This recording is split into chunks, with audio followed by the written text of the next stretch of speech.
Hello everyone and welcome back to No Holidays Allowed 2022. We have finally got our Paper Mario ran by Phantom up here. So Phantom, if you want to go ahead and take it away. All right. Yo.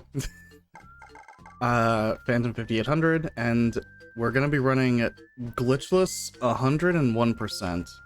And I'm just gonna go in and kind of explain as we go what all that means. Also, I have chat up so people can ask questions, because I'm sure there will be. Alright. In 3, 2, 1, go. It starts off the same as any other Paper Mario category. We have to watch the first about 6.5 minutes before there's a whole lot going on. So Mario has to go to Peach's castle, fight Bowser, lose to Bowser, fall through the sky, go to Goomba Village, wake up, etc., etc. This is what we call Prologue, where I'm holding the B button down and text is scrolling as fast as possible. Because this game is cool, and they effectively built in Turbo way back in 2000.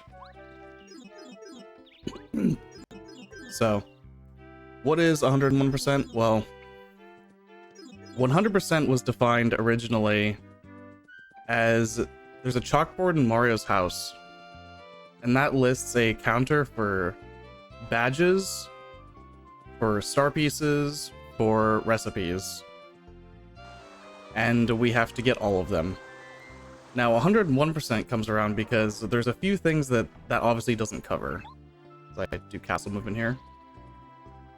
The primary thing being there are bosses in this game that are optional, and 100% doesn't cover those. So 101% will include a few bosses like Kent Koopa, like Buzzar. We will be fighting every blooper, etc., etc.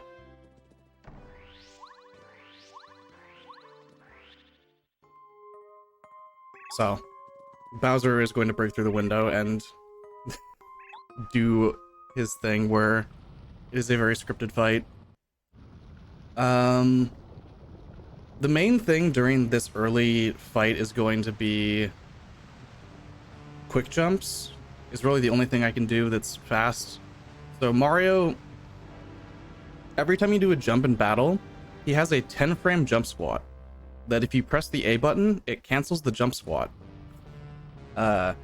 It's sort of a hidden feature, but it saves you about up to 10 frames every single time you do a jump attack, which happens a lot, especially in this category.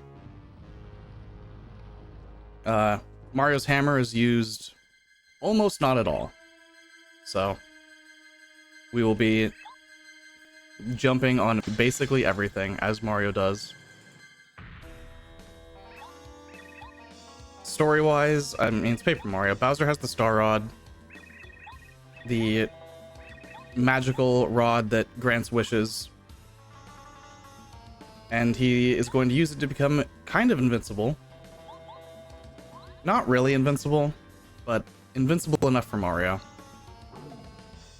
So in this particular fight, the only thing that the Star Rod does for Bowser when he uses it is he gets 1 defense. 1 whole defense. But Mario only does 1 damage, so it kind of just works out. Later on, actually, when we come back to this exact location to fight Bowser, the Star Rod still doesn't make him invincible. It gives him a total of 5 defense in Japanese. And in English, it gives him 4 defense, so they nerfed it in English for some reason. And it's very not relevant. This category itself, so we do need all the star pieces. And for those that have played this game, you may remember that there are 64 star pieces locked behind a certain Chuck Quizmo who spawns randomly throughout the different towns. We do need to talk to him and answer all 64 of his questions, and that is probably No, it is the most RNG thing in this category. What you usually say to 100%, or in this case 101%, is your run doesn't matter until you have answered every Quizmo question. Because that will lose you or save you 5 to 10 minutes pretty easily.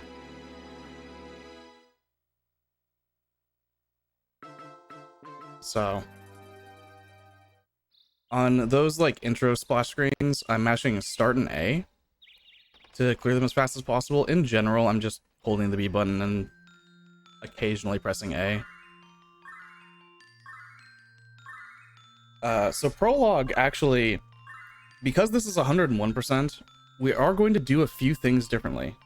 I also haven't called attention. I have a tracker above my head to track Quizmo, star pieces in general, recipes, and badges.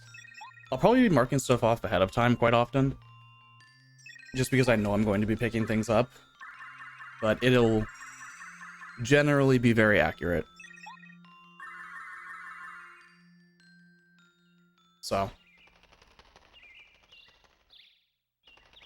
about 40 more seconds and I have control of Mario. This is just Mario got resurrected by the Star Spirits and Goombaria is bringing him into the Toad House. Or rather getting Goomba and Goompapa to do so.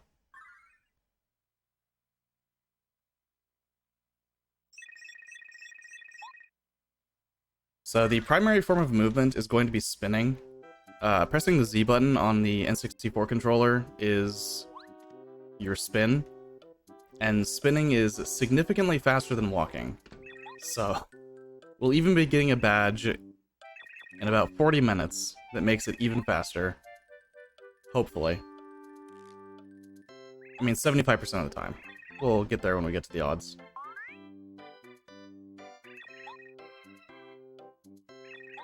And I can move. This is where some people say the game begins. After, you know, all the intro stuff, we get to actually, like, move around. There's still cutscenes, but they're pretty minimal in comparison.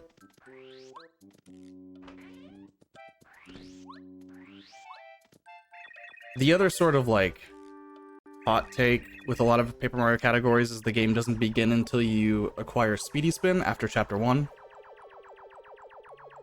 Which is, 40-ish minutes into the run. But that's more of a joke, because there is movement in Prologue, and movement is still playing the game. You're not just watching cutscenes. Even if it means that you have to reset later on in a PB attempt. Alright, so Cammy just destroyed Goompapa's fence. But Goomba has a hammer. And this is actually where the first bit of divergence from normal glitchless or say like any percent or anything like that happens. So if you're in a glitch category here, you would get to skip the Junior Troopa fight. And if you're in glitchless, you obviously just fight him. But since this is 101%, we're going to be grabbing a couple things here. And I will point them out as I go. The first thing I'm going to be grabbing here is a coin. So coins in this category in particular are incredibly important. In most speedruns, you would only ever get the 50 coins plus maybe a few for Speedy Spin and some other items. But we need money to buy every single badge from Ralph. We need to pay a man in the sewers 640 coins to get everything that he has. And it all adds up to about 2,300 required coins that we need to buy out everything that you can buy in this game. plus a few other things that we just need to buy for recipes or battle items occasionally.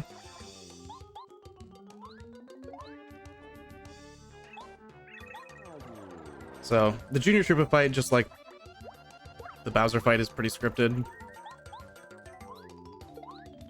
Nothing you can really do here, just fight him. Mash the A button.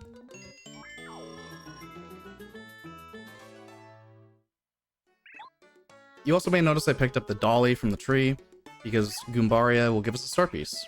Our first one in the game.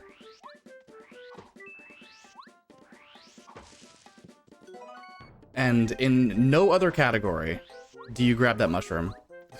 That is a Glundo exclusive. And it will definitely make menuing harder. If you're not used to the category. You also saw the star piece on the ledge there. We're gonna leave it for now. We will be coming back to this area anyway. And it's much faster to grab certain star pieces once we have Speedy Spin. That's like the biggest time save for some of these early star pieces, that we have Speedy later. And just generally move faster. So I'm gonna give Goombario that. I'm gonna get Power Jump. I'm also gonna get Close Call, which is 2 badges. And there's 2 star pieces in Prologue that I grab. So I'm just marking those ahead of time so I don't have to continually update the tracker.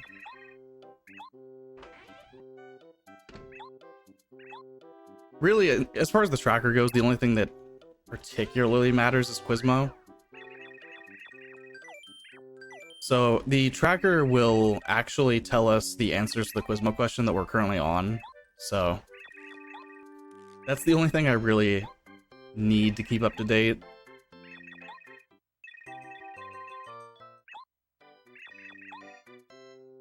Also, this route is very heavily based in notes. I don't think there's a single person that has memorized even regular 100% for this game. So we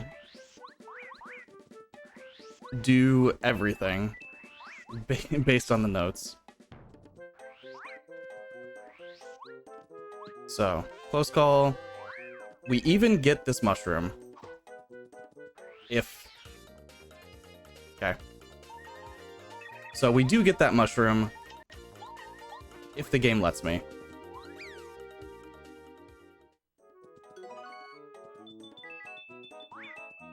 Okay. That's fine.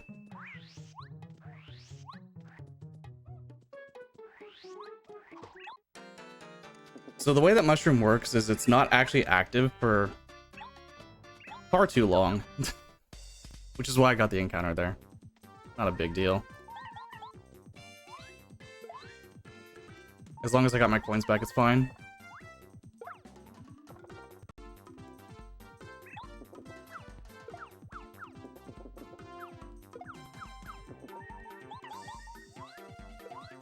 So this is where we actually explicitly kill the Goomba brothers on the same turn because they do have dialogue if you kill them one at a time. So if I were to kill the blue Goomba, the red Goomba would start talking, and that's just time loss. And we conveniently got a fire flower near the playground.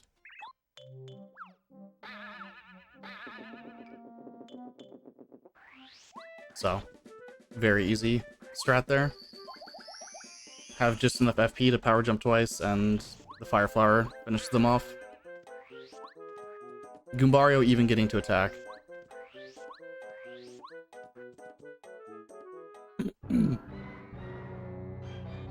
So, the Goomba King here, kind of also a very basic fight.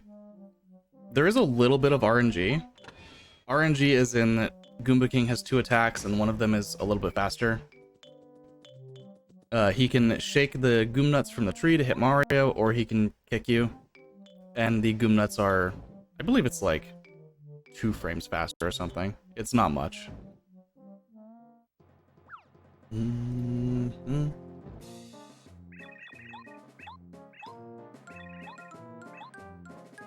But this fight is the same as it is in literally every category.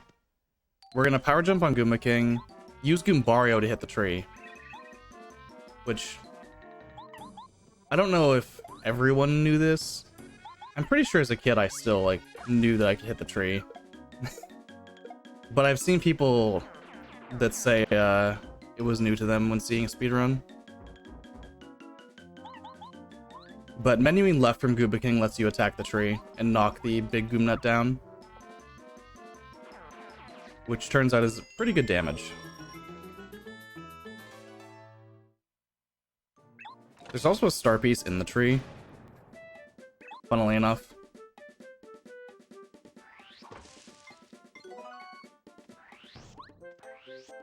And it is faster to get it now, because we don't come back this far.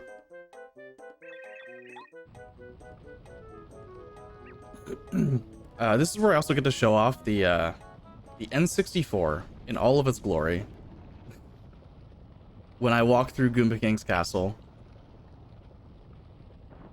Because games back in the day had quite a bit of lag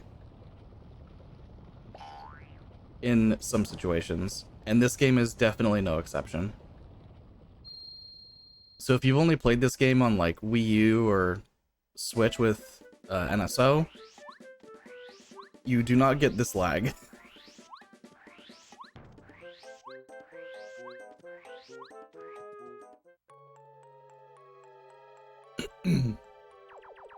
I also will be saving very frequently.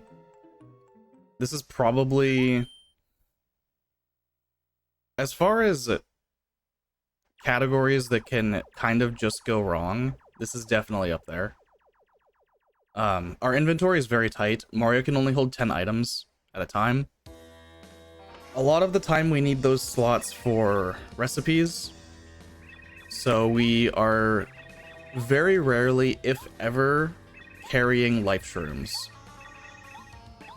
And life shrooms are the usual safety net you might have, especially in like as a beginner or something. Have a couple life shrooms for just in case things go wrong. But in this category, you are not afforded that luxury. There is just not enough inventory space. We will also be doing some like very weird fights because our inventory is that way. But we'll get to those in like chapter 4-ish.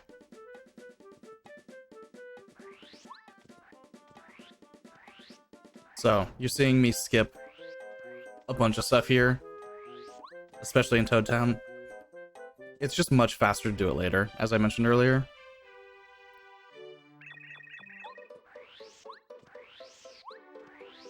Even though it's all right there, it's still...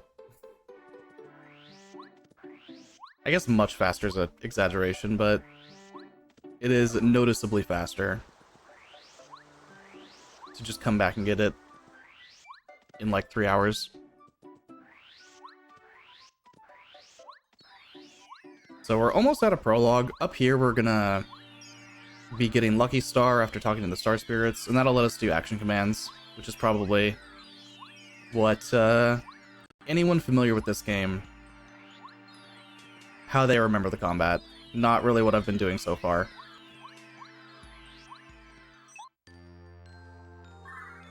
Like, up to this point, I've just been mashing A on jump for 1 or 3 damage if I'm using power jump, but action commands add the button timing aspect to Mario's jumps, which will increase damage typically by 1 for now. Later on it'll be more, but at this point, for regular jump, Mario will jump twice, and for power jump, Mario will do 4 damage instead of 3, which obviously adds up a lot. Just gotta watch Peach scenes be a running theme. We actually do different Peach scenes in this category and this category alone. So I will point those out when we get there, but it won't be for a while.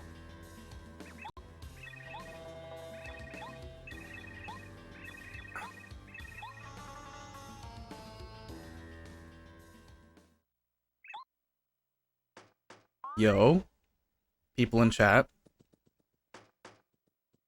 people that I recognize in chat.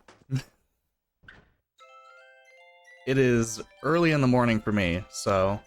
I mean, by early in the morning, I mean 10:30. But for those that are used to, like, my stream times, I stream typically 3 or 4 hours later than it currently is.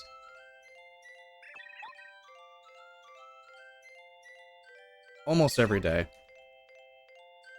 But getting up at 9 was a struggle. Yeah. So, fun fact about the N64. Since all you do during these scenes is, most of them, is hold B, if you unplug your controller while holding B, the N64 still thinks that the B button is being held down. So you could just unplug your controller during some cutscenes like that.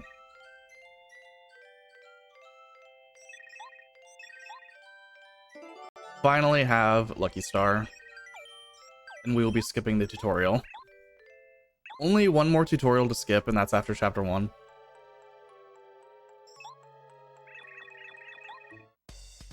And unfortunately, Goombario isn't going to be doing much for the rest of the game. He's done his 2 attacks, or 3 attacks.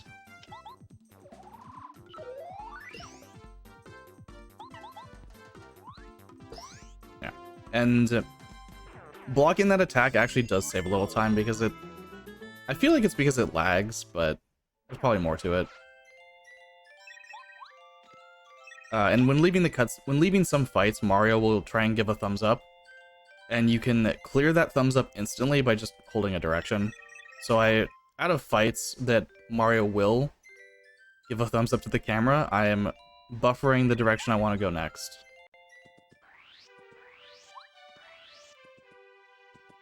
Just to get rid of it instantly.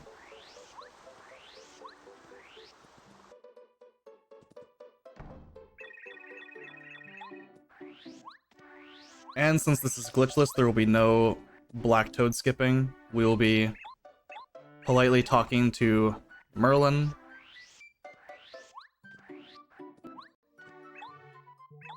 To remove the Black Toads that are blocking our path.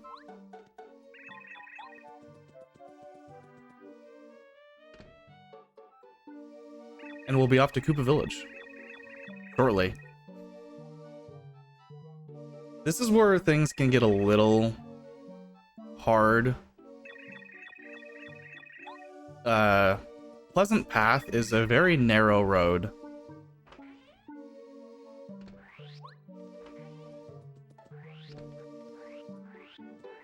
Kind of like a Goomba Road, it's very narrow and it can be very easy to just be in a position where you're not able to avoid an enemy.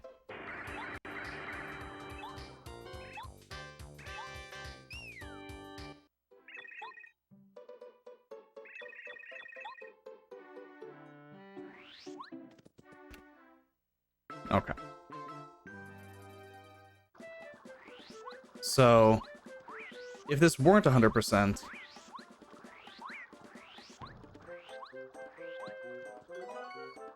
the typical time you want for a prologue is sub 22, but sub 23, 100% is still pretty good.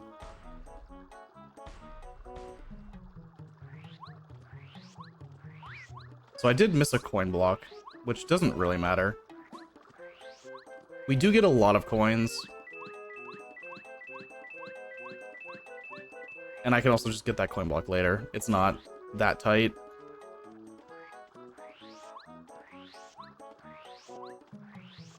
Yeah, so I have to do some shopping here. The shopping in 100% and by extension 101% is very intense. So I'm going to be starting by getting rid of these mushrooms. And I'm not selling them, I am actually storing them in the shop inventory. That I can use later when I actually want to cook.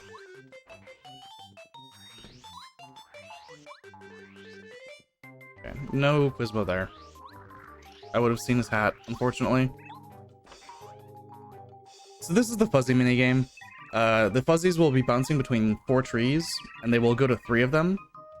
In a lot of Paper Mario chats, it's pretty common to try and guess the order of the trees. So something like 2, 3, 1 if they're going to go into trees 2, 3, and 1 in that order.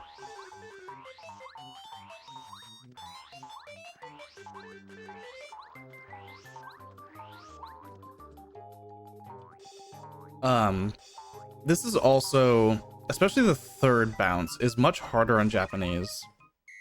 I don't actually know why. I guess it was timed that it's the same time as English, but it's definitely a lot harder.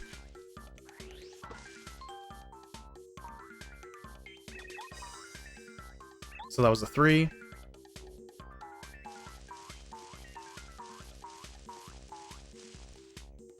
3, 1.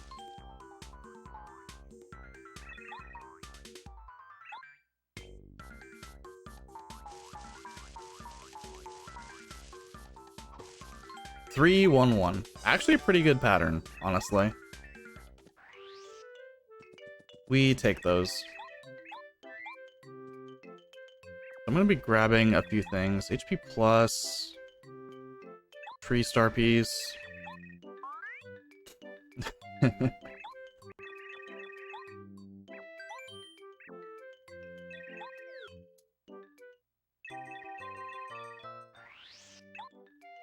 We actually are going to be doing quite a bit here that you might not expect. Okay. I had to double check in my head that Fireflower was actually on top. So, part of 100%, obviously, we need all the star pieces. Well, there's a certain character holding, I think it's like 12 star pieces. So, we do need to talk to him and initiate a long series of quests. Hello, Koopa Koot. So we need to do every single quest in the game that he has. No Quizmo, unfortunate.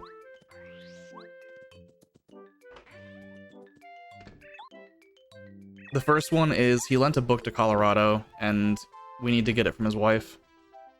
Well, Colorado's wife.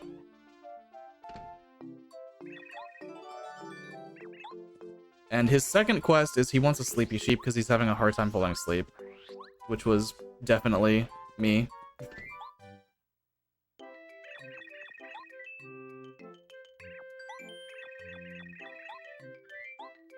Okay. All he gives us now are coins, and the silver credit that we will not use. But this is easily the most opportune moment to, get those turned in. Hello, Quizmo. My friend.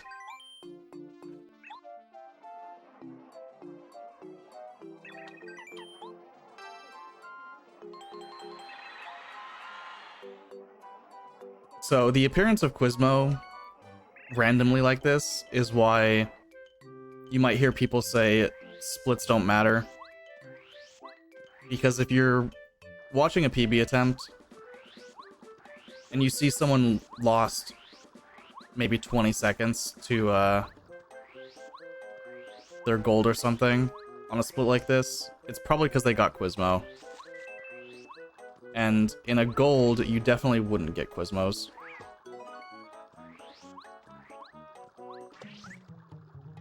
But it is still in your best interest to get Quizmo every single time he shows up. Hello, please attack me.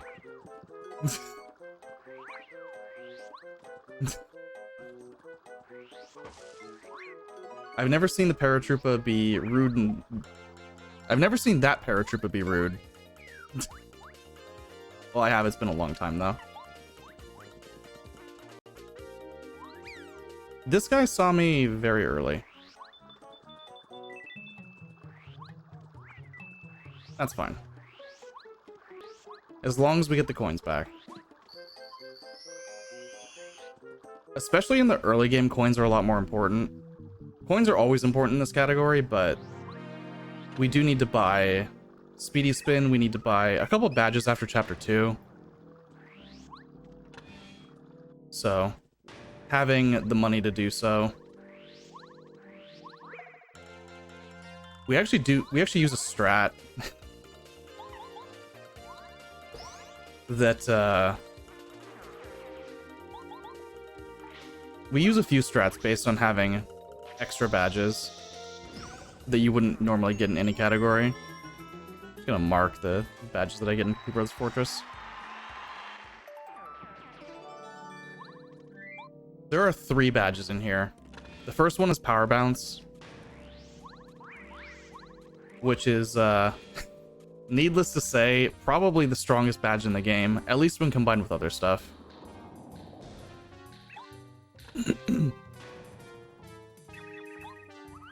I get the right badges to appear.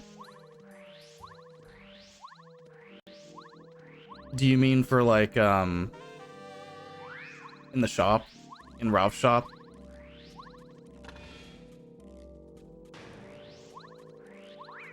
Hello, Koopa. Should be down 3.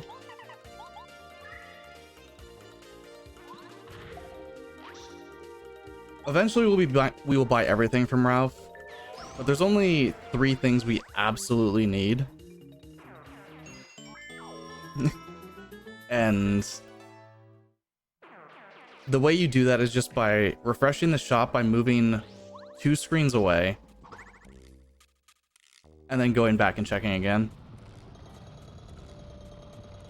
Luckily, it's routed for, especially later on, that we're passing by that shop very frequently, so we're kind of automatically refreshing it. But if, say, we don't get Speedy Spin first try, we need to take the Walk of Shame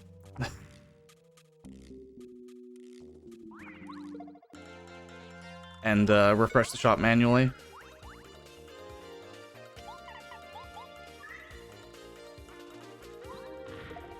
Okay, I'm gonna be very careful with the next menu. Down 3 is easy enough, but up 2... This is a very important up 2 menu. This is also RNG. These Koopas have a 90% chance each to run.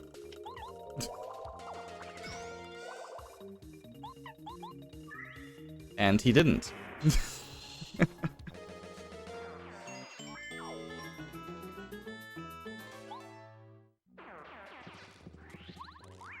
So it doesn't lose a ton of time,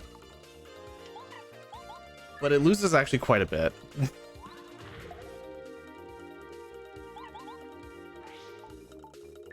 I'd say that's probably, in this category, you lose 6 seconds on Junior Troopa. Maybe like 10. I think you lose probably around 15 seconds or something, if I had to guess. Not as bad as, say, Glitchless, but...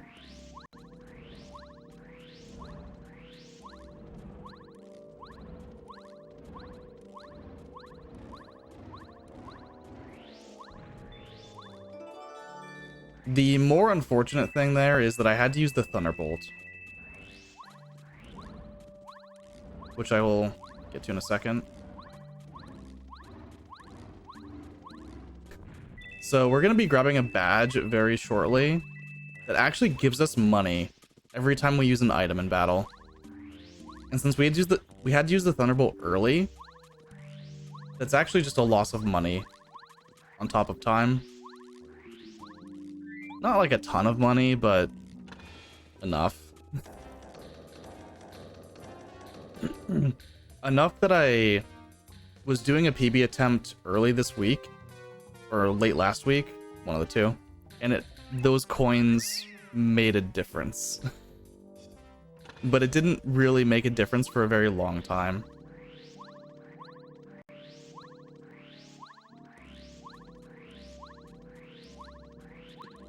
where I happen to be like a couple coins short to buy something.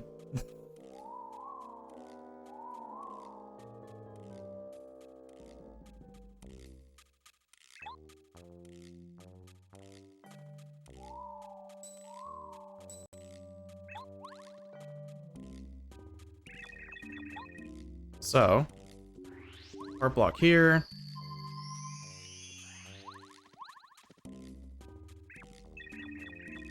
You may have noticed most of these fights are pretty similar. You see Koopas and bombs. And you use a POW block in Koopa to win the fight instantly. There's one more of those.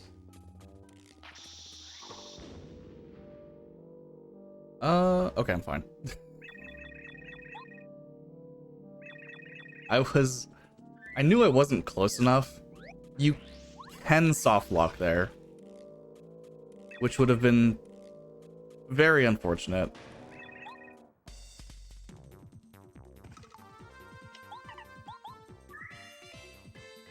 The soft lock is just if you're too close to the wall. Bombette isn't able to walk past you, and the cutscene never ends. Thankfully, that wasn't that bad. Ooh. Okay, I got 2 FP drops. That's really good.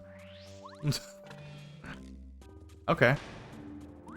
Game making up for the fright jar fail a little bit.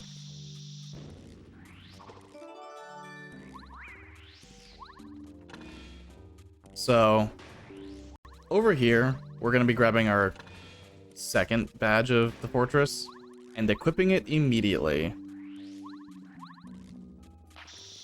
Because this badge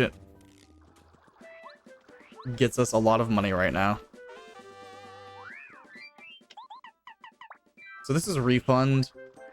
Whenever I use an item in battle, I'm going to be effectively getting my money back for the item. And we will be keeping that on for a long enough amount of time that it really adds up.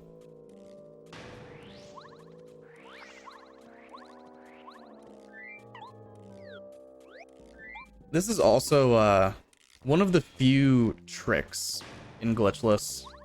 It is not a glitch. It's also very hard. That... okay. I disagree with your feet, Mario.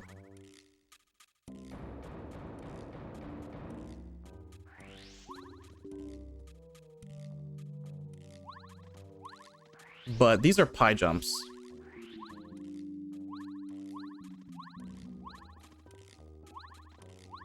Okay. You're basically jumping around the wall collision. It saves very little time, but it's cool because it's a trick you get to do in Glitchless. You're not going out of bounds. You're not doing anything like that. You're just jumping around a wall.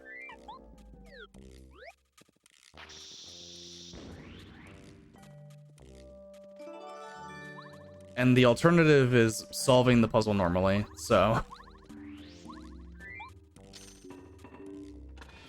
overall, it saves, like, 11 seconds, I think. And the first jump saves a lot more time than the second.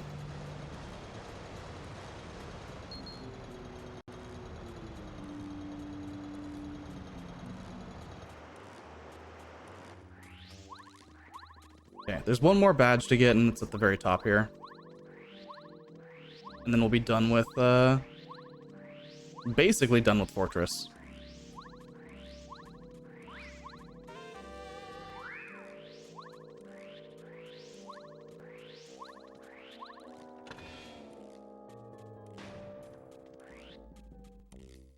Although, so there's actually a maple syrup in the block here, which we need, funnily enough. And we don't need it for probably like 30 minutes. But we do need this item. Okay. Okay.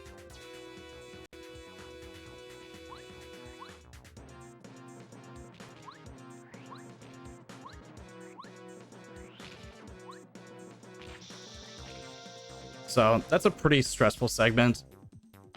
Just because if you get first struck, it means you're running away. And in the process of getting your coins back, you're probably getting hit again.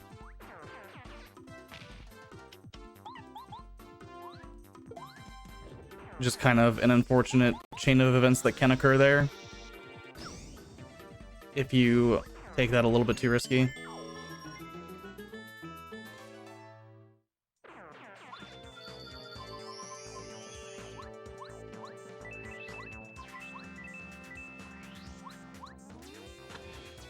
So I didn't save before this boss because there's really no risk here. The Koopa brothers, unfortunately, are very weak.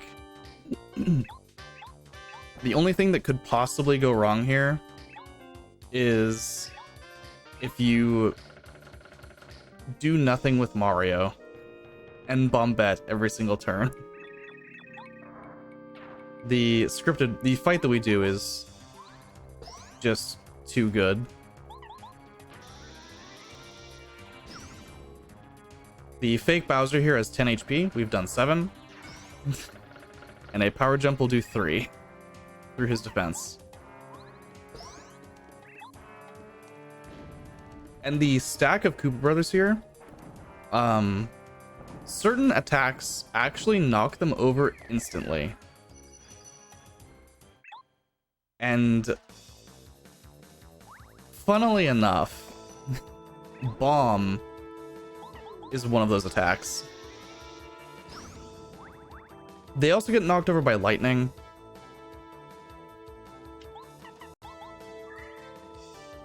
But we don't have lightning at this point in the game. Fire Flower's down 1. Okay. And easy fight.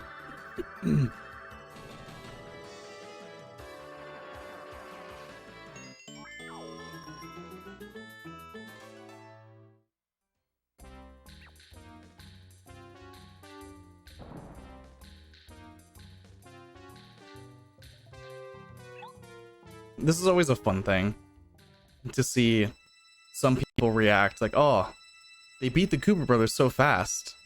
It means they're gonna gold the split or save time. And then this card spawn, from the time you beat the Koopa brothers, actually takes 31 seconds. So, not quite. Very rarely do you actually get to save time there.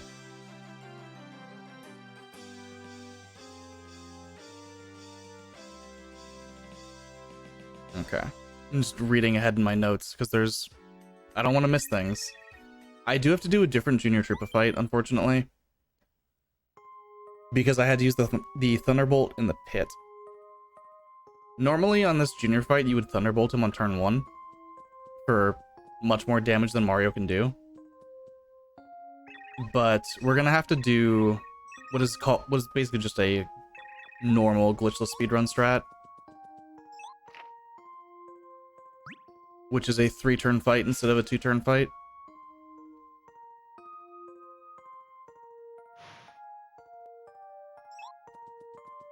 We do get to do a very cool badge strat here, though. So when we level up on Junior, we're going to level up our BP. In most speedruns, you would actually upgrade FP. Because BP is good, but we never really have enough badges to effectively make use of it in, say, like any percent or Glitchless or all cards. You usually only get like 8 or 9 badges and not 80. So since we use so many badges in this category, we actually get to upgrade BP a lot more than we usually would. So I'm gonna be grabbing 3 badges here, and a star piece. This is the last tutorial that I have to skip to.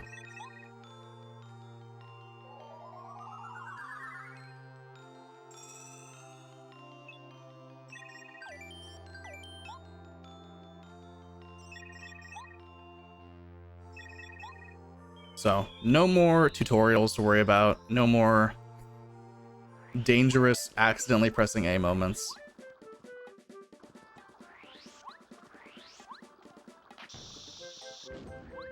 So you can't actually go through the pipe here until Bombette lands. So you kind of just have to wait. It took someone explaining that to be like, oh, why isn't Mario going through the pipe? But it makes sense. So the badge we get there is FP+, which you may be saying, why would you ever equip FP+? You just upgrade FP. Well, we're actually going to be using it in a very unique strat.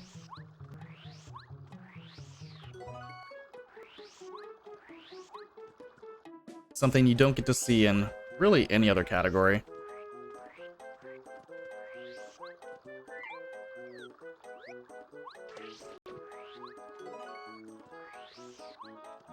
Okay.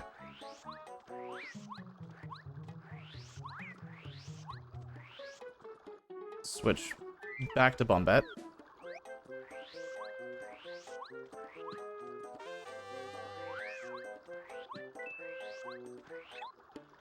And that badge that I just picked up there is Dizzy Attack. So if I were to equip Dizzy Attack and then spin into an enemy, the front enemy would become dizzied on turn 1 for 1 turn.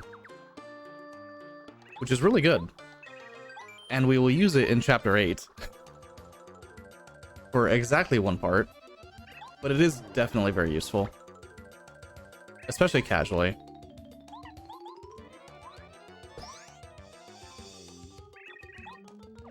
So, normally we would Thunderbolt there turn 1, but unfortunately don't have it.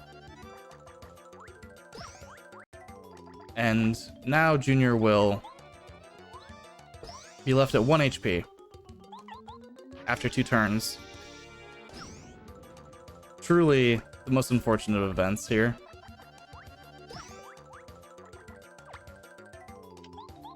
We have to use the hammer. A rare, very rare instance of hammer usage in this game. But we're upgrading BP.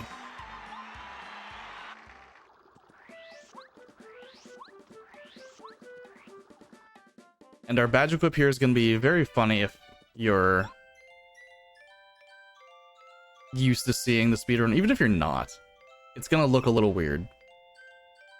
But trust me, it is faster this way.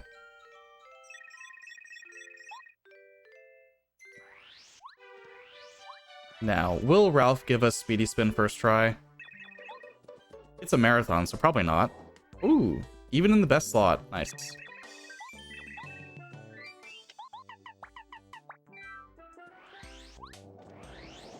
So, you probably saw that I equipped FP Plus there.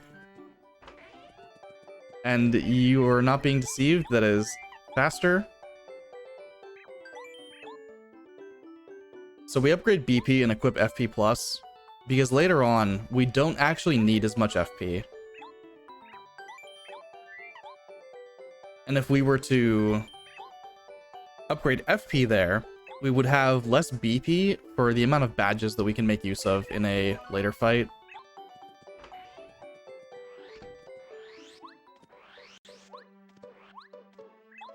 So in Chapter 3, I'll call it out again when I get there, but we get to take off FP Plus instead of taking off Speedy Spin later to fit on Power Bounce and Mega Rush.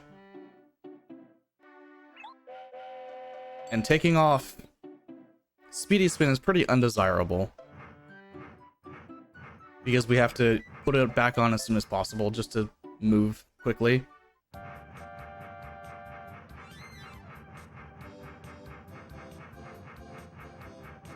very chill train ride.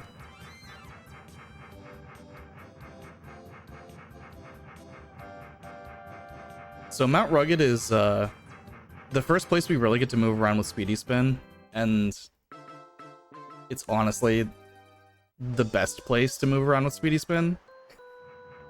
There's a lot of spots that are perfectly spaced for what we call a full spin, where we are spinning the max distance before jumping out.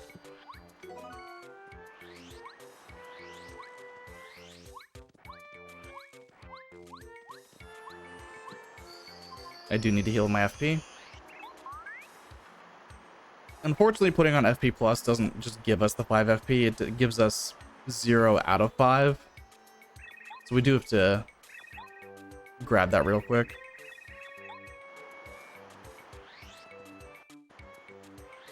This is also where I'm going to be. Another spot where I'm looking at notes very heavily.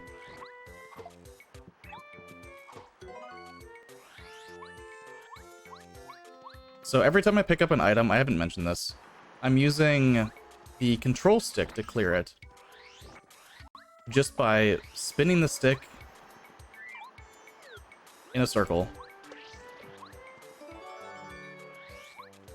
Because those text boxes clear on any input.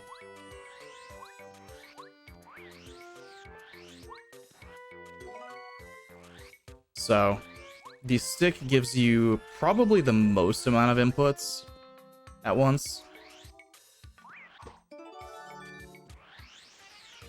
I hit slightly down. Okay.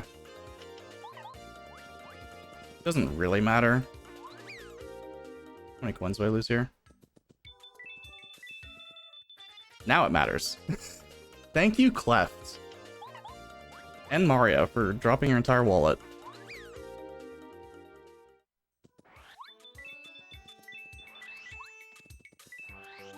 Okay. That's fine. I can just grab the slide.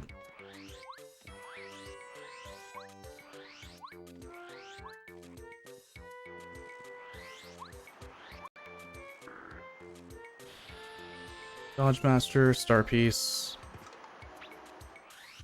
Or Damage Dodge. I always say Dodge Master instead of Damage Dodge. Or vice versa.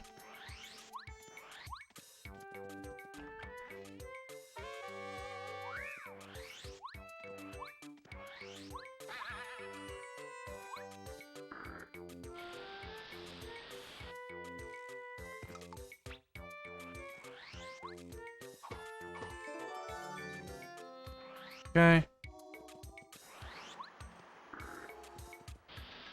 Yeah, that's every letter. Go grab Paracarry.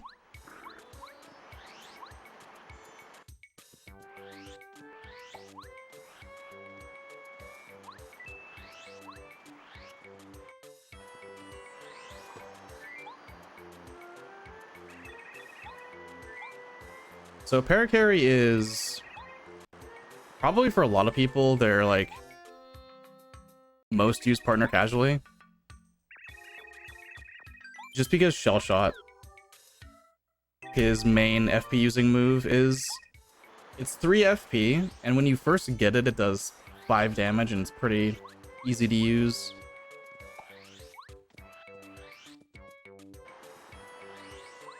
And it upgrades up to 7 damage once he hits Ultra Rank.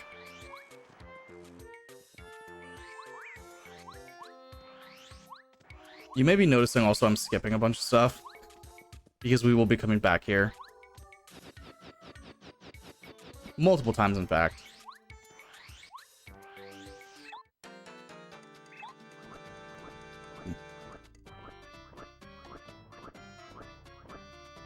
I did also mention that for 101% we do have to fight all the bosses, and that does include this guy, Bazaar. But we're not doing that right now. At this point in the game, Bazaar would actually be pretty tough. So we do that much, much later.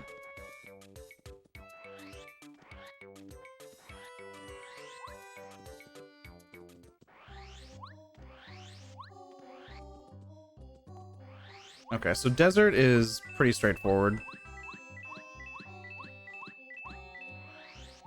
And by straightforward, I mean not actually that straightforward, because it is a big map. The desert is 7 by 7 rooms, so 49 rooms in total, which is a lot. And there's a lot of stuff to grab. Most of it we can't actually get right now.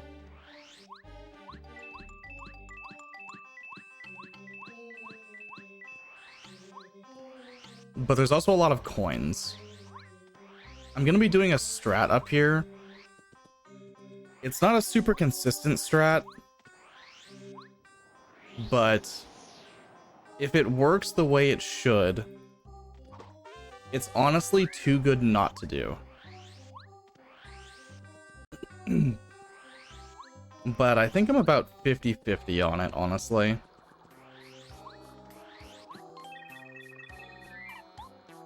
So in the room south of here, there are 6 coin blocks and a ton of bandits. This is like bandit hideout.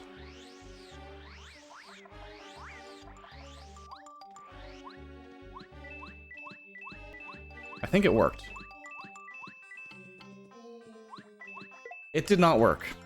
Spoilers, that guy did not get stuck. Okay. I am just going to do it again. So, what's supposed to happen when you do this exact movement is all of the bandits get stuck along the wall. But as I also said, it's not the most consistent thing in the world. But having this money is far more valuable in the long run. So how much did we end up getting? 76. Okay. That's fine. I missed out on probably 8 coins. But I can just grab some extra coins elsewhere.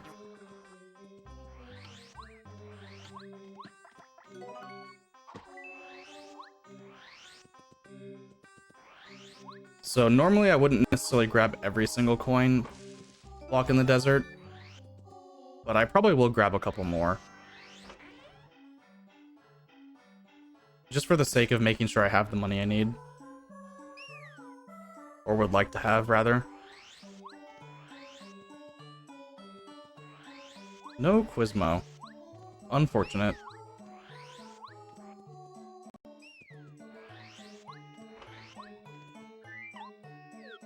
So this shopping is probably one of the most complicated ones, because we're going to be checking 9 of our 10 items and then buying a lot of items in exchange, trading some, and then also selling more. So check everything except the maple. Hammer. Pasta. Hammer. Dried shroom. That gets us the red jar, which is for Koopa Koot much later.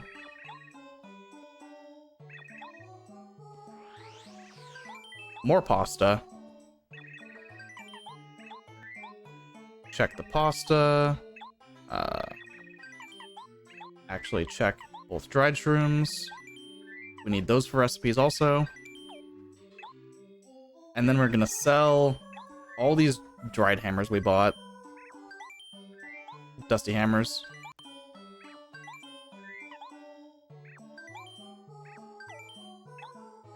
And buy 2 thunderbolts.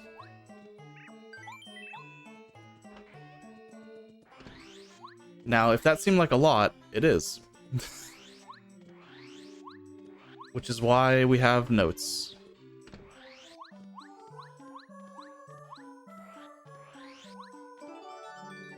shops in general in this game, in 100% and 101%,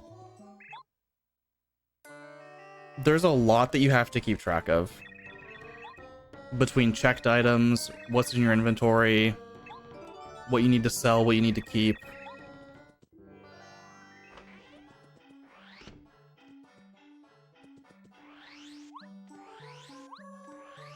Oh, hi, Quizmo. That's really nice of you.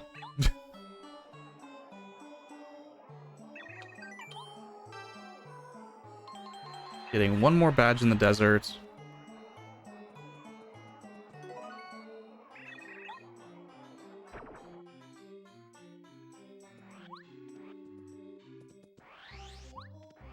Fun, stressful, and a lot of work. It definitely is. I'm gonna try and do this. Ignore the pulse stone beeping at me. It's gonna do that for a little bit. As I grab items in the desert. And coins.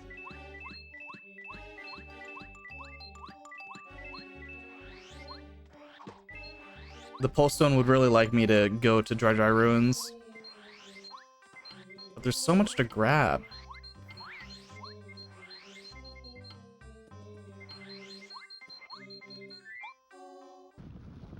Alright.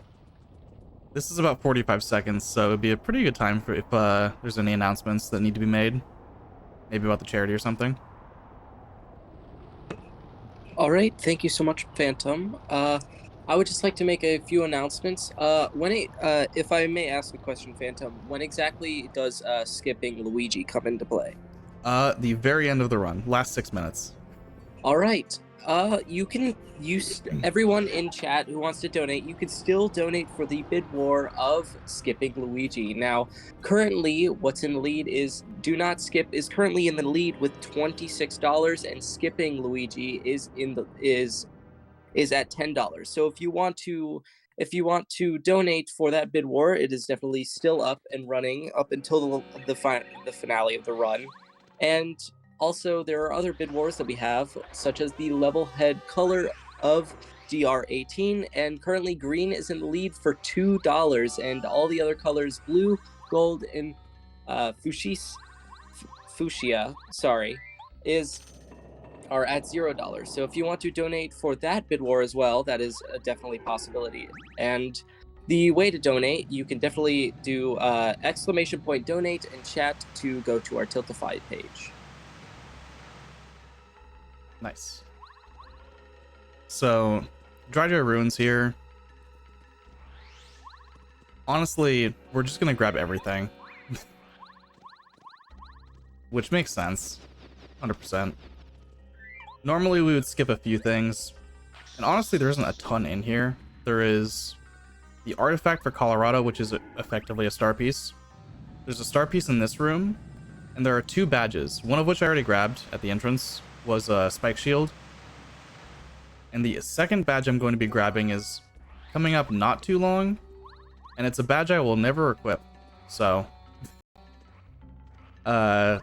everyone, oops, thinking it too far ahead, also thinking probably in terms of rando. So the badge that I'm going to be grabbing in a couple rooms is called Slow Go. And what it does, it's 0 BP, and if you equip it, Mario can no longer spin, and his walk speed is reduced to the slowest possible speed he could be walking. As you can imagine, I will never touch that badge, but we do need it for 100%. First we need to fight the Pokies. That first strike is actually very easy. That one you can just buffer. There's another first strike I'm going to be doing here that is not quite that easy.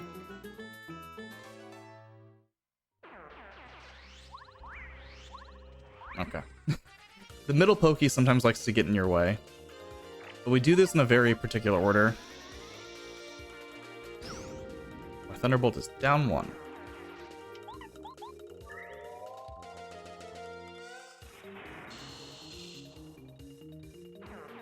Yeah, so for using the Thunderbolt there, I got 4 coins, 3 coins. You walked way further than I thought you would. Thank you. Which is more than half of what I paid to buy it in the first place. So missing out on those coins from not using Thunderbolt on Junior Troopa is unfortunate, but we live with it. I'll go for a jump here. We are allowed to do a jump here in Glitchless. It's not easy. Okay. Not gonna bother. If I frame perfectly jump there while walking at a very precise angle, it saves 2 seconds over using Paracarry. Which, as you can imagine, is important if you need 2 seconds. Which, for a category with this much RNG, very not relevant. But it's fun to just go for it if you can. If I happened to get it, that would have been cool. If you're very lucky with your controller RNG, your up left notch might actually be the perfect angle to just walk right into it. My current controller is not that lucky. My old one actually was. So I lost my ability to do the jump when I got a new controller. There is Slogo, everyone's favorite badge. At least everyone in chat's favorite badge. Because they like watching people suffer.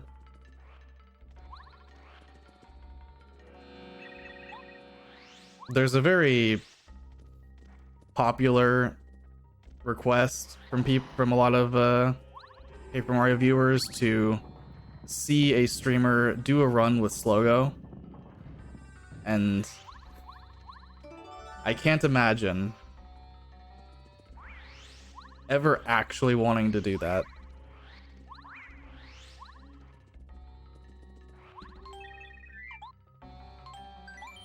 So here we're going to be fighting these Stone Chomps, and this is where the maple syrup actually comes into play. The one that we got 30 minutes ago in Koopa Brothers Fortress. Because we have refund equipped, we get money for using it. First of all, it's a decent amount of money too. And we need 15 FP to defeat all of the Stone Chomp fights. Which just so happens to be our max. That we healed back up to.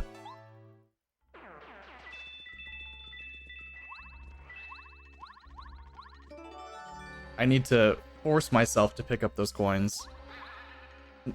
Don't avoid them. Don't go against... do go against muscle memory.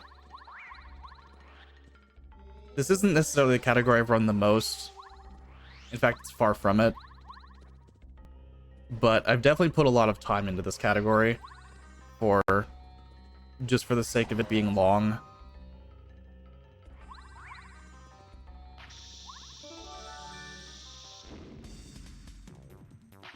That first strike is very bizarre, but I think I understand why Bombette's able to hit there. And that's because the Chain Chomp's hitbox is just, or Stone Chomp in this case, is just massive.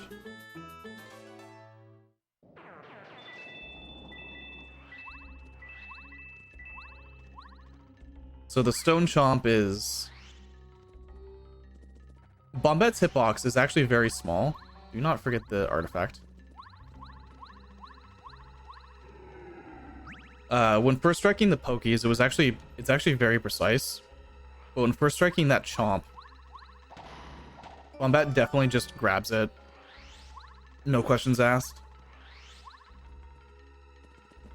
Hits the Chomp with no problems. Aw. If you see me hammer into a load zone like that, I was probably going for a swag hammer.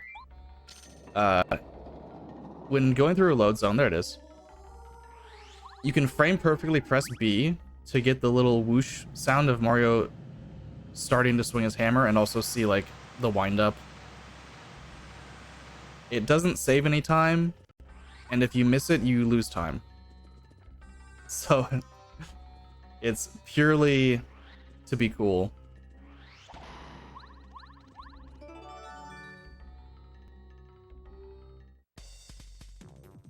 Whereas if you were to do anything else in the load zone, basically you just lose time.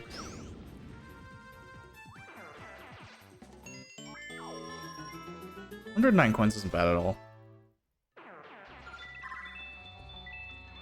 That was a really good coin drop. Wow.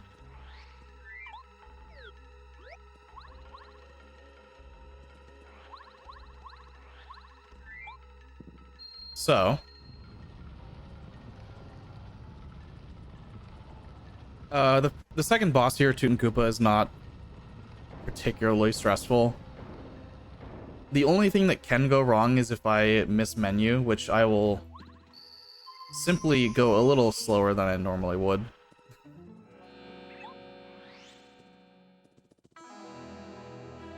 Metal Gear speedrunners. Let's go. Let's go raid. Welcome to Paper Mario. Not quite Metal Gear.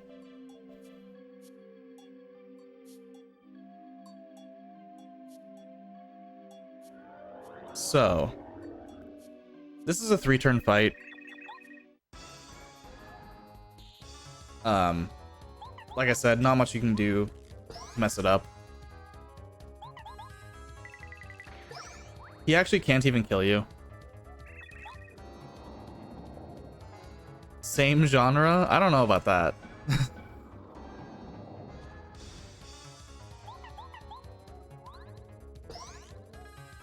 The only way that you mess up this fight is by attacking the chomp. Some people might have a split around here called Don't Shell Shot the Chomp. Or do, and lose the run.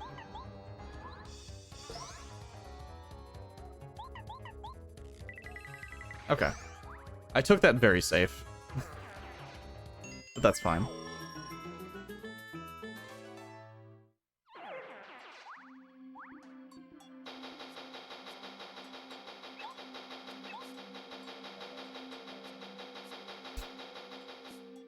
So, I guess since Metal Gear speedrunners just rated, this segment up here for Peach, in some routes, is called Metal Gear Peach, because we will be very stealthy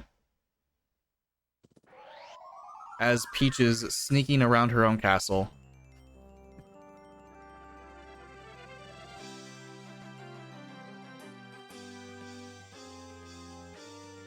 Kind of pushing boundaries a little bit with the Koopa Troll's vision, but trying to not be too cheeky with it.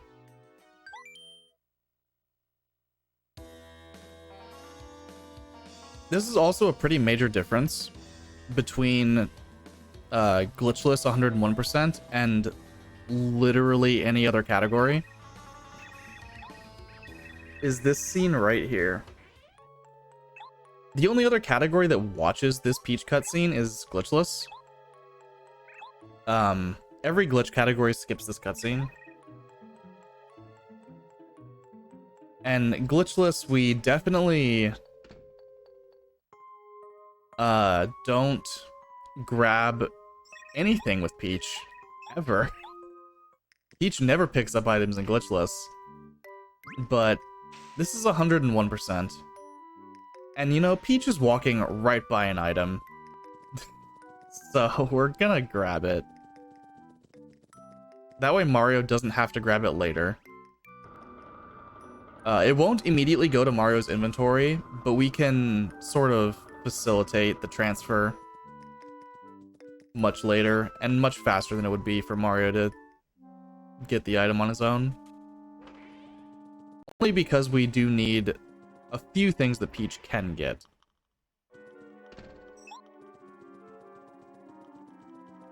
So, it's also just right here. One of the most broken badges in the game. is Power Rush.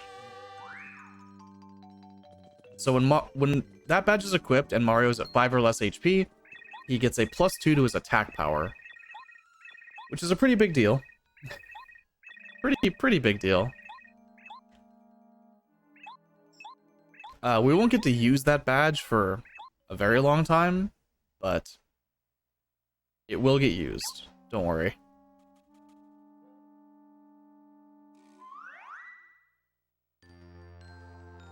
The entire grabbing that badge was not for nothing.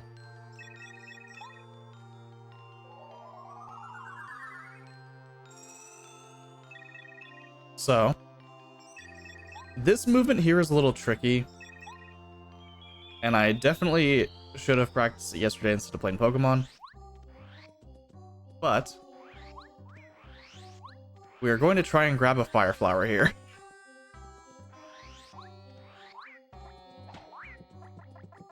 That's fine.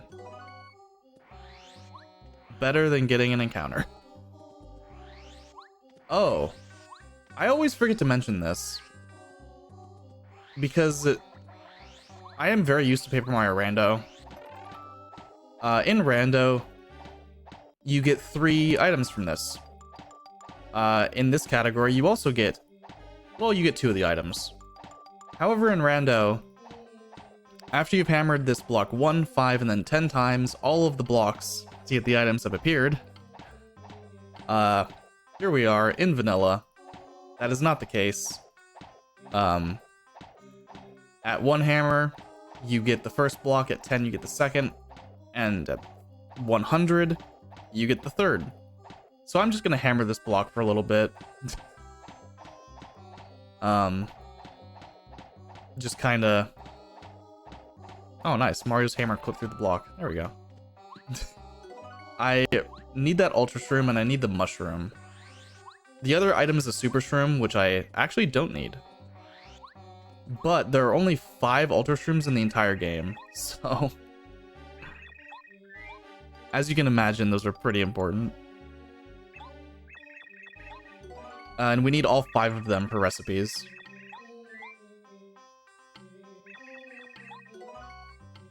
Funnily enough, we are playing in Japanese. In English, you can get theoretically infinite life shroom or ultra shrooms. In Japanese, it's actually impossible. So if you use all of the ultra shrooms you get access to, you can no longer make all the recipes. So we're gonna be very particular with our usage of ultras. And same with jam and jellies. Although we could actually get more jam and jellies, it's very unrealistic. If you're familiar with the little oink pen in Toad Town, that's where you would actually go to get jam and jellies.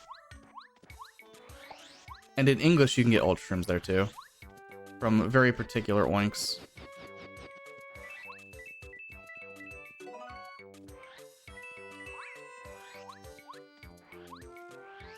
I actually need to grab the honey up here.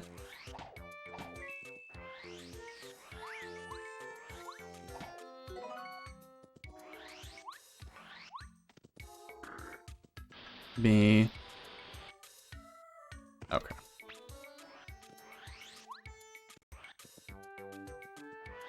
And then I need... Alright, if you're against the abuse of blue Diglets, I would suggest looking away for a little bit, because I need to farm 3 of these very delicious items off of our friend Wacka. These are also a limited resource. You can only get 8 Wacka's bumps throughout the entire game, and we will be acquiring all of them eventually.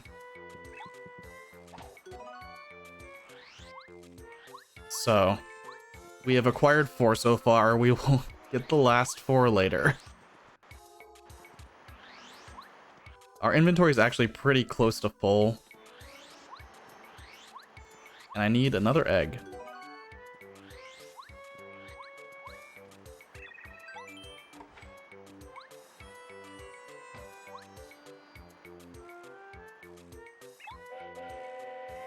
So, I'm going to do some more cooking here, and then we need to get one badge in particular from Ralph.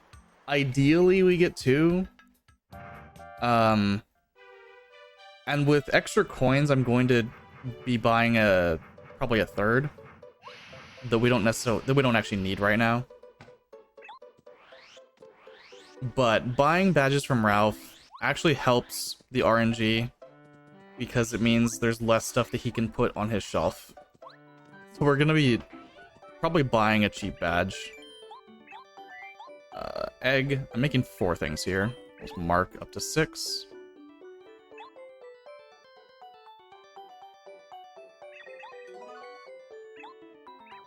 And spaghetti. So a fried egg, spaghetti, some spicy soup, and a fried shroom.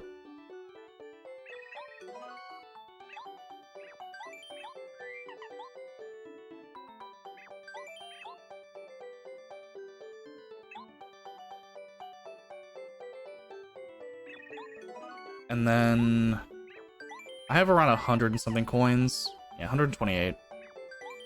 The wackest bumps that we have sell for 64 apiece. 128 plus 64, 192, which is more than enough on its own. So, Ralph, what do you have for sale?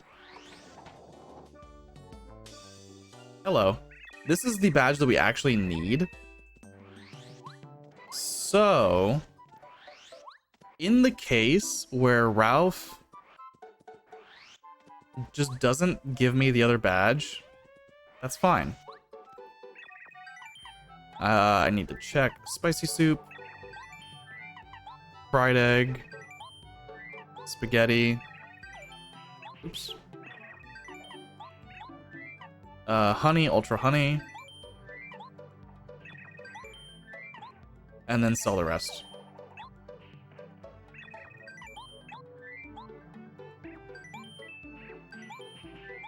So, I'm gonna force refresh Ralph's shop once, but if he doesn't give me the badge that I want, I'm just gonna move on with my life. Because unfortunately, I don't need it at the moment. And I mentioned earlier, so I moved an extra screen away, and that is what refreshes Ralph's shop here. Alright, we got it anyway. So I'm gonna buy multi-bounce and sleep stomp just to kind of get rid of it. That's actually really lucky.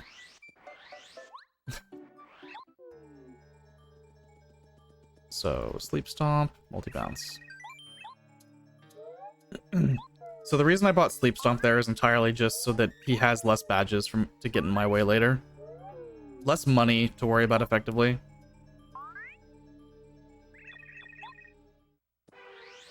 But the 2 badges I actually wanted were Dodge Master and Multi-Bounce. It's currently the fastest time to get Multi-Bounce and Dodge Master respectively. But Dodge Master we need in Chapter 4. Multi-Bounce we don't need until Chapter 6. So there would probably still be more opportunities to buy Multi-Bounce.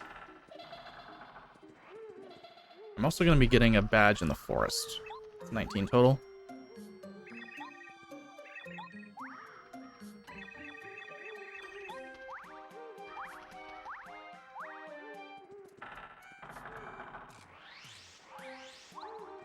So, as you can imagine, Ralph's shop there is very volatile. Because if we don't get Dodge Master, we kind of just have to keep refreshing until we do. And the odds are not fantastic.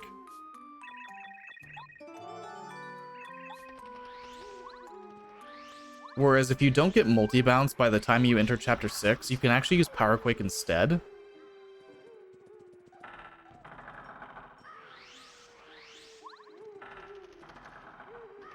But ideally, we just get the badge we want.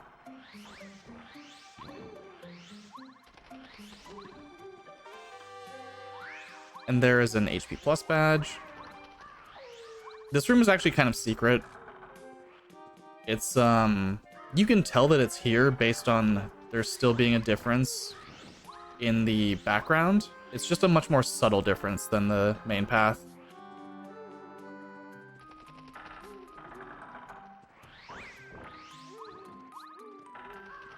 And this movement through the forest is just something I'm used to. Mostly from playing Randomizer. That is... Randomizer is a really good way to just acquaint yourself with everything that you do need to do in 100%. Even if you're not necessarily doing it in the same way. You're still effectively hitting basically every what would be a check.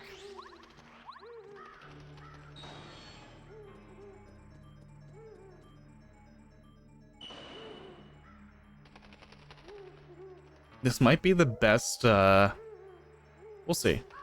I am running my splits because my notes are tied to my splits. I might gold Inner Mansion here. We'll see. Oh yeah, I definitely will.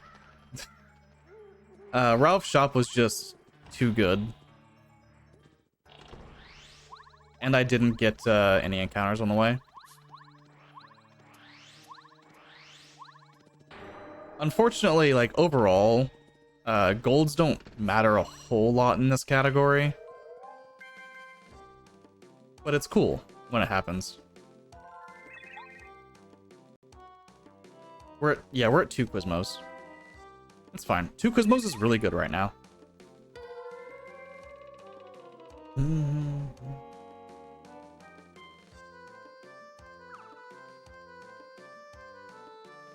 And this entire segment inside of Boo's Mansion is RNG. Please. We have to do 3 minigames here, and every single one of them has an RNG element to it that can just take your time. It's like a difference of seconds, but if you run this game enough, you definitely feel it. Especially this guy here. This Boo has become my mortal enemy recently.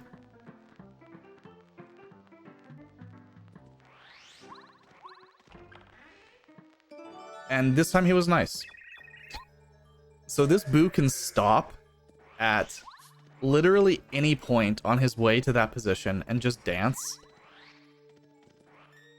And if he does that, you just have to wait for him to go back to moving into his final position. He does nothing but waste your time.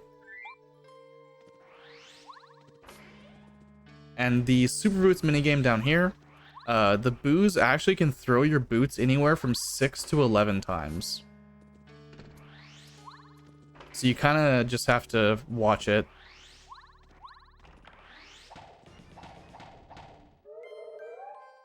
I'm getting 3 star pieces in Boo's Mansion. So 6 throws is good, 11 is the worst case.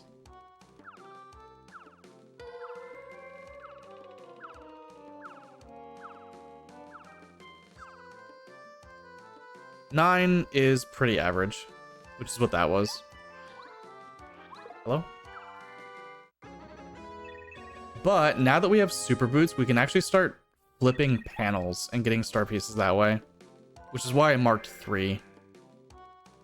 Because we are going to be flipping quite a few panels. And I do need this maple.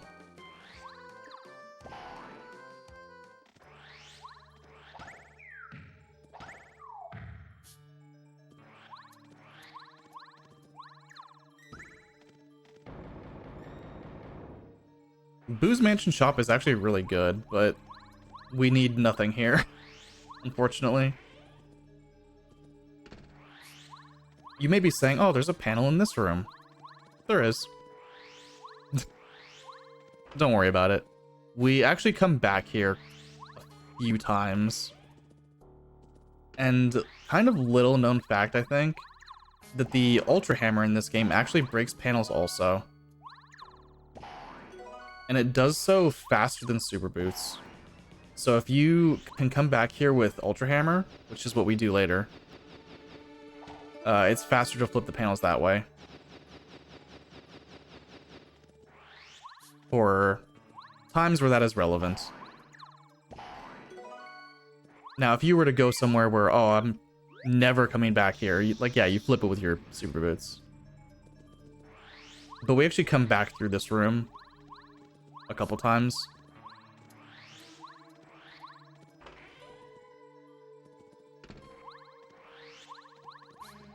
But, say the room up here, there's no better time to get it than right now.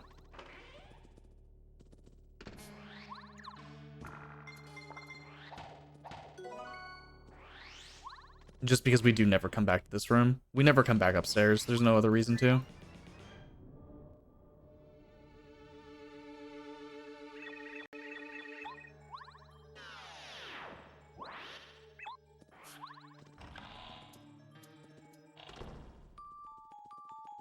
Nice little bow cutscene here. So yeah, I got 2 panel star pieces, then a star piece in the crate. That's 3, which is the 12 that I have. Yeah. In Tubba's Castle, it's 2 badges and 3 star pieces in total for the rest of the chapter. I'm just gonna mark those right now, just for not having to mark them as I go. Taking time to mark stuff on the tracker is definitely not ideal.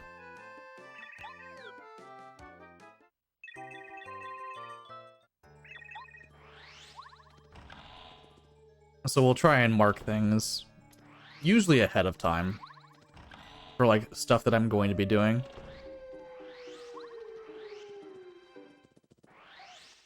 I'm also going to be taking a couple safety saves here at Tubba's Castle. Well, 1. I should only need 1. Because this segment is scary, to say the least. So, if I were playing like Glitchless, for instance, I would have a life shroom at this point.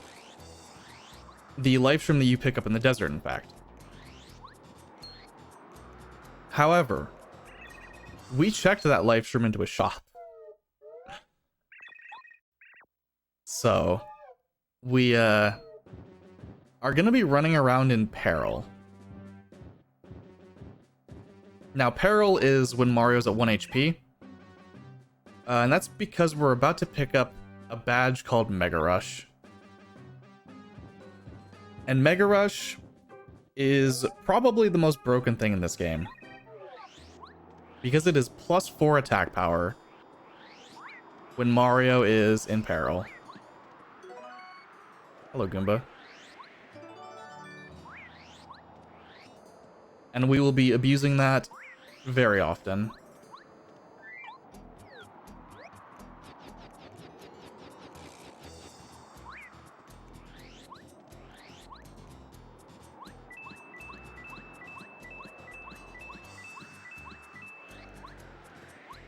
Oh. That's fine. I thought I'd be cheeky and grab the 1 coin block. I don't usually grab it, but... So...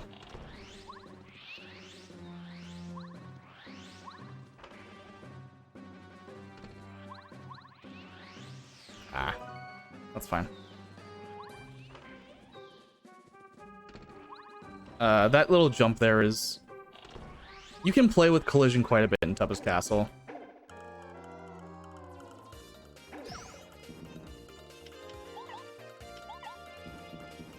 This game is on NSO. NSO is actually a pretty decent way to play it.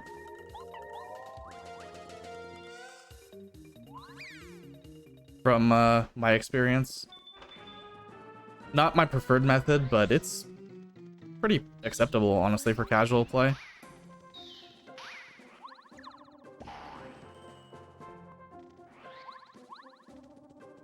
So, I'm gonna be safety saving here after I get caught by a sentinel. So you notice right now I'm at 2 HP. I didn't have to block the Clubba's attack at all. I just did because I'm allowed to. In this game, Mario can't die in the overworld like he can in Thousand Year Door. So there's not really a threat. But is this the first time I've hit an actual save block? I think it is. Yeah. This movement is where I've had runs die before.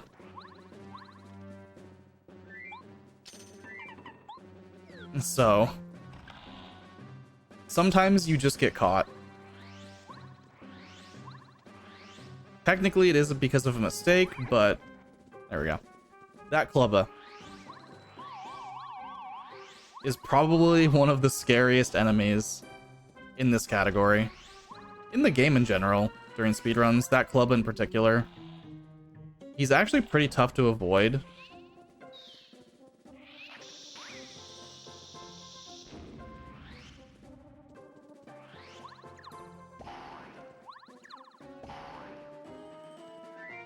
So we're grabbing a D down jump here. It's a good badge, honestly. Like, if I was playing casually, I would definitely be using D down jump. Unfortunately, it doesn't do enough damage. Let me spike room real quick. You are intended to use bow there, but movement is very key. That Club is also kind of a troll. He shouldn't ever actually hit you.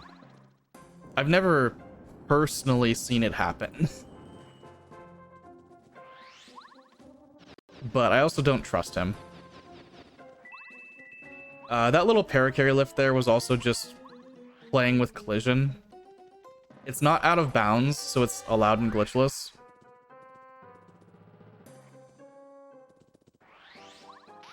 Even though it does kind of look weird.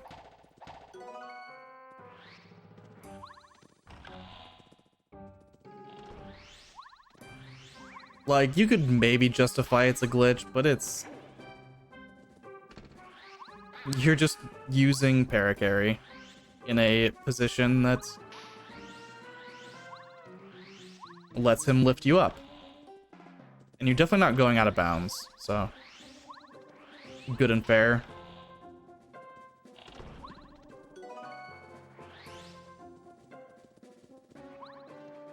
So...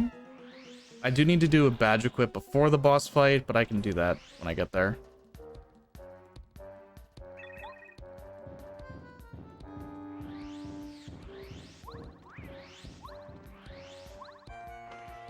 Easy enough.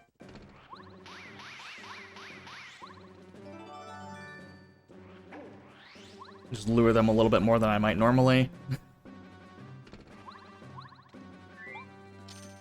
And Tubba already kind of gave up. You went into that room and he had no idea what to do.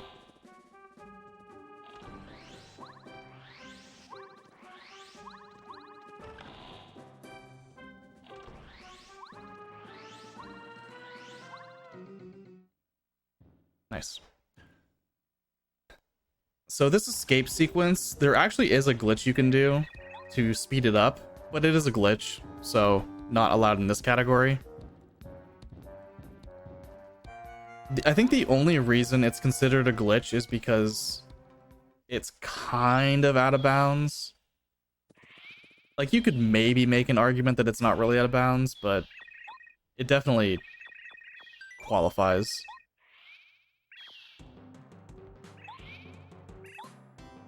So we're gonna do this the clean, glitchless way. Let's see if I can get a frame perfect jump here. You can actually, so this is entirely cutscene,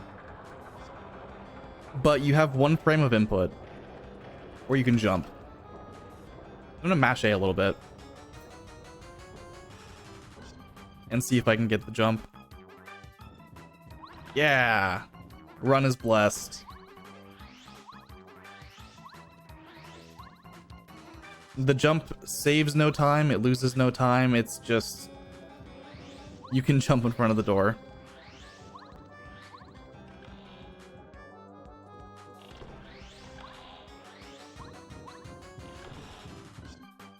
And in this room also there is a very minor time save based on RNG and skill to a degree.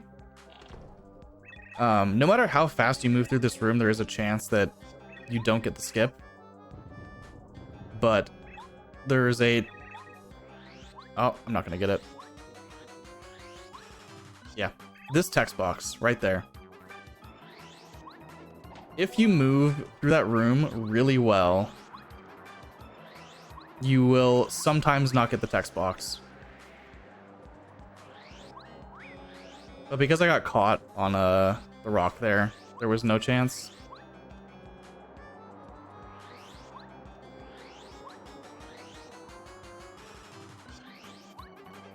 So this fight up here against Tubba's heart is pretty easy. The worst that can happen is he can, well, I'll talk about caps in a little bit. So power bounce is a very good move, but also a somewhat flawed move.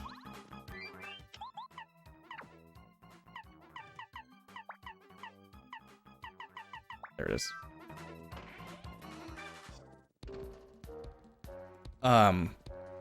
When bouncing on an enemy with power bounce, you can get capped by the game. And I'll point it out if it happens here. I need to go for 6.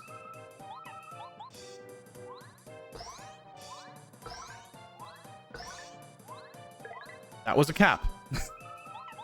You saw Mario fly away there. That means I got capped on the 4th bounce. I think I'm fine with 2 4 caps if that happens.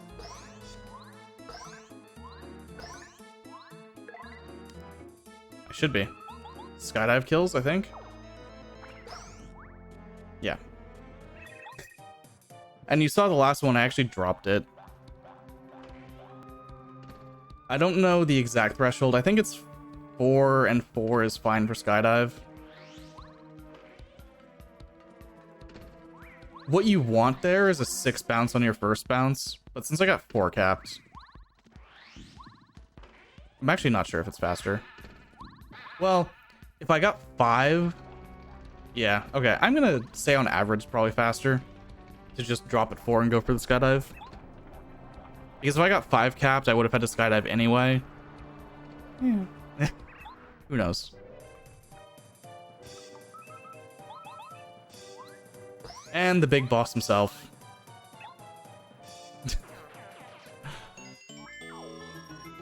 Upgrading FP here.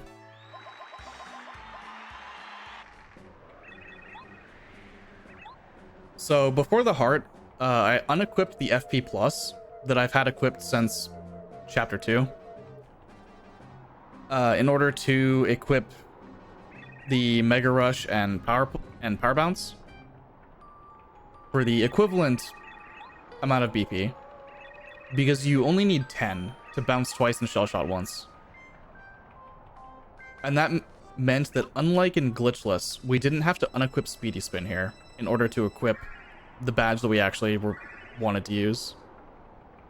Which means we don't have to re-equip Speedy Spin after the Tubba fight.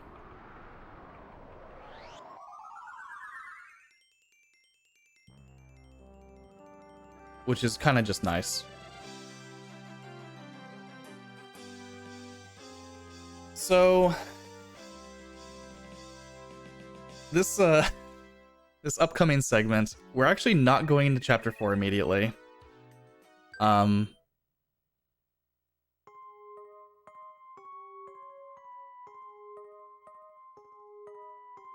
do 45 total. So also remember that the heart, you actually don't need to do its full health and damage. The heart is actually special. I don't know why they did it this way, but that runaway sequence is triggered when he hits 5 HP. So we actually don't need to do his full HP and damage. Ah.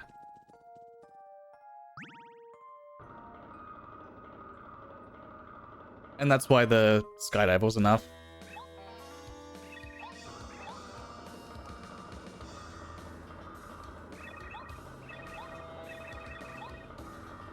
So, this segment right here,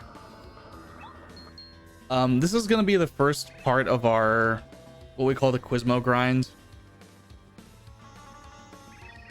So Chuck Quizmo, the amount of questions he has is based on story progress.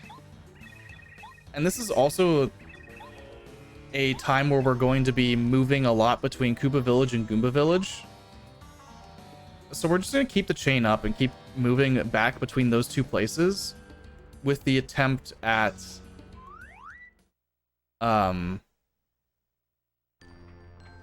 spawning Quizmo repeatedly until we have answered potentially 37 of his questions.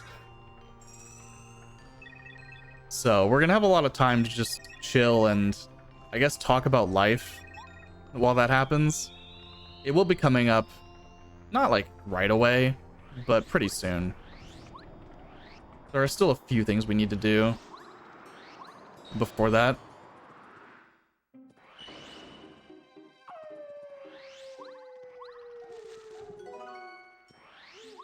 Okay, I'm pretty sure I need 2 strange leaps here. And that I didn't pick one up earlier.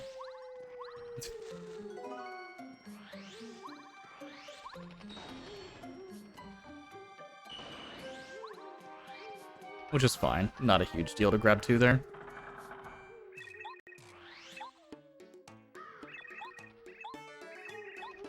So this fight is a little weird. Because, we actually swap partners mid-battle.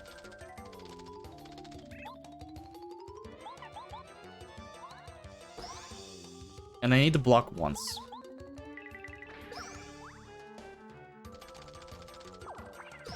Okay.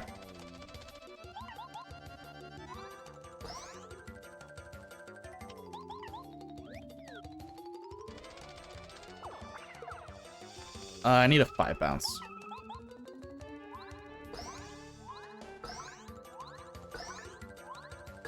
Okay. So the reason we need to swap partners there is because we just don't have enough damage with Paracarry. Normally we would use an item to, on turn 1, to deal more damage in, say, Glitchless. But we just don't have that.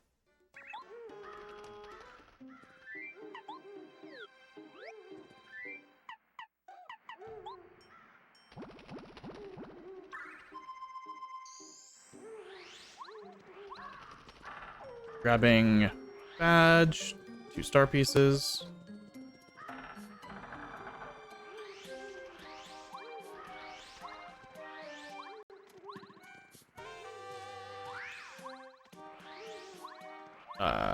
Don't go that way. That's random muscle memory.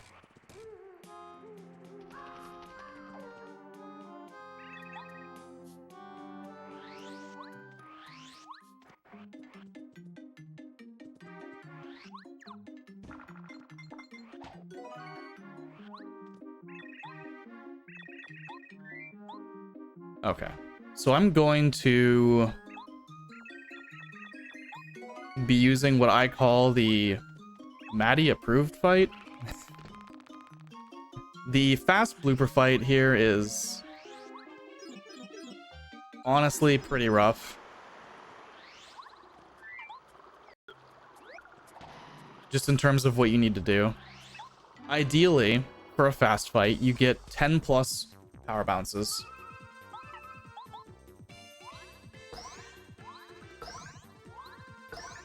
But by doing just 4 out of sight, I'm gonna have to eat a Koopa leaf. But in my opinion, that's not a big deal. For the sake of a consistent fight.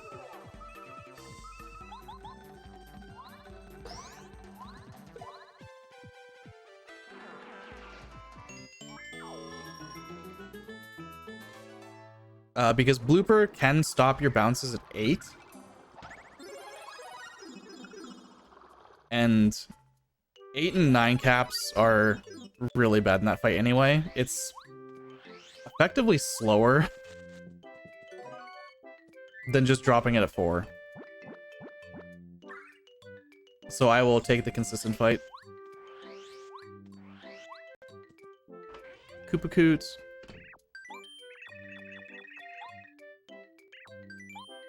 Okay, yeah.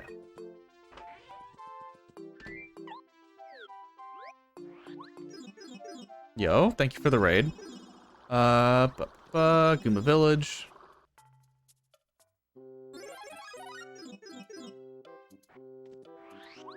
No Quizmo. Letter to Goompapa. Goompapa is the start of a letter chain. The only one in the game. Every other letter you turn in other than the ones that are in part of Goompapa's chain give you star pieces.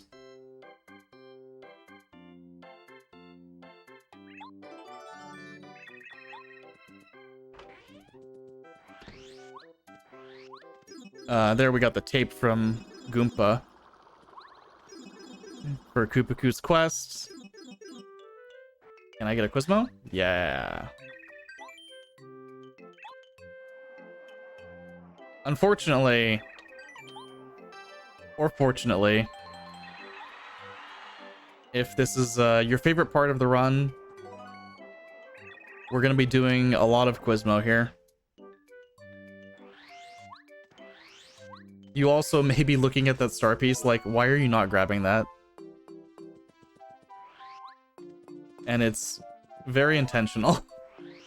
I can get it later. Trust. Check everything except 1 apple and the Voltshroom.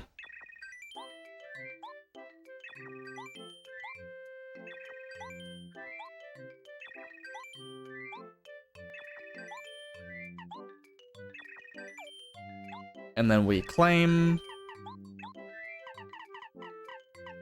Koopa Tea.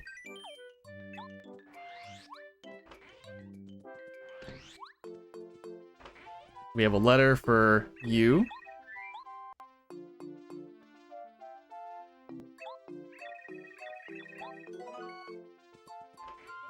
And after we give Koopa Koot this Koopa Tea,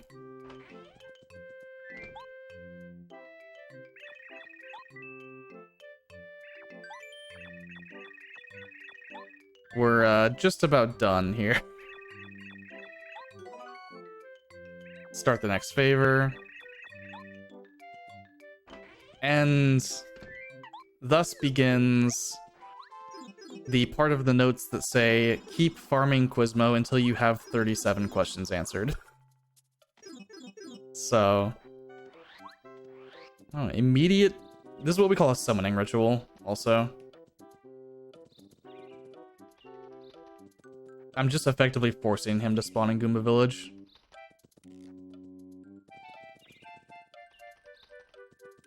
There he is. And then we're gonna keep swapping back and forth between Koopa Village and Goomba Village. Hopefully, getting some Quizmos back to back. Generally, it doesn't happen. Something I should have done was bring up the list of Quizmo questions in English. Because some of them are pretty funny. But I don't remember very many of them.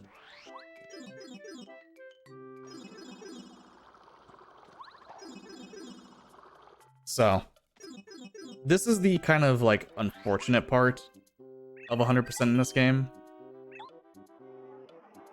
But that's also true of, like, I'm sure every RPG that you're 100%ing has something that isn't, like, the most engaging thing in the world.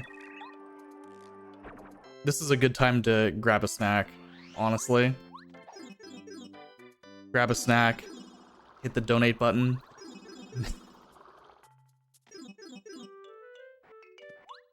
This can take anywhere from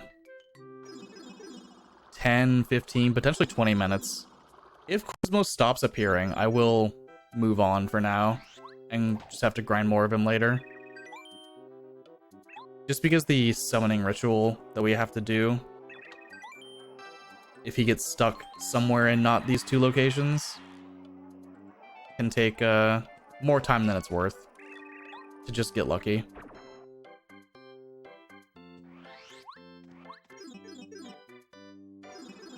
Also, I hope everyone loves these two songs.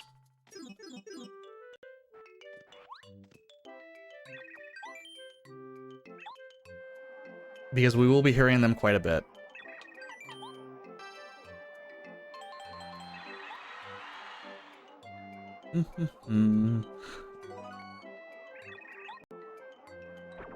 So I think I mentioned this earlier also. The tracker that is on screen above my head it's a web tracker that I'm just clicking on the Quizmo icon to increment the number, and then below that off screen it's just telling me what the answer for the next question is. So this is Quizmo question 8, so the answer is the first option. Luckily, these aren't RNG in any way whatsoever. We kind of just... same order, every time. Even if you answer a question incorrectly, he's just going to ask you that same question the next time you see him. So if for some reason you answer a question incorrectly and get off the list, then you get back on pretty easily by adjusting up or down one.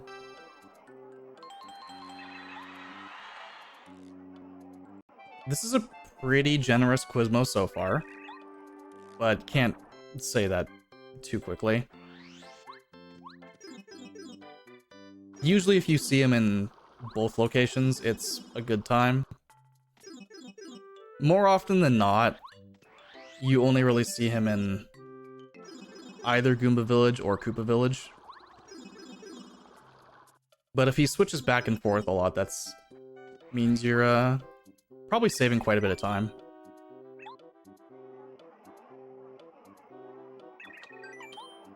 I think in my PB,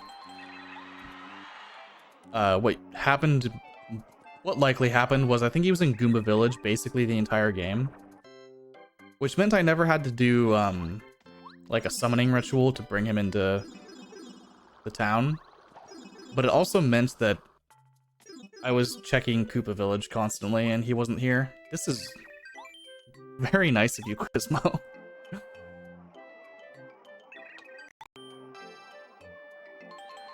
I think based on my timing, every time you check the village and he's not there, it's probably about somewhere between 35 and 45 seconds, depending on, you know, jumping between the pipes, etc.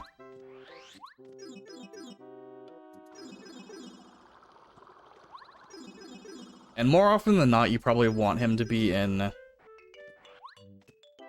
Koopa Village, I think. Just because it's easier to see him in Goomba Village. And also, it's further. So the Koopa Village trip, you have to go basically down to where he is anyway in order to see if he's there. And it's only a very short spin. But in Goomba Village, I guess I'll just point it out here. While you don't have to go super far to see him, it's a much further spin, for what that's worth.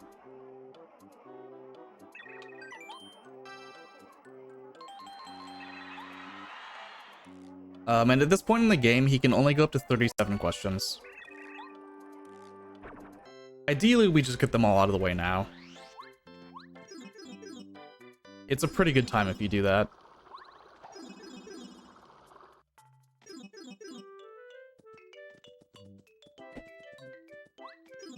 It's really hard to take a drink when you're Quizmo grinding. I don't really have long cutscenes at the moment. The next long cutscene isn't until after Chapter 4. Which is probably another, like, 30 minutes or so.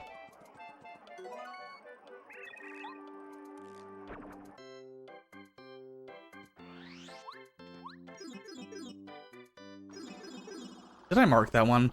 Oh, no.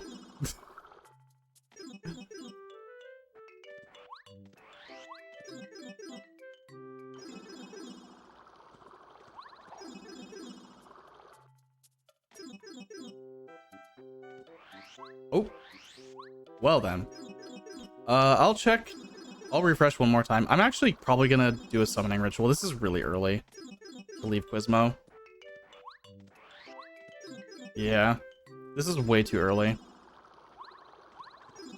If I was in the 20s or something, I'd be more comfortable. Yeah. I don't want to leave him at 13.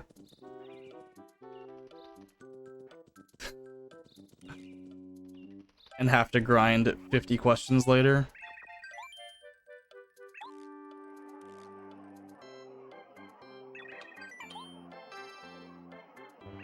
Okay, yeah, I didn't mark that.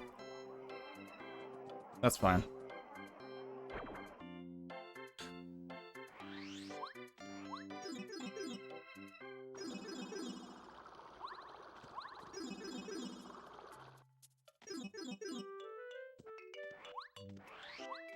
As I said, if you forget to mark a Quizmo, he's just gonna ask the question anyway. Again.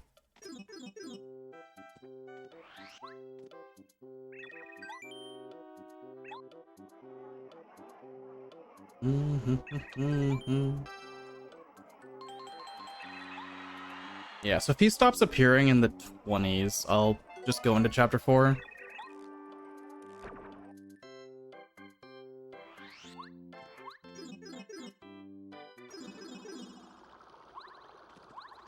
Just become fluent in Japanese. It would help. It'd definitely help.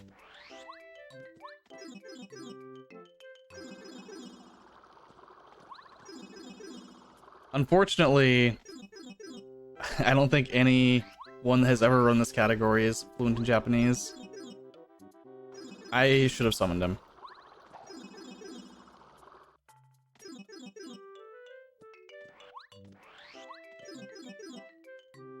The category extensions in general aren't super popular, and this does fall under a category extension. Wow.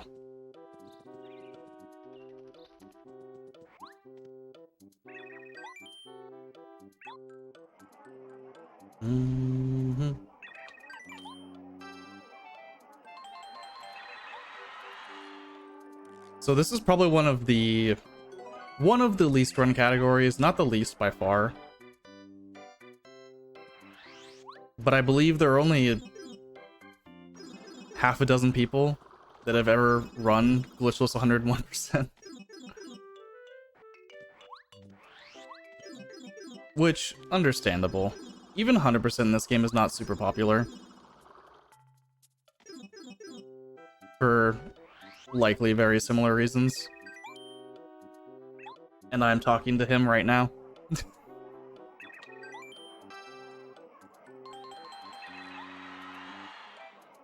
So like a really good time in this category is sub 7.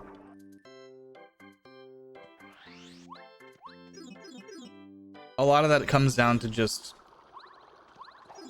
Quizmo to a degree. Coin RNG also impacts it because you're not always guaranteed the same amount of coins from some fights. And we may end up in a situation where we have to grind coins. Although it's kind of unlikely. to have to grind more than like a couple dozen coins.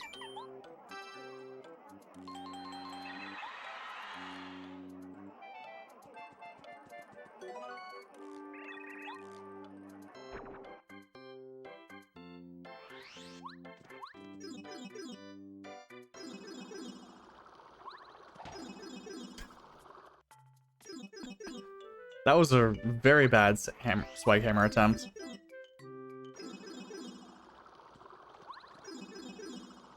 So like with going through doors, you can swag hammer on the pipes too. Alright, Quizmo. I've had enough of you.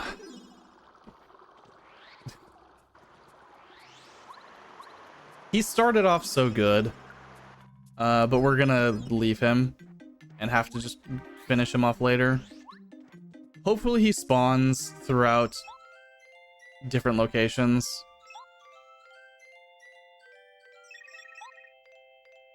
That's just really unfortunate. I don't want to summon him a fourth time this early.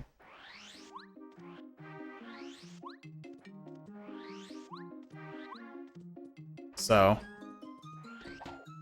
off to chapter 4 we go. Short 19 Quizmo questions, which is a little unfortunate.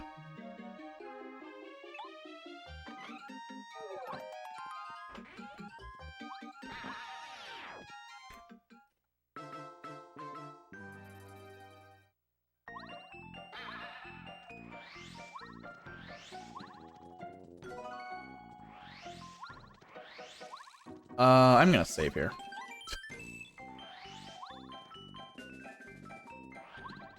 Because we are going to do a fight. Hello.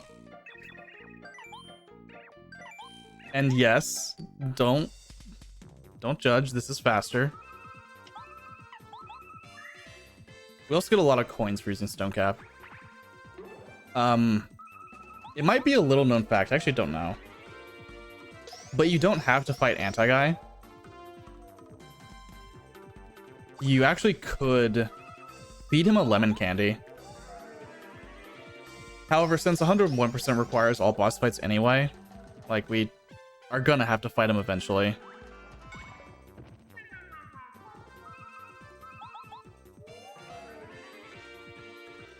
Technically, slap times 4 is better, but faster. He can't really do anything to me.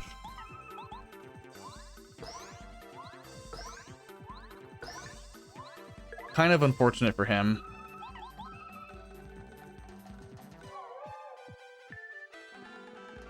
Gonna be grabbing Power Plus here.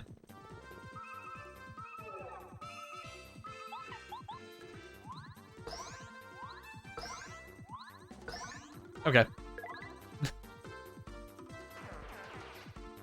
Poor Anti-Guy.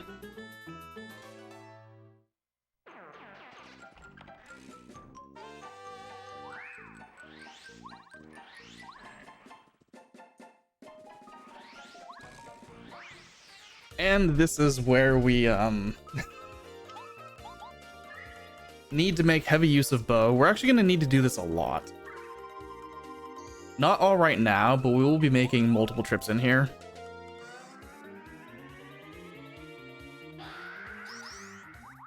There's a very particular reason I'm not killing them, and that's because I don't want the star points. So Spook is how we fight these Shy Guys without getting the star points. And also pick up the cake mixes.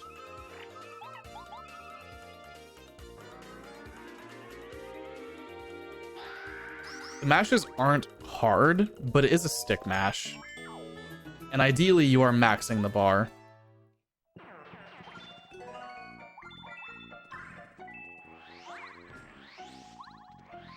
Okay, 2 cake mixes.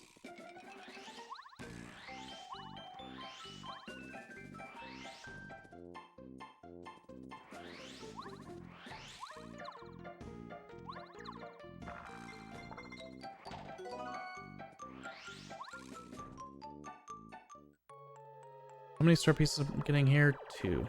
Yes. 3 total. Okay, should be 24 when I'm leaving Toy Box.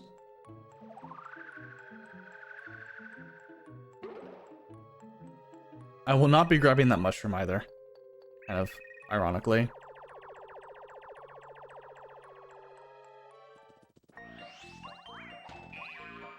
And you can make this jump, but I actually want the coins.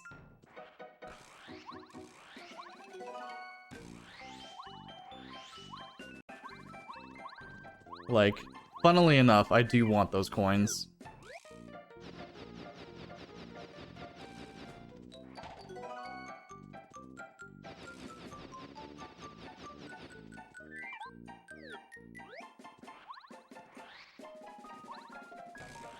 Well, I tried to get the coin block, it's fine.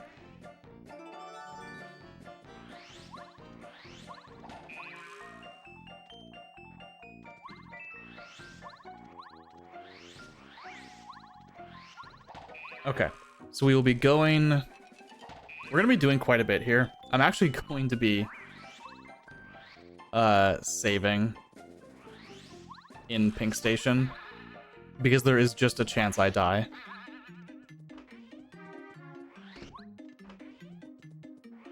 And unfortunately, this is a circumstance where there is pretty much nothing you can do about it.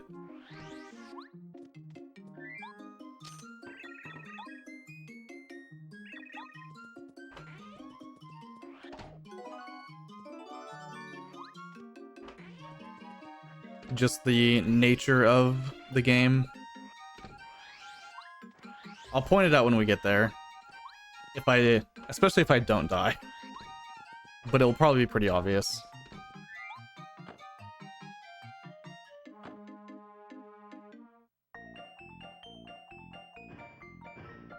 So we're gonna get 2 more cake mixes here. And also, this is a fun fact. Because we defeated a Shy Guy in that room, the game recognizes, oh, you've defeated a Shy Guy. I don't know which one you defeated, but I know you defeated a Shy Guy. And if you defeated a Shy Guy, that probably means you defeated the one with the calculator. But I see you didn't pick up the calculator, so we're just gonna put it on the floor.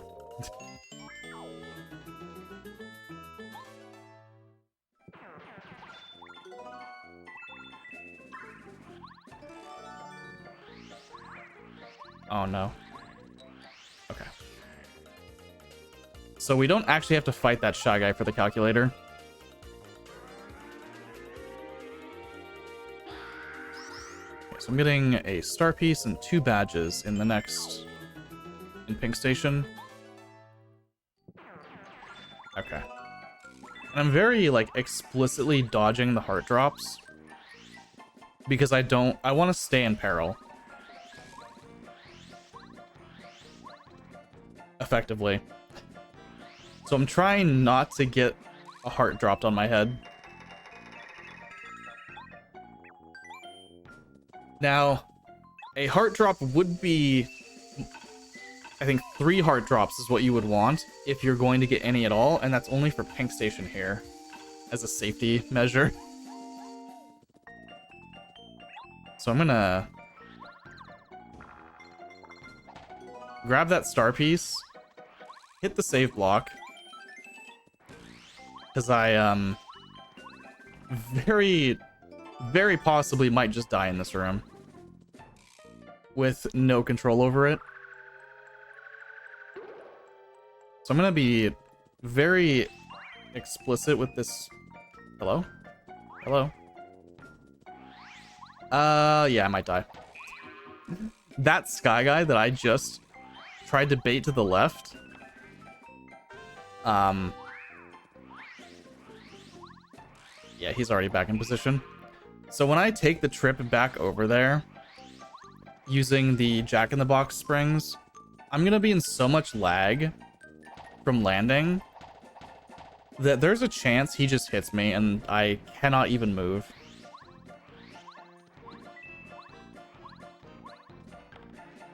But we'll see. Hopefully it doesn't happen. It'd be really cool if I got to just live. Right, game? Nope. We get to do that room again. So... yeah. That just happens.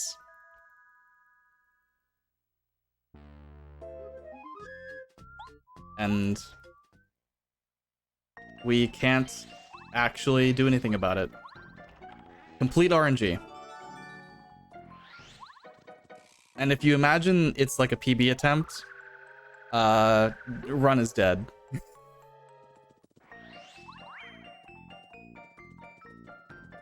Please come over here. Please come over here, Shy Guy.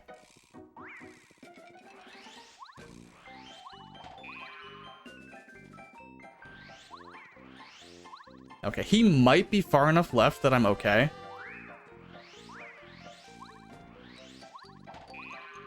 We'll see when we go back over there.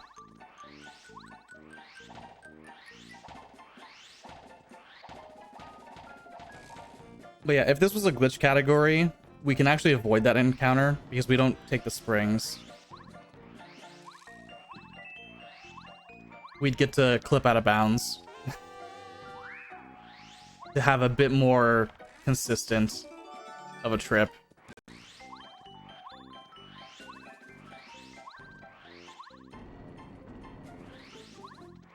So, do I die? Nope. Okay. Second try. Sort of just like, that's how it is. We, just have to accept it.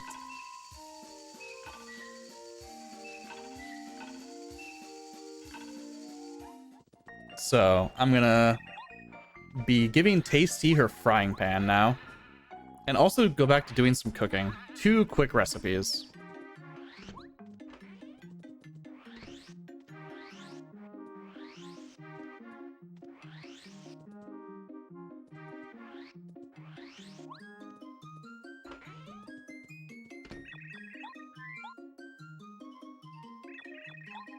So, she's gonna give us a cake. This cake actually doesn't count towards our recipes.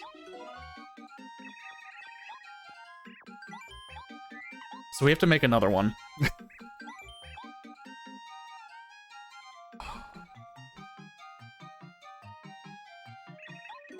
And then with this apple, we make a super soda.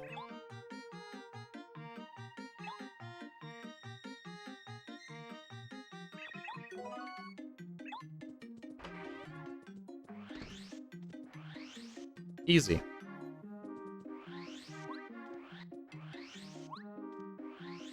We're actually going to be eating the super soda and the cake over here because we're going to spook 2 more times.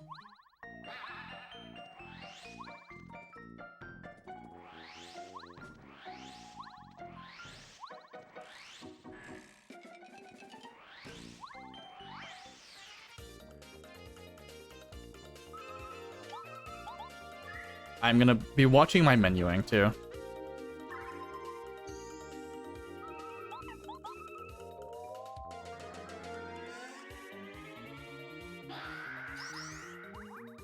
Super soda. Carbonated soup. Hopefully not.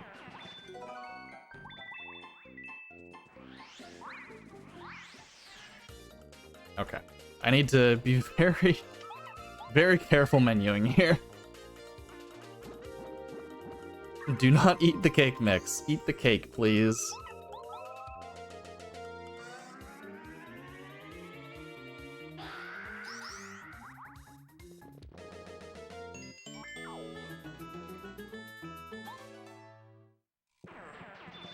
Nice.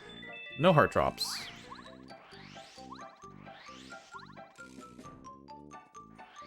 Okay. Off to feed Gourmet Guy.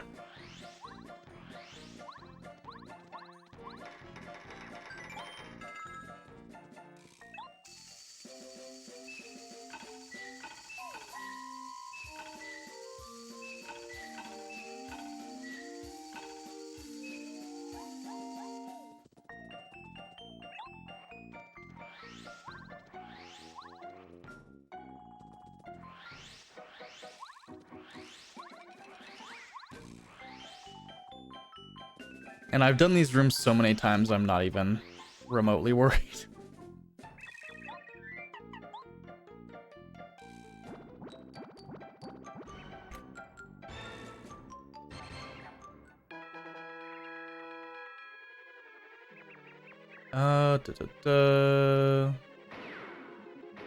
I'm checking my notes to make sure my star piece counts are correct, which they look like they are. We actually do need this cookbook too.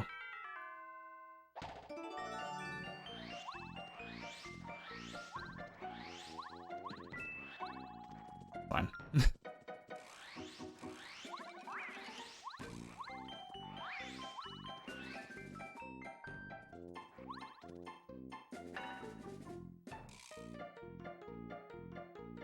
Okay, so we're doing green station stuff next, which is honestly pretty short.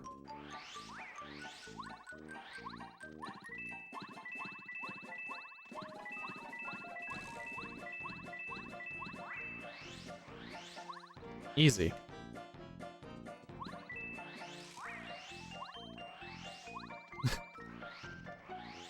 Plenty of coin blocks for a little extra cash.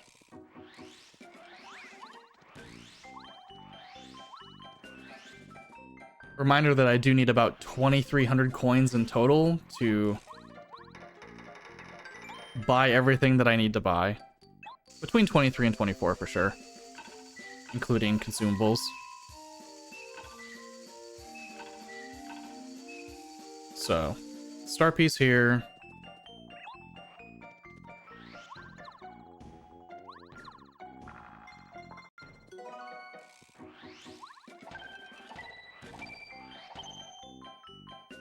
Grabbing 3 more star pieces in total in this chapter. Deep focus badge, that should be it.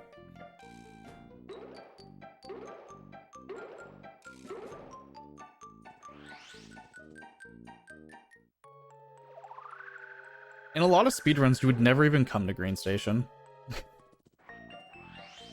Another uniquely 100% kind of thing. We don't need that mystery note, though.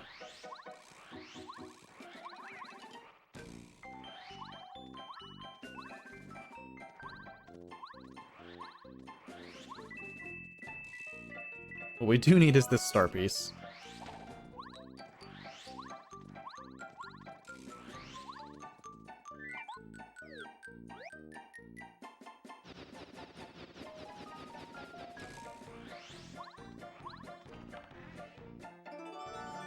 Don't need the soda.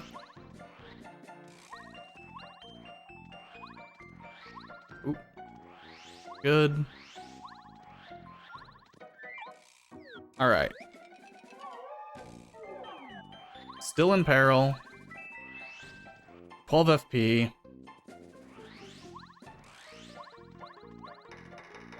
I am going to save before doing this next room. I'm gonna grab the star piece panel first, just in case.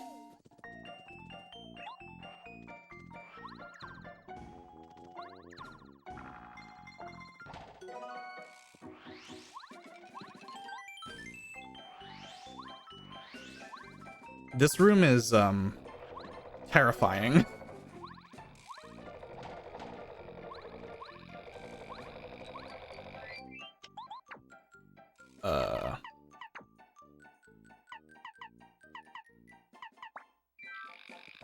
And only because of this guy.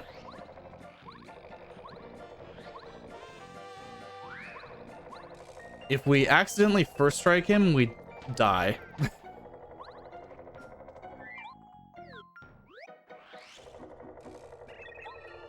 Thank you for the good luck, Gil. I also lied earlier. We do have to see Goombario. Again. He is just the fastest partner for this.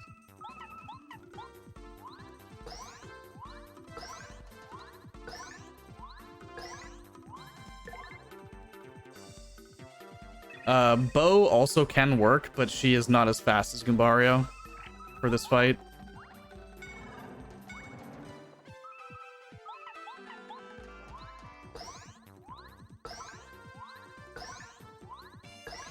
Okay.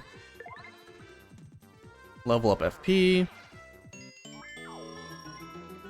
So because we equipped Dodge Master, we actually can't lose that fight as long as we hit action commands. It's sort of a hidden feature of Dodge Master where it actually improves your power bounces. So you're less likely to get capped early if you have Dodge Master equipped.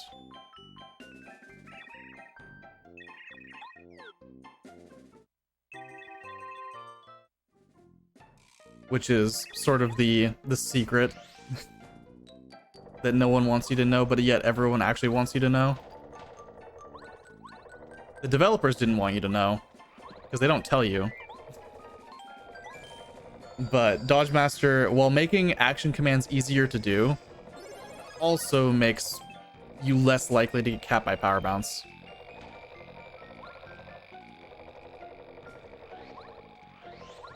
In addition here, I am going to hit the save block again after I grab this Super Shroom. It would be very unfortunate to die on General Guy, but I am not going to rule it out because the power bounce that we have to do on General Guy is actually very awkward because of how the camera behaves. The fight itself is not hard as written, but it's also not easy. It takes a lot of practice to do this fight especially. Just because of how the camera behaves with Super Boots.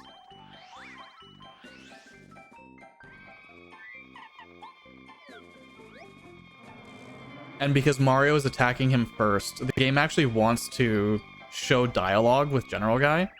So it zooms in on him while you're doing power bounce.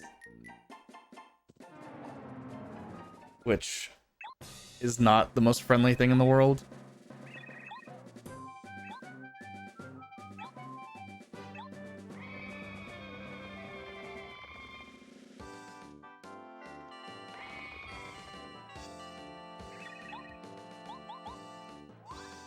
Untimed jump.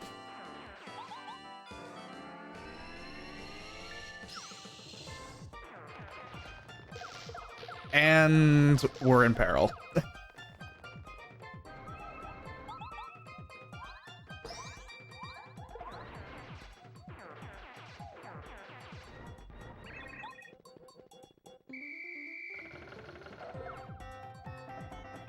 Fun fact, if there's anyone that plays randomizer in chat, the Shy Squad, which is the first phase of this fight, is always the same. So even though in randomizer, enemies may be scaled differently, the Shy Squad is always 15 HP and they always do 1 damage per hit. Per Shy Guy. Which you can definitely take advantage of to manipulate peril and danger.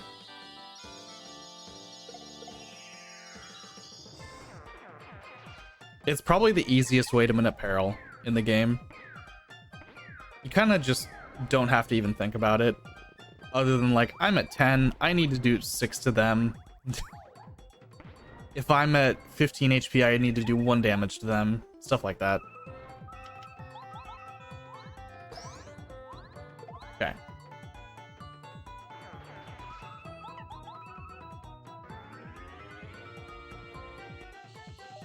This is where things get a little weird.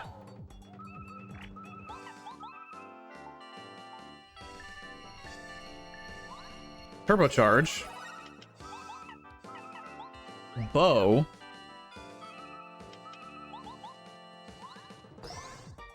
So I'm gonna need to do power bounce times 5 twice.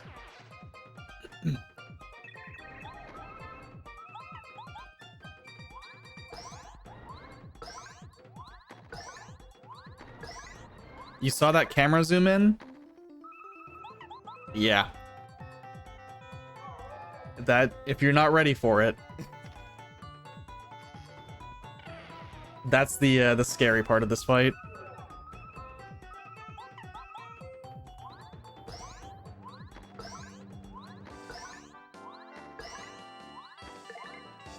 When that camera zooms in on General Guy and as you're doing like your 3rd bounce, it's very jarring.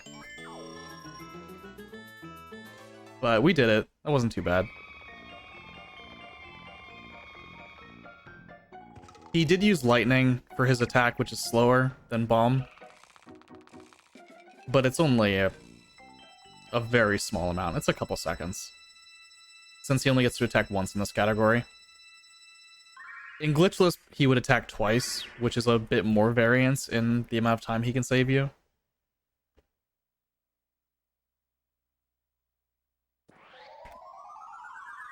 We're also going to be baking a cake with Peach here.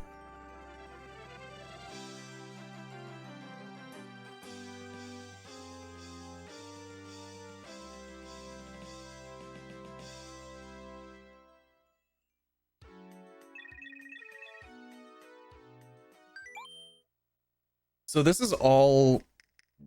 Until I defeat Fuzzipede, I consider this all, like, pre-Chapter 5 is kind of what we're doing right now.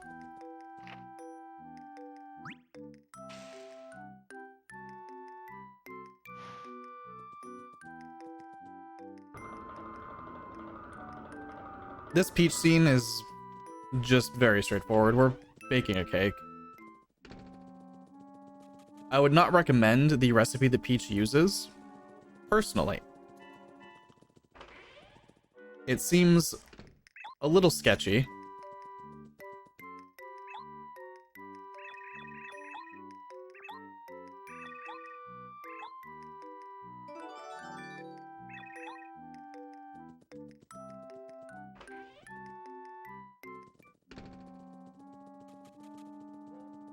Okay.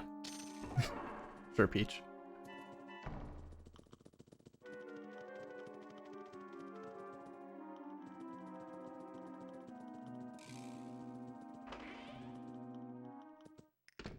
Ignore the fact that she just walked through the wall.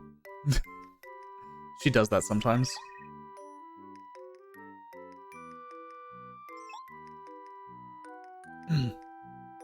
So, I mean, she uses all the right she uses ingredients. I'm not gonna say it's all the correct ingredients, or that she's definitely not missing some stuff. Sugar, egg, sure. You definitely put sugar and eggs into a cake.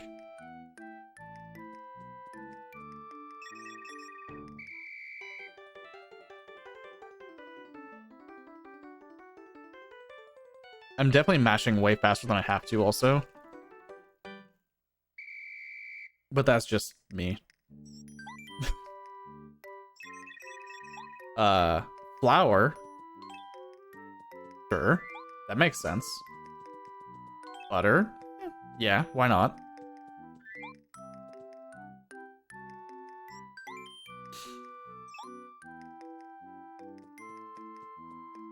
Surely we're not done, right?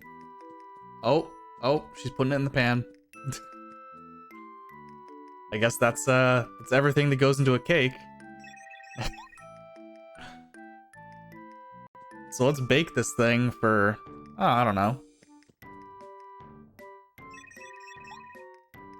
It's pretty flexible. Between 23 and 37 seconds. I aim for 24. I don't need the 1 second time save for 23 to feel anything. I would rather just make sure it's safe. So, 24 seconds in the oven. Good enough. Best cake he'll ever have.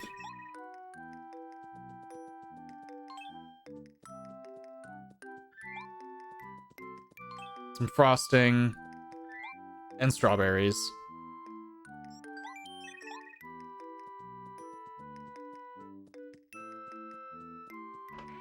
And now we have 2 minutes of holding the B button before I get control of Mario again.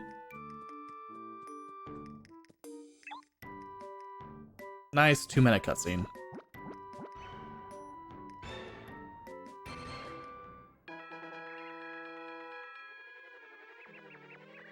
we're going to be doing some...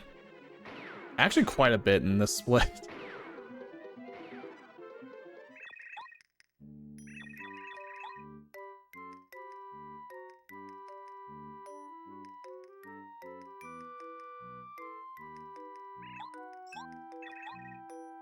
So in a lot of speedruns right now, you would just go to chapter 5.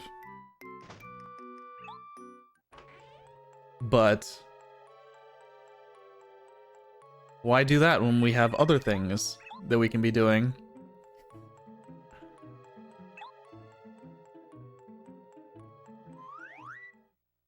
Not surprised Mario's reward is mostly cakes. Honestly, fair. She's an expert at the 24-second cake.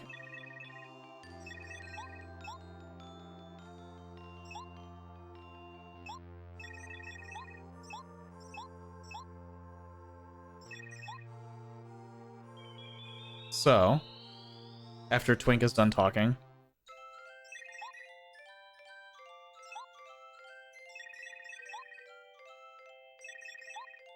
we can finally get back to moving. I haven't been over here at all, but I need to talk to you and leave. He will have an item for me the next time I talk to him. You, however... Hello. Please, take away my HP. I don't need it. My HP is now 5, which it will remain at for the rest of the game. And we are baking 3 things with Tasty. Super Shroom, plus Cake Mix. Recommend against baking a cake at 4,000 degrees for 24 seconds? I believe it. I wouldn't trust it either. Voltshroom.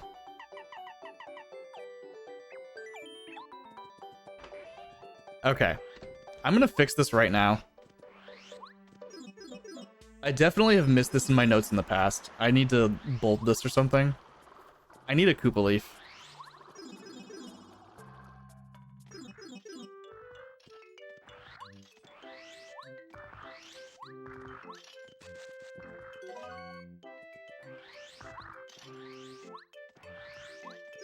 More worth it for me to grab that now than it is to change my recipes.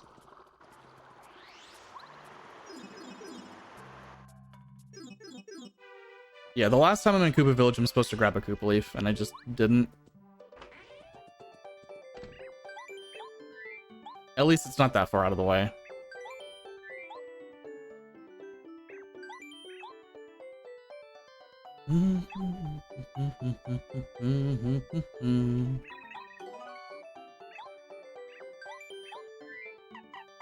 Voltshroom.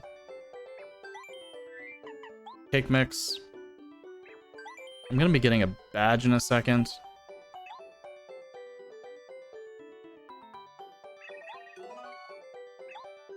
Delicious Electro Pop.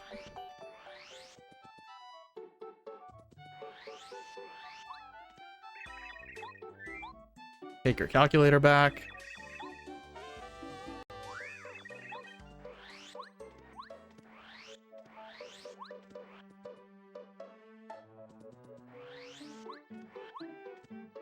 And our shopping trips.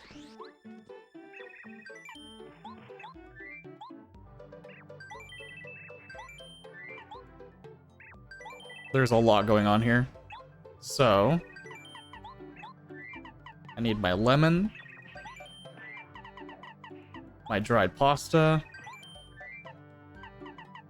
2 Koopa leaves,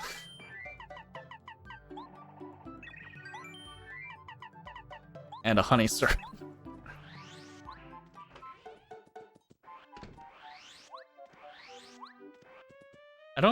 No, I don't think I had to go that far. Whatever. I need a badge from Ralph called All or Nothing. And if I don't get it, I can't fight the next boss that I need to fight. There it is. Wow. You know, of all the things to be nice about in this game, Ralph has been pretty good to me today.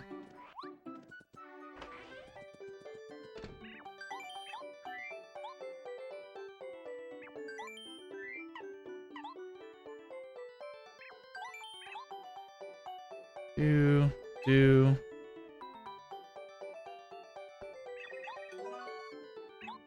Koopa leaf, dried pasta.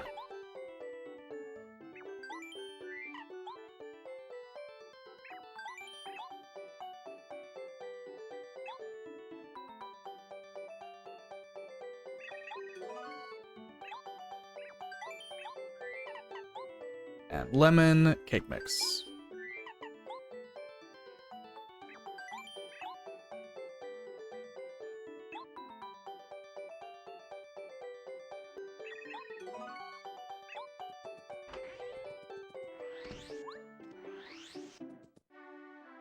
Factoria spaghetti. I mean, it is, yeah, pretty much spaghetti. Sal Shop by Tasty Tonic. Spook for 1 cake mix. Kind of weird that we only need 1 cake mix, but our inventory is really tight right now.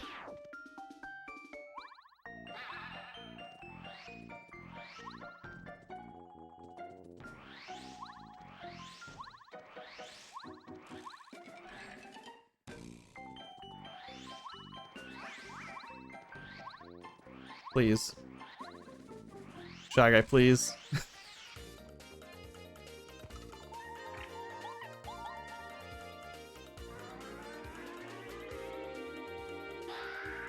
Spook is pretty good right now.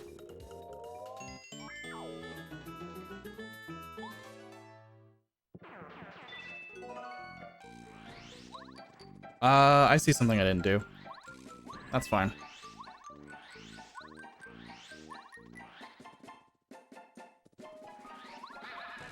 How much money do I have extra?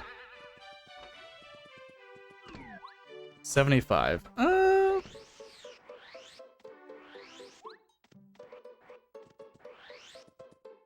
I could potentially buy a badge from Ralph here, since I have to come back here anyway.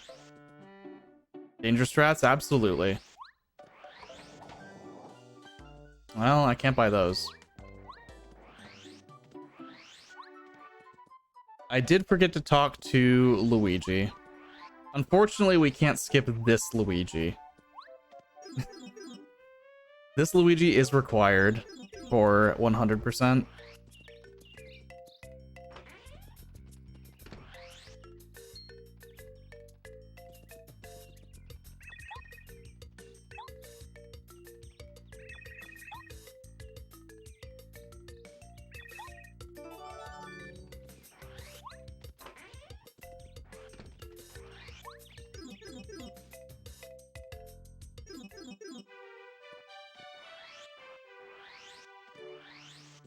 That's fine.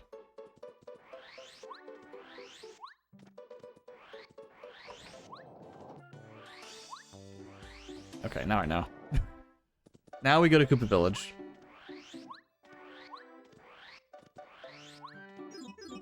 So I had forgotten to grab Luigi's autograph real quick. Not a huge deal to go back and get that.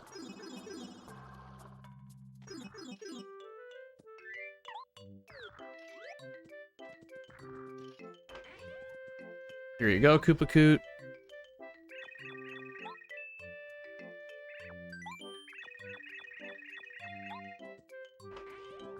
Wallet from Bush.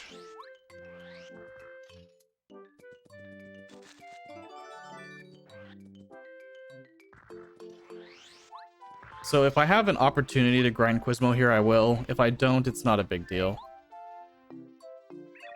It would be nice to get a few out of the way.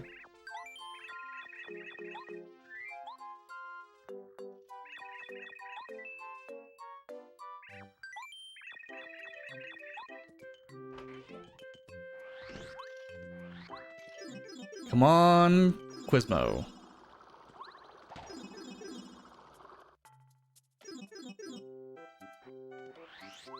Okay, I'll try a little bit. Only because I am behind on Quizmos.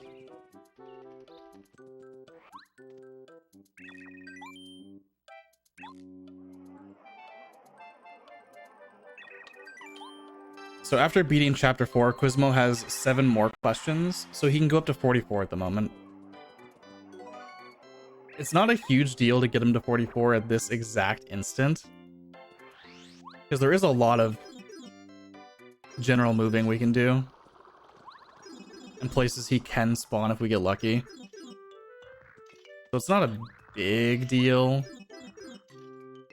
but it'd be nice to get him to, like, you know, the 30s.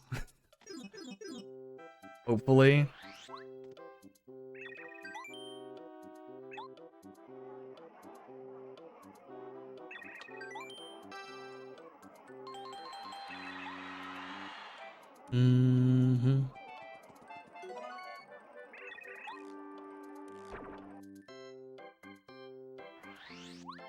So once he stops spawning here, I will simply continue on. If he doesn't stop spawning and lets me go all the way to 44, I mean, that's fine too.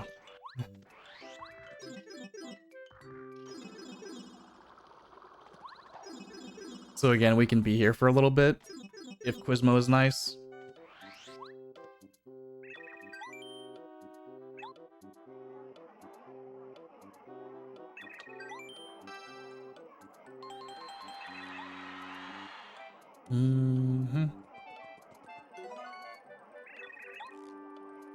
Because during this current segment, we're mostly doing side quests for Koopa Koot. And part of that is a pretty extensive fetch quest here with Merlovely.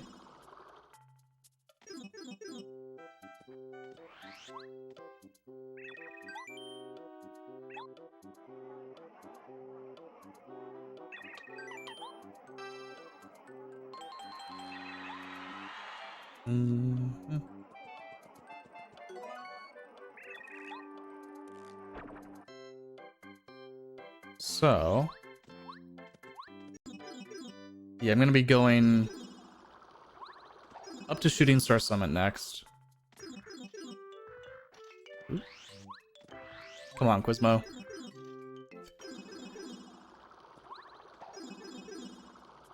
If you have faith in Quizmo, I'm sorry. Quizmo is never kind.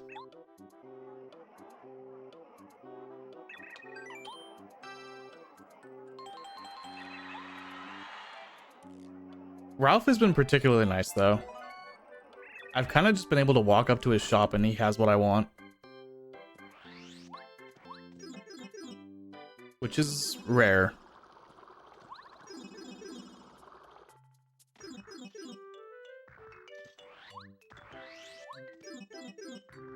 Yeah. Definitely want a lot more Quizmo than what I have. Ideally, I would have been at 37 already, making this current grind a lot less needed.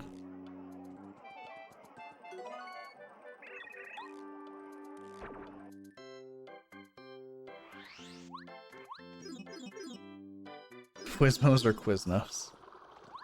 I'll go with Quizmo. Personally.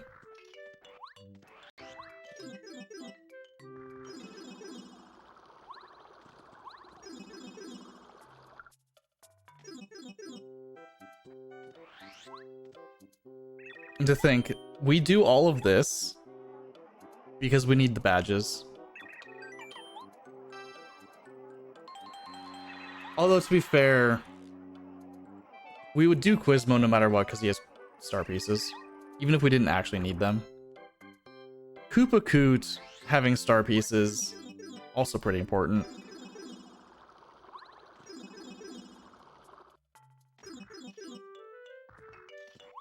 Yes. Back to back. Love to see it.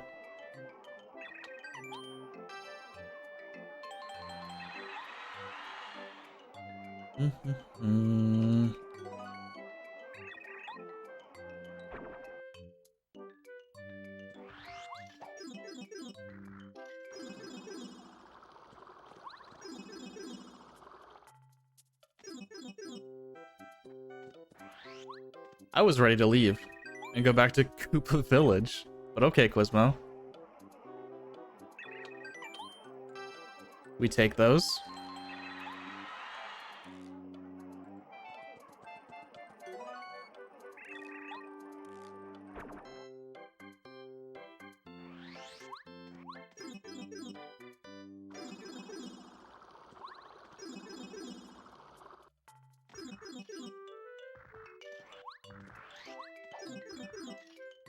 Yeah, we don't finish Quizmo until after chapter 7 because we can't. So, in runs like this, like I was saying before, until you've finished getting Quizmo, it's really hard to like tell what your pace is.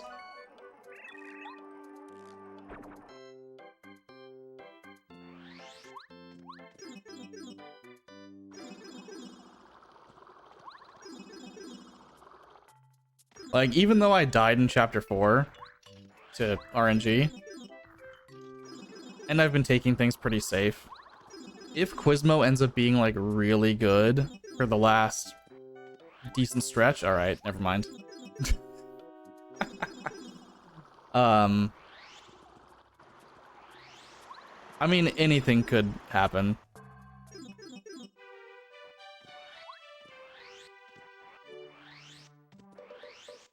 So, we're gonna go continue our fetch questing here.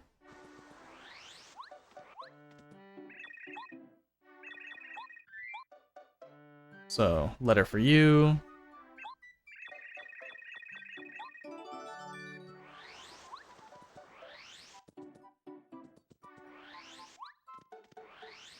Okay, we're lovely. We're actually gonna buy a badge here too.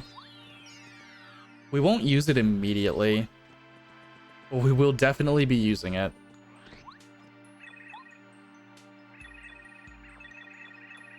And quite a bit.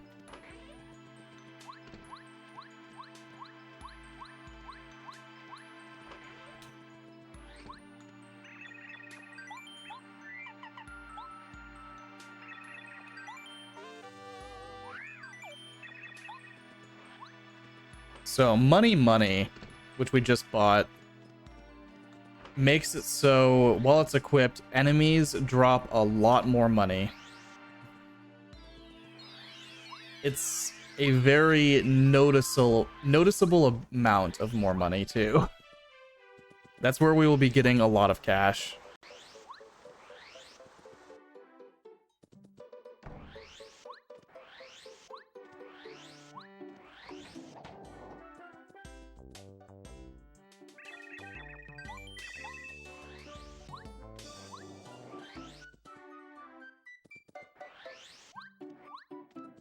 Okay, I was just spending some money there. Cake mix. Koopa leaf. Spin smash. Because I don't need that money immediately. True. True, Prism Lizard.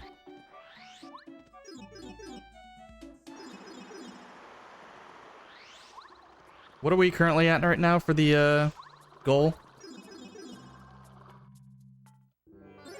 Well, for the overall charity. Oh, the overall charity, we are currently at $950.01. Nice. The goal is 2,500? Yes, I believe. So, still got plenty of time for that. And if you really want to, we're still looking to get that bid war for Paper Mario, skipping Luigi.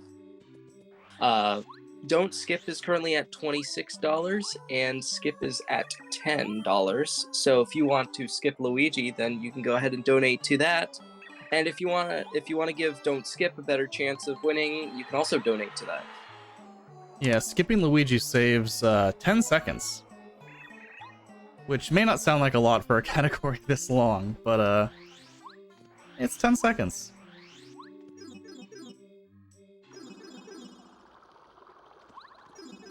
Okay. So I got the crystal ball. I got an extra Quizmo there. It's nice. Quizmo does not want to spawn here. Koopa leaf. Hello, Quizmo.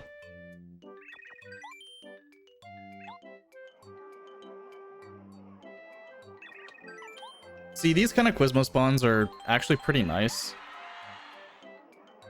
That's why I don't actually care too much about grinding him up, you know, like 10 minutes ago. Just because getting those random spawns is pretty beneficial. Since we're moving around between these areas so much anyway.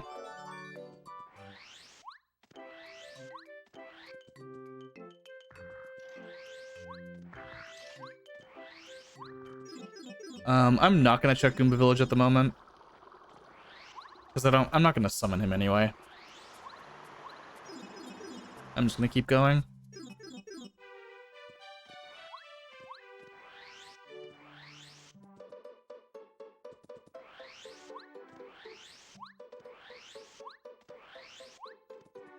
This may seem a little weird.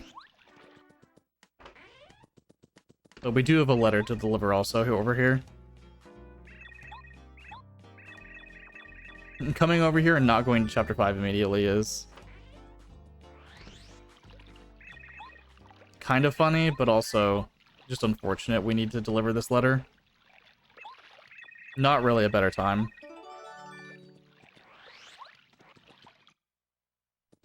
Due to how the chain actually works. And whose letters are in that chain really is the big deal.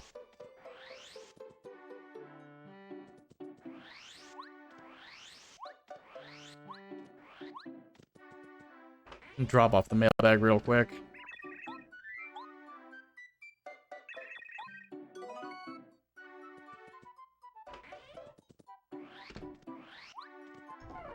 Hey, Phantom, is it alright if I interject for a sec? Absolutely. Alright, so this is actually the end of my hosting shift. I hope you all enjoyed my hosting shift, and I hope you all enjoyed the rest of this Paper Mario run, but I will be handing it off to our one and only Mod366. Go ahead and take it away. Thank you, Stasius. Have a wonderful evening, day, whatever time it is at your place. Hello, everybody. I'm MOD366, or Mod for short, and I'll take over, but Phantom, you go ahead with your run for now. Alright, sounds good. Welcome to the call, I guess. So I just got Merlovely's autograph. We're actually gonna do a fight. I know, crazy. It's been like 30 minutes or something since I've done a fight. But we're gonna do a boss fight here against our second blooper.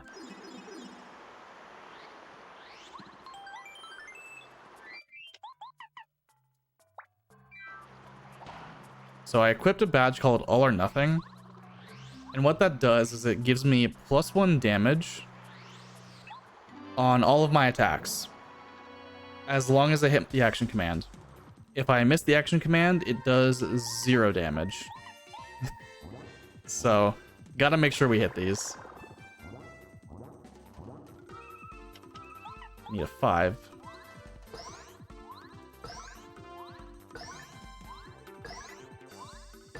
Okay. So I drop it at 6. Precisely because of that. And sacrifice Paracarry for the greater good.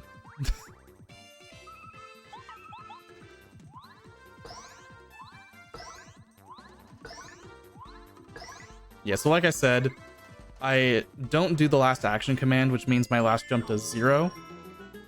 So I need to take it a little bit further. And that is a Shrink Stomp badge.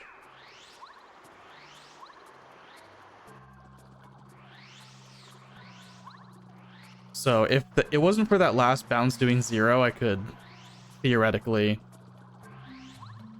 drop my bounce 1 earlier, but I do need to push it a little bit further.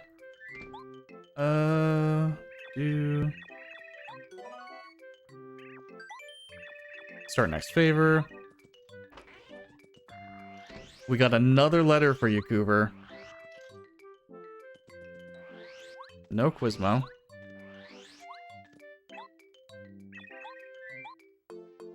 It's... So all the NPCs in this game, like even this generic Koopa, he has a name. That one's Cooper.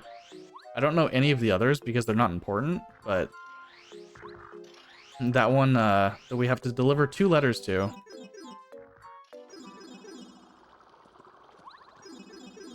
And this blue toad over here in Dry Outpost, his name is Mr. E.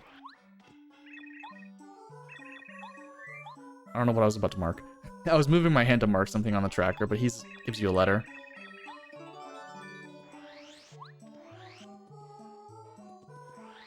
I'm gonna check for Quizmo. Hello.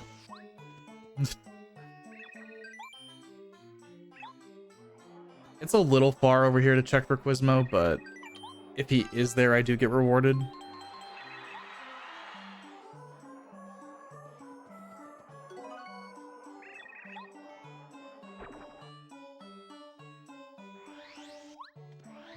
Okay, there's a shopping trip coming up here.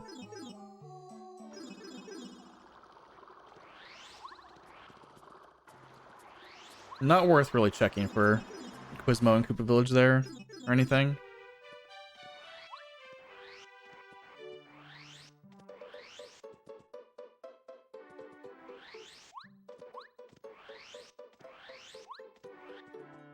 Okay. I see what I'm doing. Phantom, do we have time for 2 quick donations? Absolutely. I'm just delivering mail. Wonderful. Wonderful. They did come in just as we were swapping hosts. So we have $2 from Piccadilly Blue saying, yeah, it's not like we're running button kaitos here, but 10 seconds is 10 seconds. And we also have $10 from Prism Lizard saying, of course a furry has to donate to an animal charity. And yes, of course, and all the puppers and all the doggos really do appreciate those $10. Thank you very much. Both of those donations go towards skipping Luigi in our ongoing bid war. So we are getting a bit closer to skipping, but not skipping is still in the lead with $26 over $22. So if you want to change that, chat, now's your time to donate. Back to you, Phantasm. Nice. Phantom, sorry. Nice. Yeah, so all I really did there, I did a little bit of shopping. The sign that I just read, I had to read both sides because Koopa Koot wants to get updated on the news, on the current happenings of the world. We'll tell him about it later, but it was something he requested. And since I'm going to that sign anyway, there was a star piece that's just very convenient to grab. So, grabbing the melody. I'm gonna opt to not check the right screen here. That's fine. Well, I guess that works out for me. I forgot to deliver this letter to... What's your name? Little Mouser.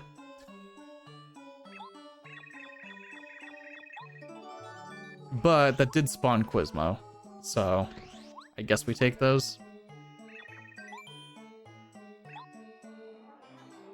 So, Quizmo doing a star piece panel and a letter to Nomadamouse.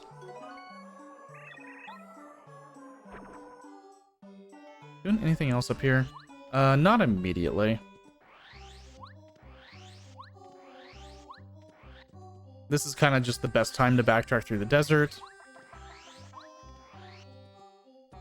We just have everything we need to finish clearing out the area.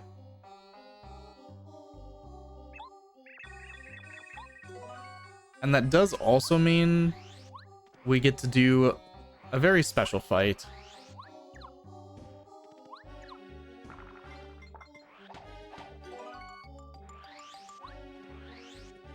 But also, Colorado's camp is no longer here because of story progress. And there is a letter in the tree where his camp used to be.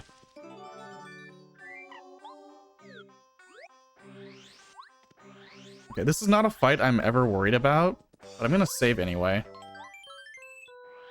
Just because I've done so much. But if you're a fan of fighting Buzzar early in the game, this version of the fight is a little bit different. Poor Buzzar does not get to play.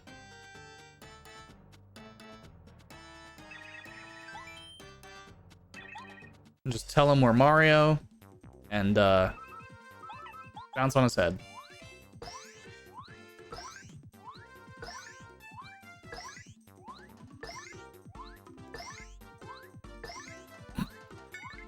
I did an extra one. That's fine.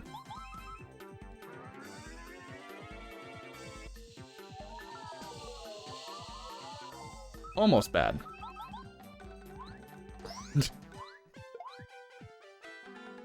Got kind of lucky there. My mash gave out at the end. That's fine. We got by Buzzar. And he will no longer bother us. We're also no longer going to come over here anyway. Kind of unfortunate for him.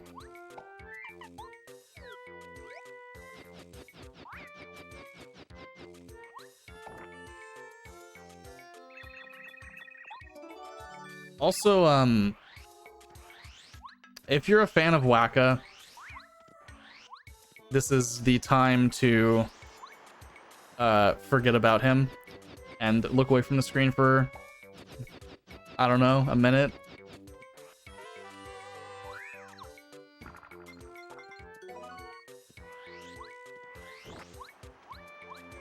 Because we are going to be abusing him a little bit. And by a little bit, I mean I'm gonna hit him 4 times.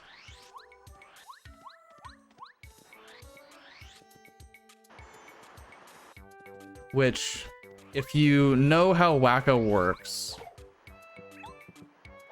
you may have realized that I have already hit him a few times.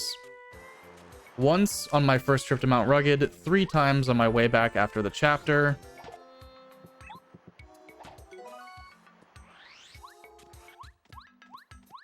And that's 3 times on this trip. This is the 4th one.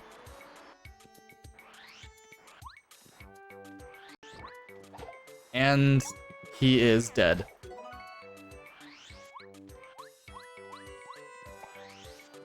So Waka will no longer spawn there ever again.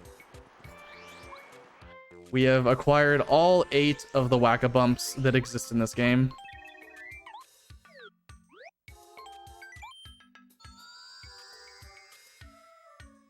Just, kind of unfortunate for him.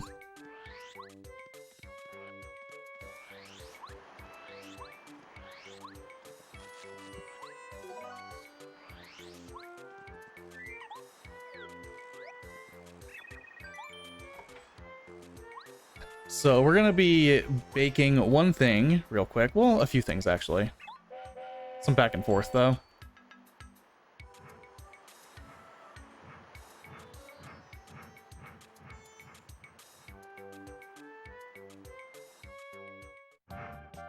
So the first thing we're actually going to bake is an egg missile.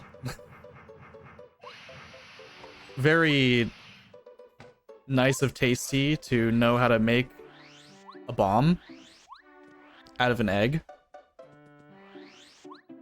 Not really the kind of recipe I would expect from a chef, but egg, fire flower.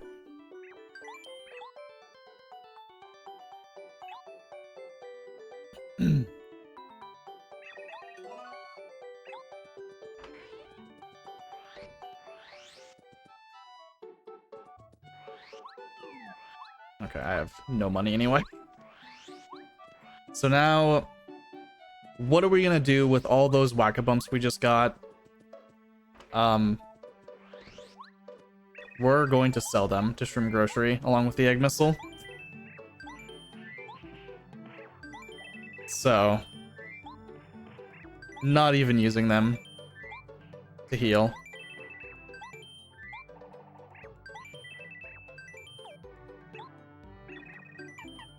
We are going to claim a lime. The last existing Whack-a-Bump in the world. Nutty cake. Honey syrup. And a strange leaf.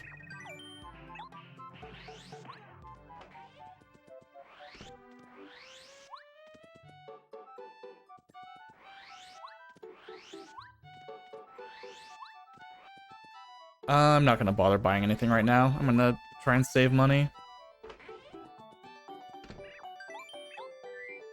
Strange leaf. And the Whack-a-Bump.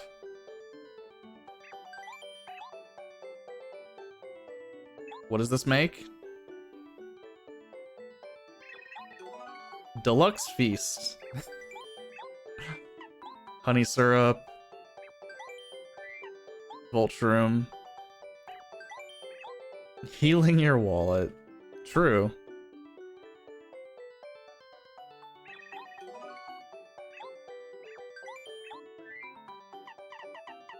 Cake mix is at the bottom. It's fine.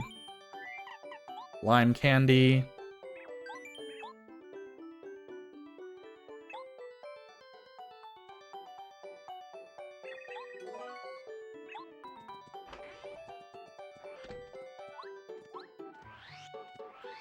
Okay. I am gonna be saving very shortly here after my Koopa Village trip because this next set is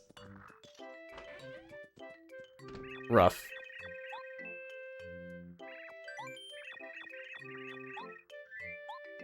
Take my life shroom, old man.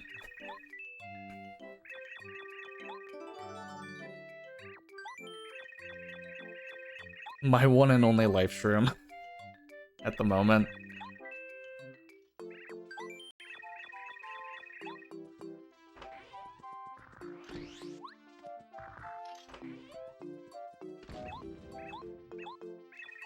Make these bombs stop blowing up Cooper's house.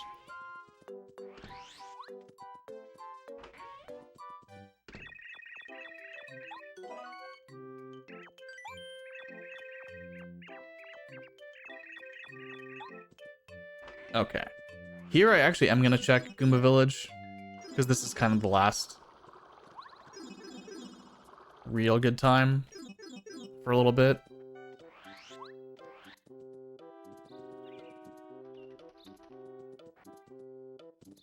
Do a little bit of Quizmo grinding. At least until he stops showing up.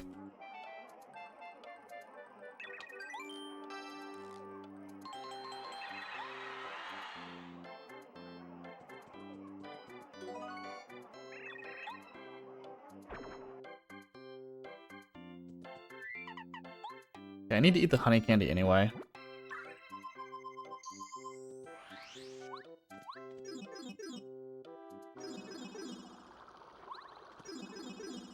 And I'm going to need Cooper. Unfortunately.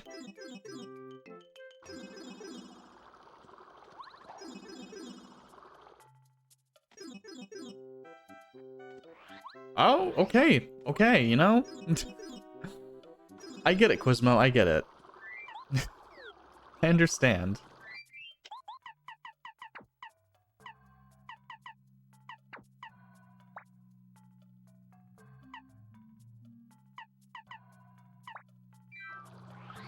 And by I understand, I mean I kind of don't, but sure. Why not?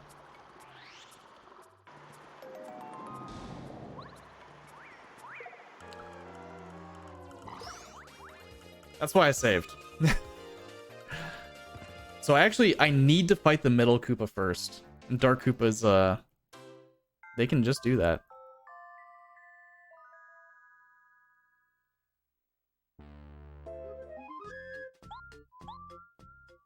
Oh, man. It wouldn't be as bad if we didn't have to fight the middle one first. but that is the situation we are in. Okay. Yep.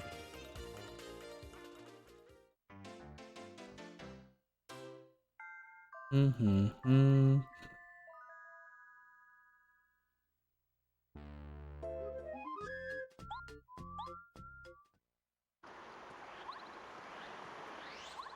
I've seen many runs die here. Never had it happen myself, though. Except I just keep spinning right into him.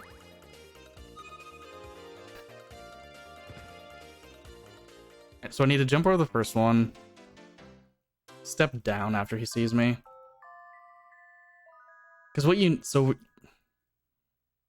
The middle Koopa is going to level me up. Unfortunately.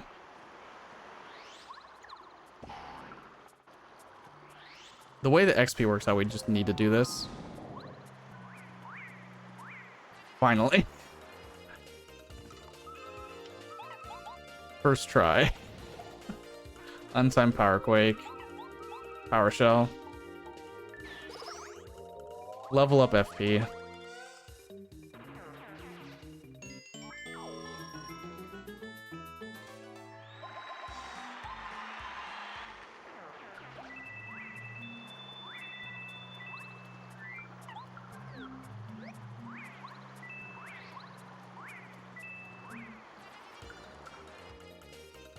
And then we Quick Hammer and Power Bomb.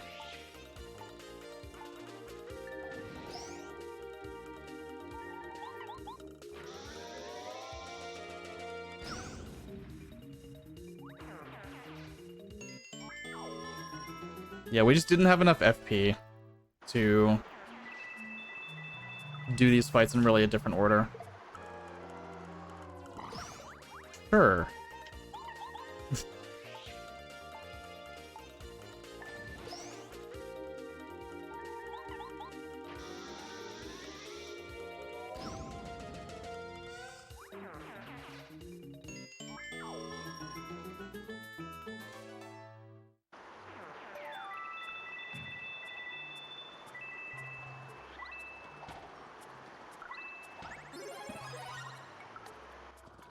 So that was money also. We got a lot of money out of that.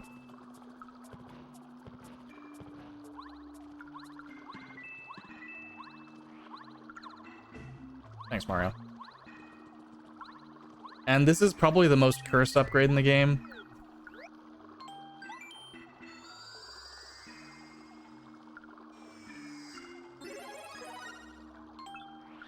But don't worry, he's going away. I'm gonna hit the heart block because I do need to actually manip Peril off of Shy Guys.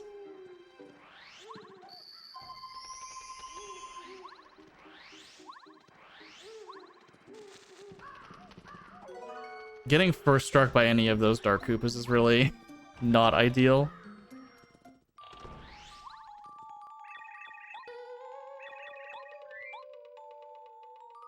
Letter to Frankly.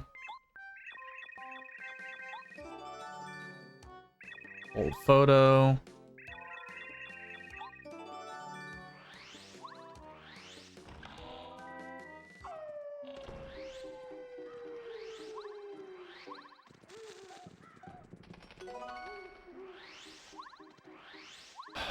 All right. Good to go.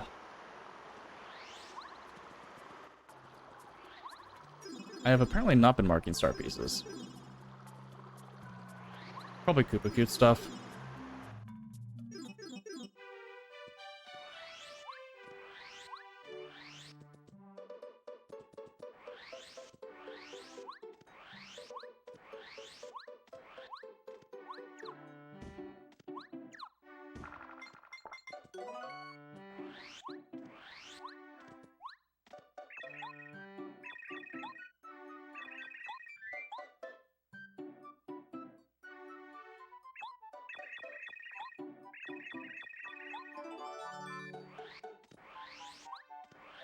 As I'm looking at my notes for grabbing that star piece, I'm thinking to myself, It would be faster to get that later.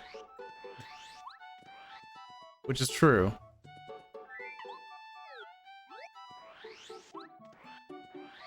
Oh, hi, Quizmo.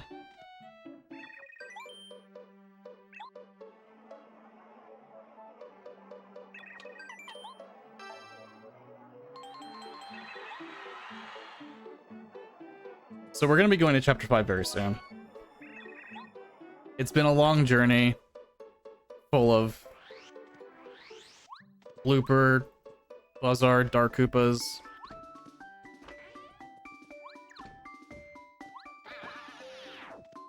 I'm going to save here. I do need to manip Peril off of Shy Guys.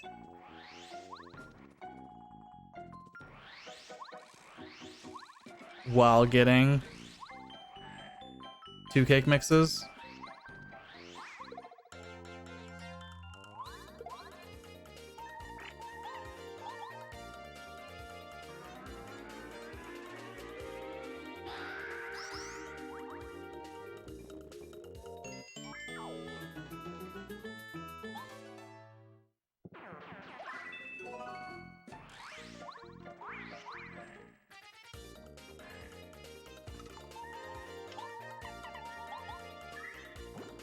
Lime candy just isn't needed. Get rid of it.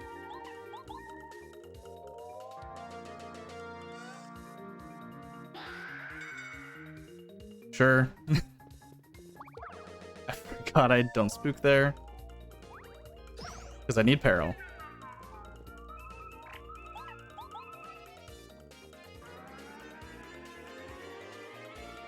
I should be fine on FP.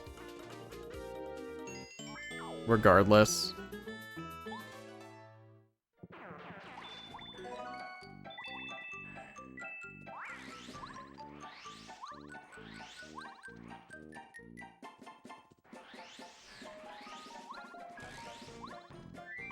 Okay.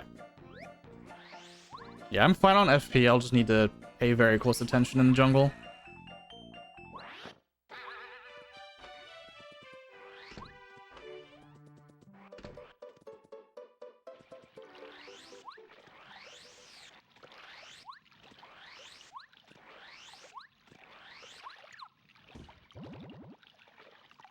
Alright, so Fuzzipede is probably the easiest fight we do. There's really nothing he can do to threaten you.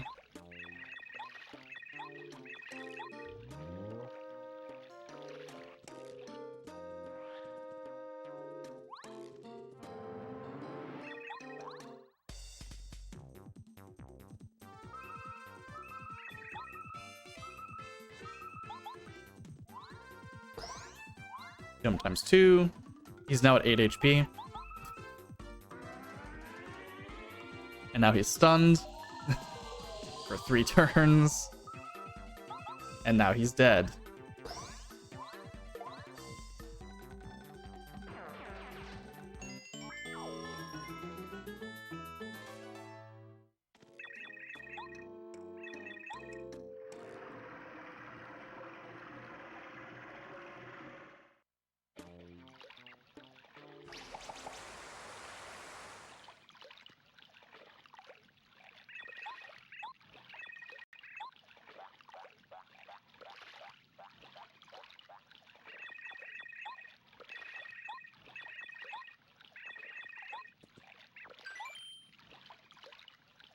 So finally off to chapter 5.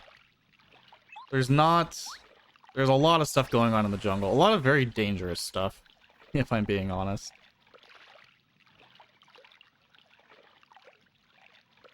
A lot of things that can go wrong if we're not very careful.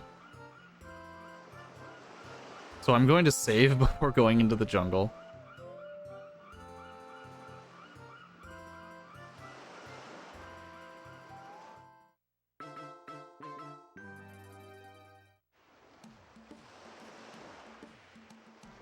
If we're lucky, we get some Quizmos here too. Probably won't happen. It's very rare for him to spawn on the island, I feel like.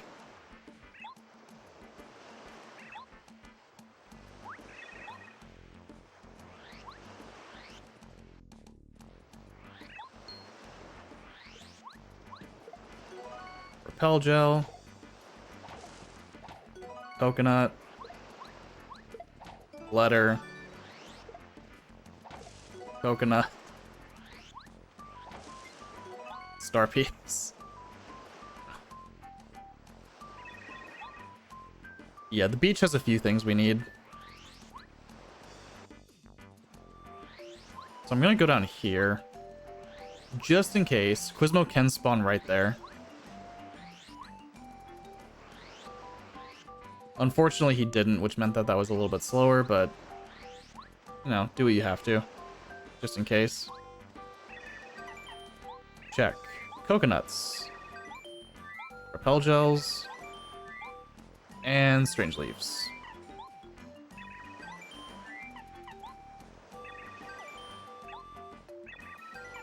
We sell the Deluxe Feast and the Honey Super.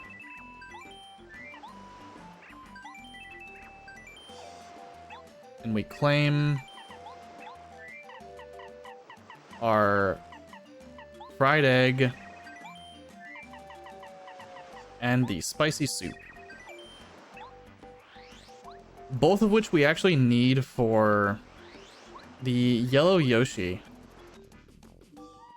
So after finishing chapter 5, the yellow Yoshi actually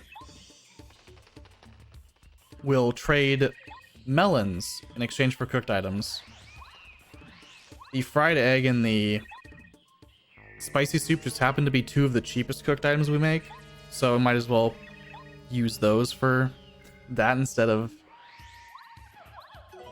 trying to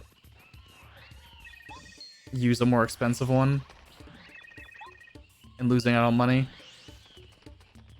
Alright, so Jade Jungle is scary. You may notice we're still at 1 HP. And we don't have life streams. We actually only have a couple cake mixes and a gem and jelly with us.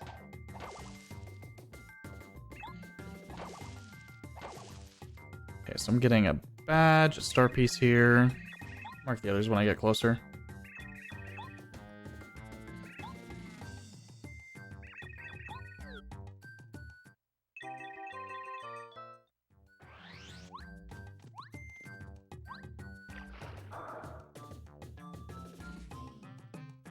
So, Sushi's gonna help us get through the jungle.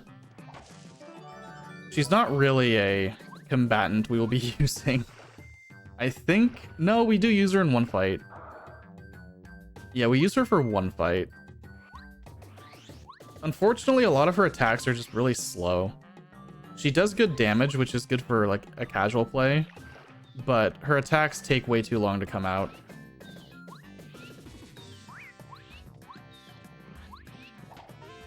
Beloved Power Quake that we don't actually use in this category.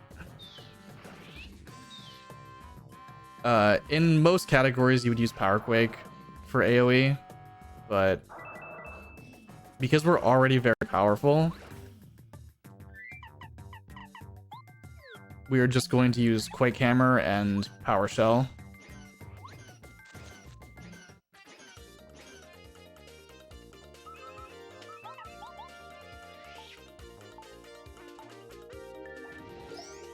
And that kills the ambushes with really no effort.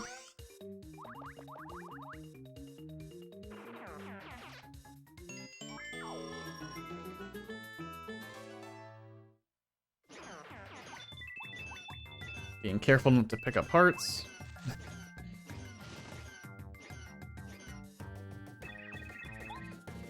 Being especially careful with the next thing that I do to not pick up hearts.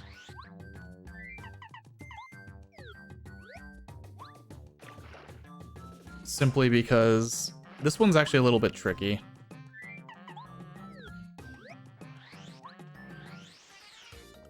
I would like FP drops in my current situation.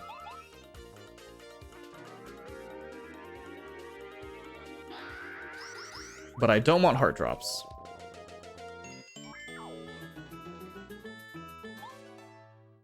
I'm gonna be very careful here. Not to pick up those hearts, but to grab hopefully most of the coins.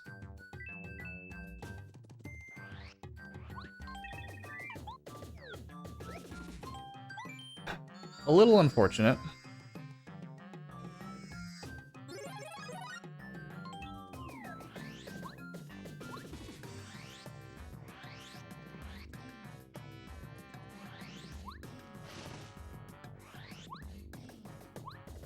So I think my best bet is actually to not spook this guy, unfortunately. I'm gonna miss out on a lot of money, but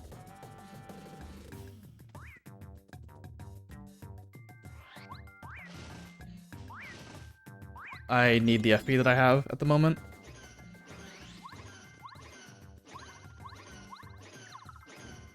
Mario.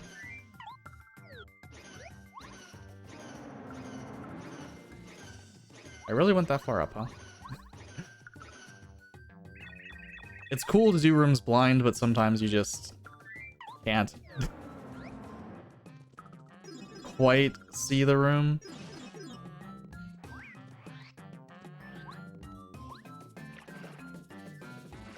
Grabbing a star piece here.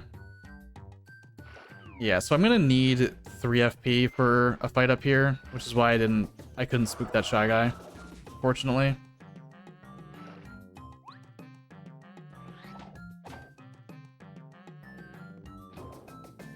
Probably only missing out on like 20 or so coins.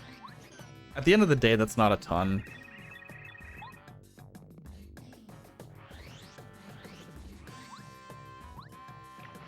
And if I have to spook a few extra Amazy Daisies in flower fields, so be it. That is the way that we intend on getting coins late game if we have to.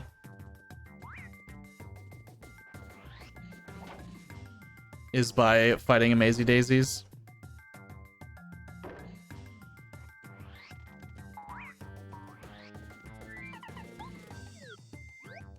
Okay. Be very careful here with menuing.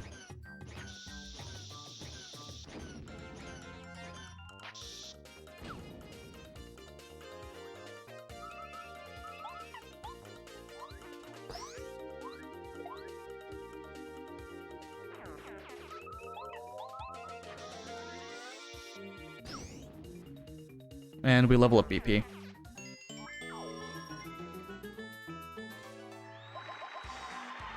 That menu in particular, it's one of the few times in the game where we don't have jump badges equipped, and we need to jump on the back piranha plant. So unfortunately, if you make the mistake of mashing through menus, thinking you have power bounce or something equipped, you accidentally will jump on the front one and definitely die.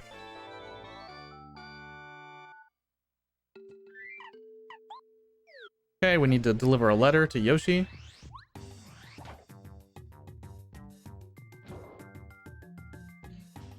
Okay, I'm good on star piece counts.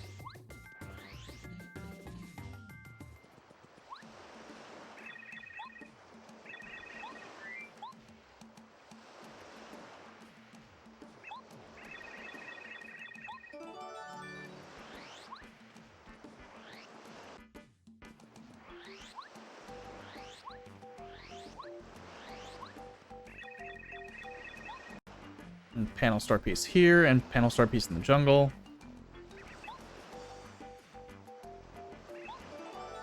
Happy heart on Raphael's tree. Should be everything.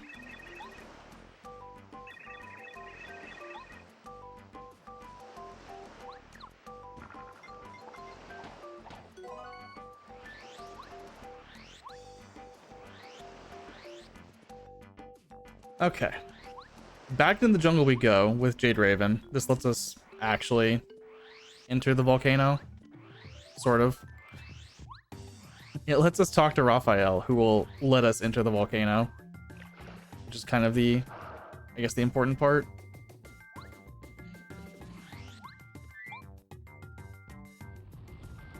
The only thing I need to grab in here is the Vulture. Okay.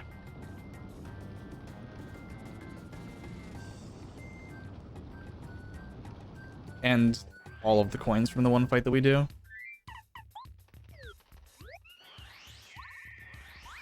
Even more important now than before.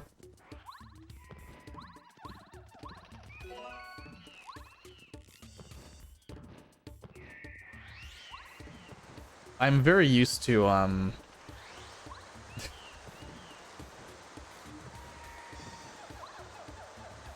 skipping this puzzle in a randomizer setting. You're actually able to clip out of bounds using these push blocks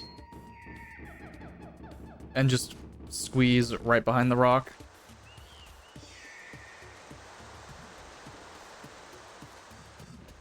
But that is actually, it's a trick only relevant in randos. No speedrun ever would be able to make use of it because you either skip the jungle entirely or you're glitchless. Wombat, please get off the panel. Thank you.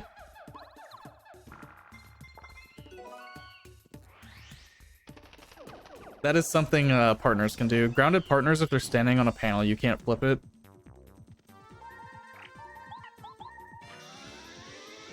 Which is very funny. And why you usually are flipping panels with someone like Paracarry out. Because they do not block it.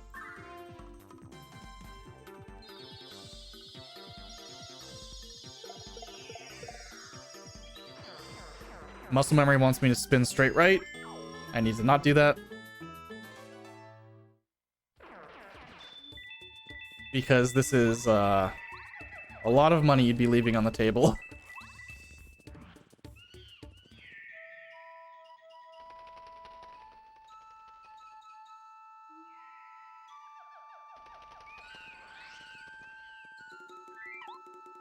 Yeah, 478 coins is a little short of where you'd normally be.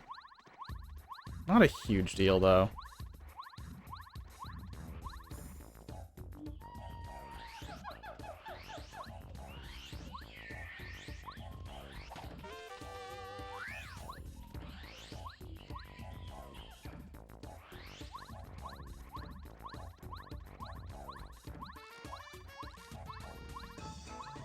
Worst case scenario, I get more coins from maybe some coin blocks or something.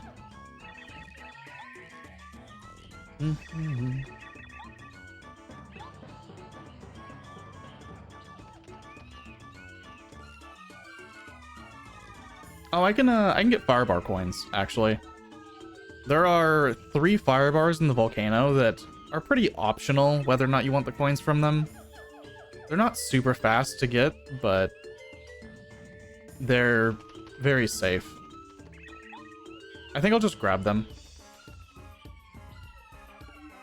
Definitely put me in a better spot for coins.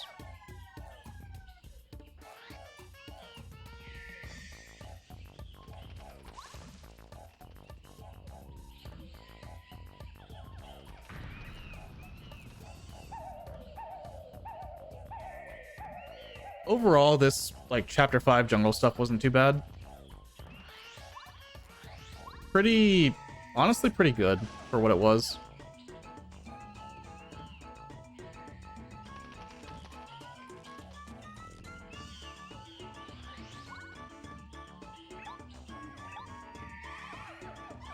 Unfortunately, Raph has a lot of stuff he's trying to do.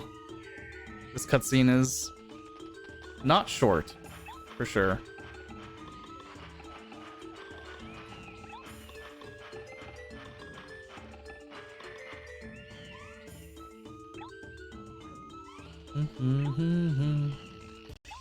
But we do get the Ultra Stone, so we'll be able to upgrade our partners to Ultra rank now. Mostly, the 2 immediate ones are going to be Paracarry and Bow. Easily 2 of our kind of better partners.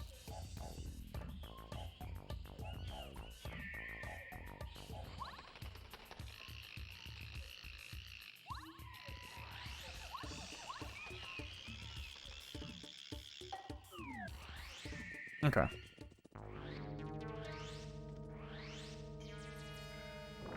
Oops.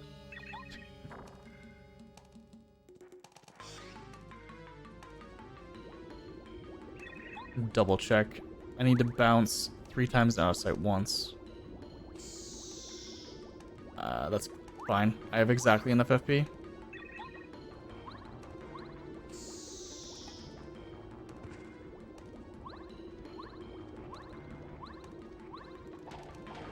Yeah, that one's a matter of just missing. I'll do the re-equip now.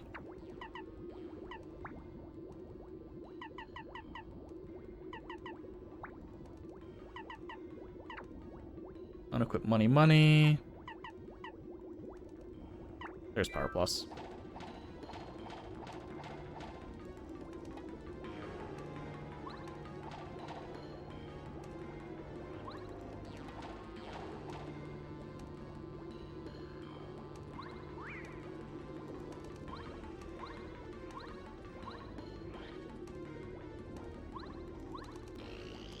Yeah, FP works out, like, perfectly. For the upcoming boss fight.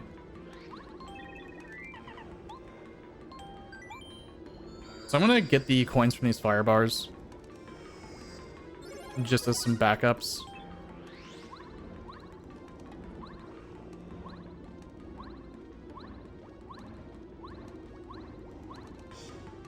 It's not the fastest thing in the world.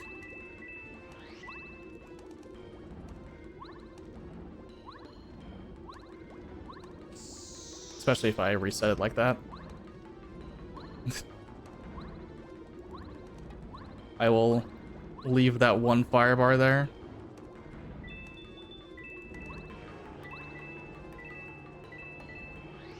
Okay. Good enough.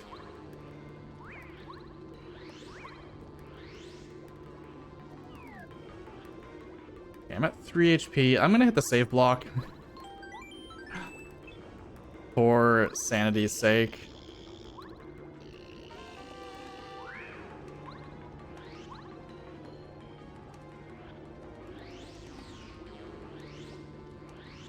Yes, I'm getting 2 badges in the volcano too.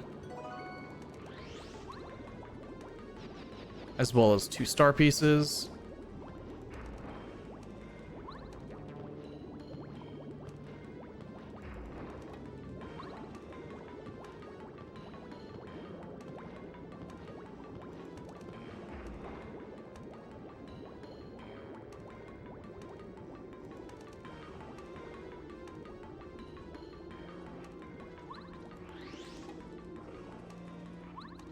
And this is the Ultra Hammer.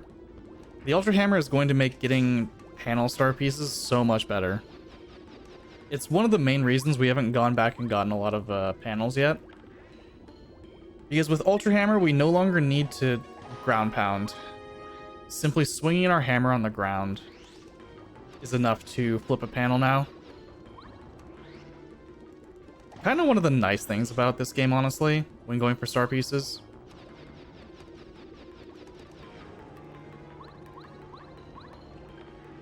I know it's something they took away in Thousand Year Door, where only your boots are able to flip panels.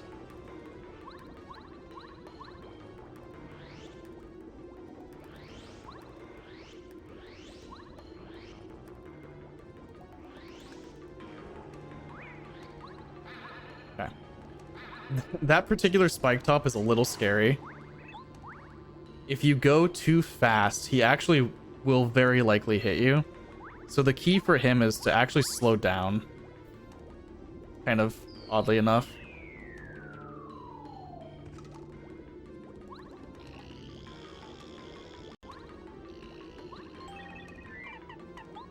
So I want the upgrade on bow.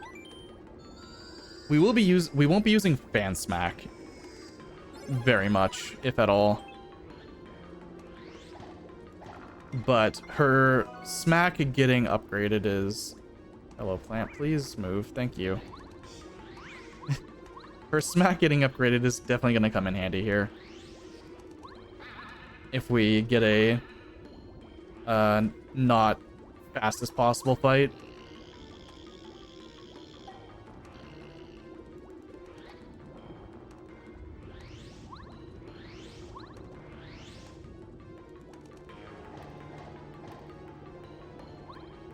I realize I've made a fatal error in all of my re-equips.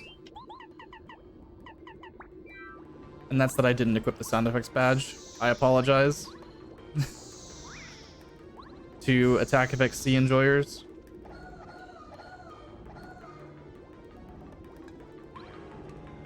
But it'll be equipped for the rest of the run. Definitely something I forgot about.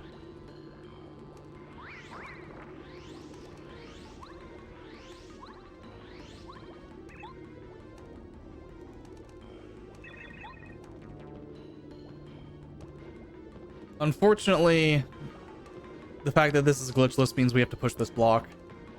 Normally you would just clip through the wall with Paracarry, but we get to slowly push this one block all the way over here.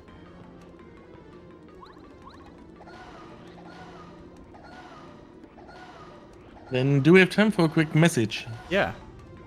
Wonderful. Lovely folks in chat.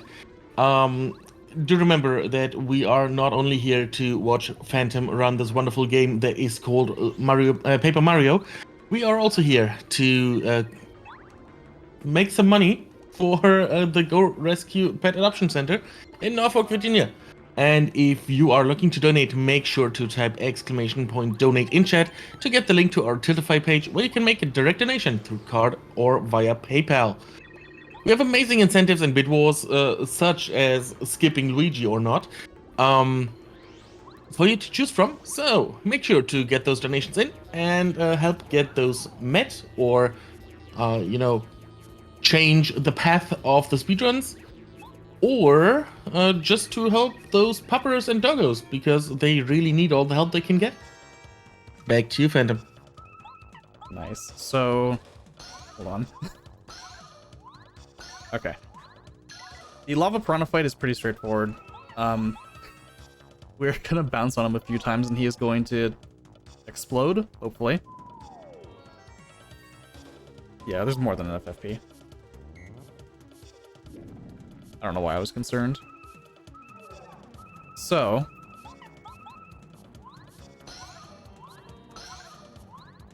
two 4 caps, and first phase is done. Now, the second part here, if we get really lucky, he will die before Bo even gets a chance to attack. Otherwise, we do have to attack with Bo. So if I get 7 bounces is what I would need.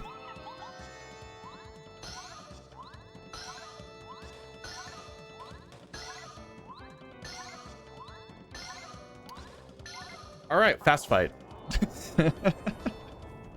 And that's Lava Piranha. I know casually Lava Piranha is actually a pretty tough fight. Especially if you don't know about the phase 2 stuff going into it. But we kind of didn't let him play the game, which is ideal for a lot of RPG bosses. You usually want to beat them before they get to fight back.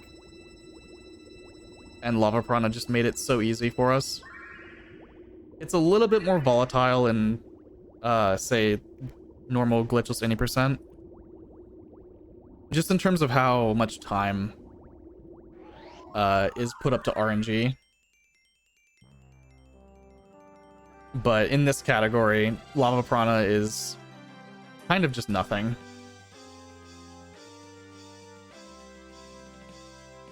And we're actually gonna go... This next Peach scene has a unique thing that only Glitchless 101% does. No other category in the game has any reason to ever win the quiz show in the Peach scene. But this category, we actually do want to win the quiz show.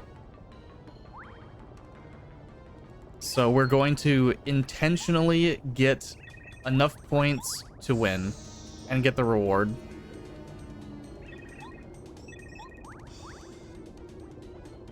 After we blow up this wall and leave Chapter 5.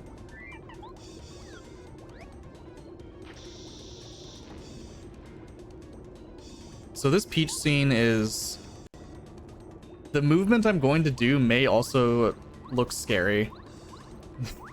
If you're thinking about, well, you don't want to get caught by the guards, right? You think that. I'm not in any threat of being caught by the guards, but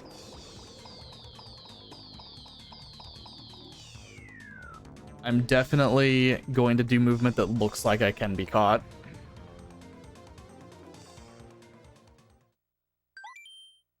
The first time I ever saw anyone do this movement, I was like, how did the guard not see you? Because I feel like they should. And yet there's other times where the guard definitely sees you when it looks like they shouldn't.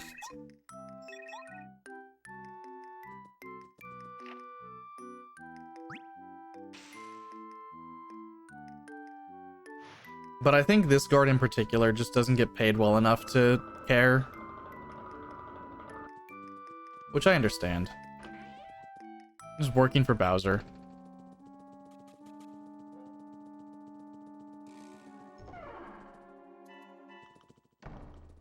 So, come on down to the first step.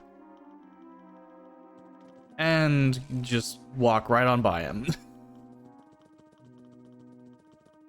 Definitely didn't see Peach at all. To be fair, their helmets kind of block off a lot of their vision too. I'm sure their periphery isn't like fantastic. Although here we are going to win the quiz show, like I said. Very important to win. This is one of the 5 jam and jellies that exist in the game.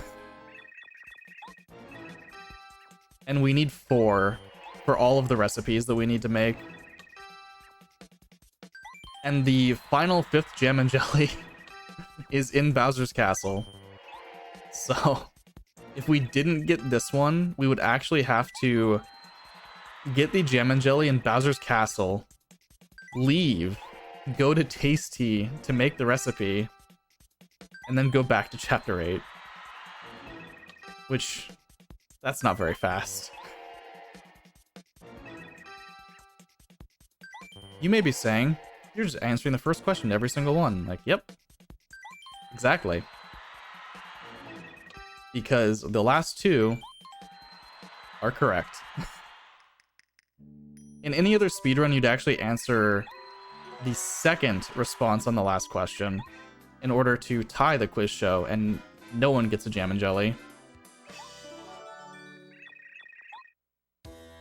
But we're not doing that today. We actually want this.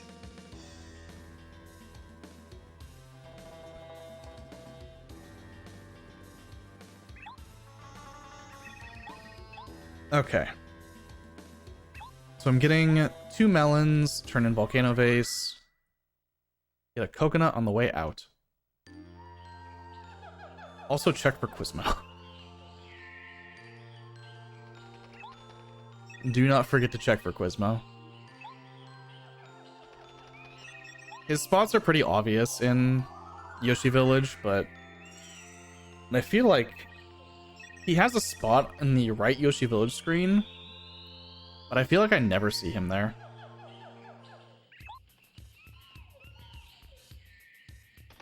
Thank you for the good luck, Joe.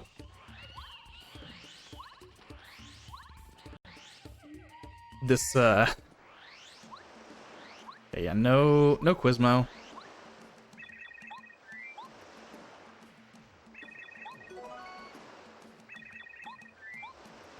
We are getting into the late game, though. So, only a matter of time before we get to see what kind of pace this run is actually on. Our Quizmo isn't, like, particularly good. Usually you'd want to have the full 44 going into Chapter 5, but a little more than 50% is, I guess, acceptable.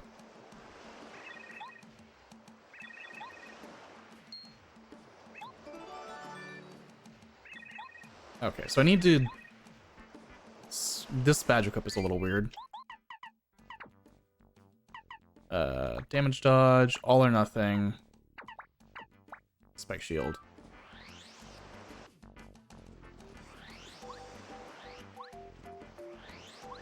Quizmo, are you here? Nope. Okay. I tried.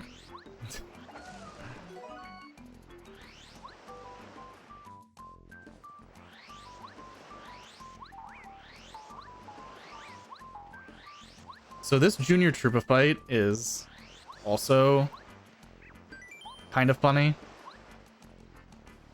We're gonna do nothing on turn 1. Because I need Peril to kill him quickly. Which is something I get simply by blocking his attack.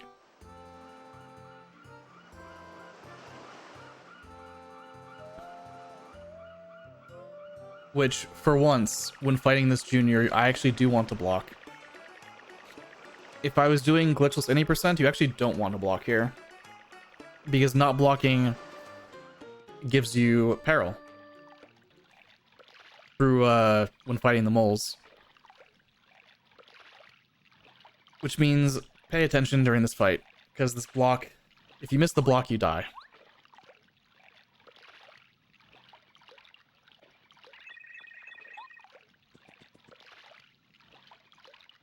Luckily, it's not a very hard block. This junior only has 20 HP, so he's not that threatening.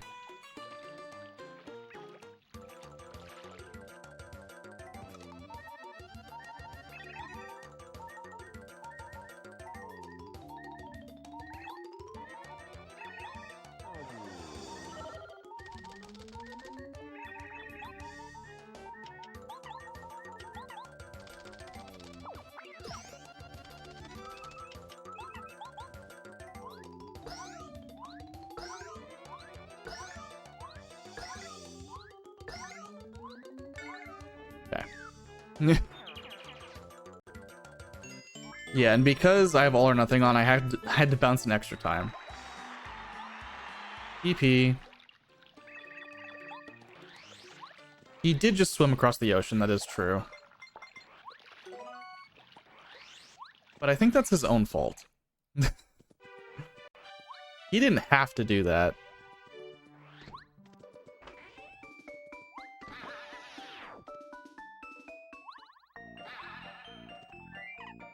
And you may be thinking, why are you going back to chapter 4? Well, I think at this point,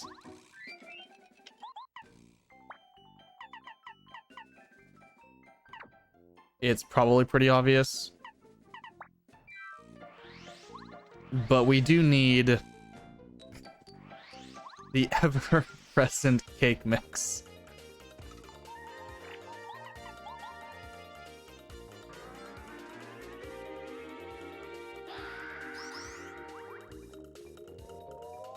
So, do always need more. Phantom, do you know what we also need? What's that? The $5 that C-Punk C just donated. With the text, can't leave Luigi out again. And yes, that money went towards Don't Skip Luigi, which is now in the lead at $31. And I have to correct myself because just coming in is a $15 donation by Chuck Quizmo saying, "Please stop hunting me down. I want to run a fun little quiz show and you're stealing all of my prizes." Those $15 go towards Skipping Luigi, which makes Skipping Luigi now in the lead at $37. With Don't Skip sitting at $31. So $6 difference. If you want to change that up, now's your time to donate. How much longer do we have for that? About 2.5 to 3 hours. Okay, quite a bit of time for you. You know, quite a bit of time to change if we want to skip or not skip Green Mario. Also, we are just $18 away from adding a 4th digit to our donation total. Come on, chat. We can do that. You can do that. Let's get those donations in for that. Back to you, Fenton. That is super close. And yeah, skipping Luigi, as I mentioned earlier, is a 10-second time save in this 7-hour category. So very, very important that we don't have to see him at the end of the game. I'm making a few recipes here. This puts me up to half of the recipes done when I'm done with this little trip.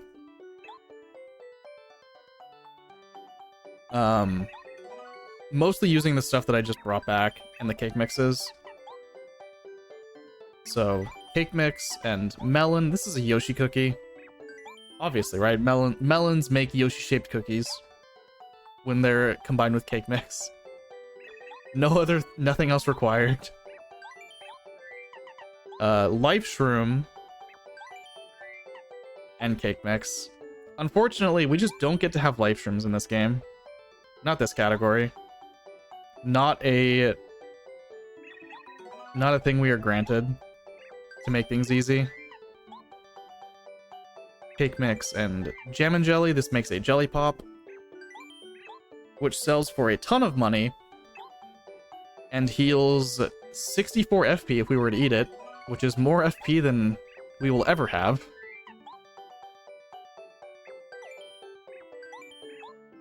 In fact, more than double what we ever have.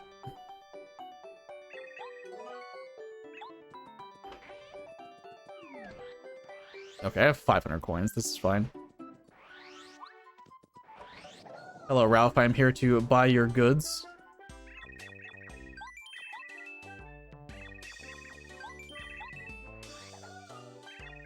That was some pricey goods you had there. I might have bought too much, but that's fine. I'll get punished later. Oh, panel star piece at dojo before I sell.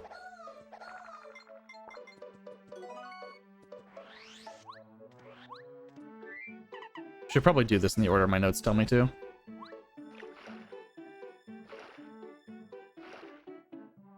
Buying Mega Quake is a pretty big relief because that is the most expensive badge Ralph has. I have a little mini tracker that you can't see on screen that is telling me how many coins I need for Ralph. And we're down to 725. So I need 725 coins to buy out Ralph, 640 to buy out Rip Cheeto, for a total of 1365, plus a few other coins that I need to buy, like some miscellaneous items for recipes still. So probably close to 1700 coins I still need.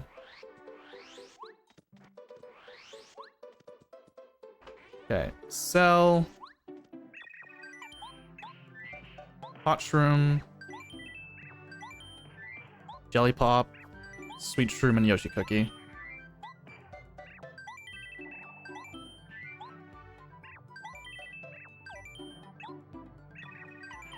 Claim our last life shroom. Coconut. Maple.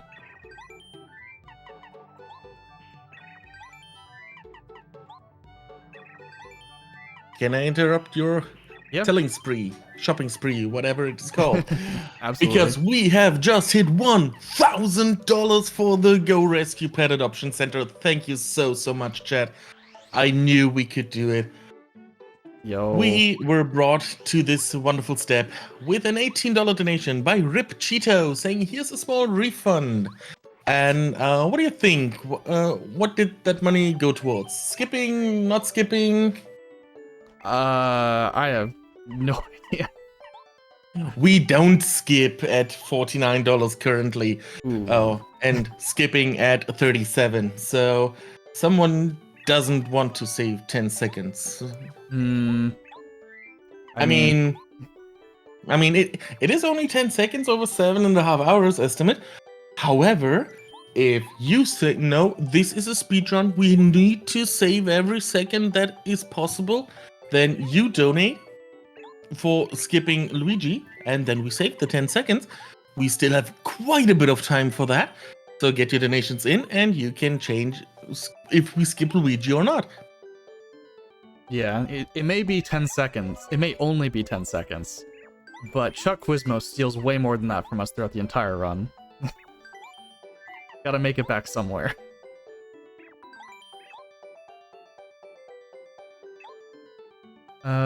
Da, da, da. Strange Leaf should be done with recipes for now.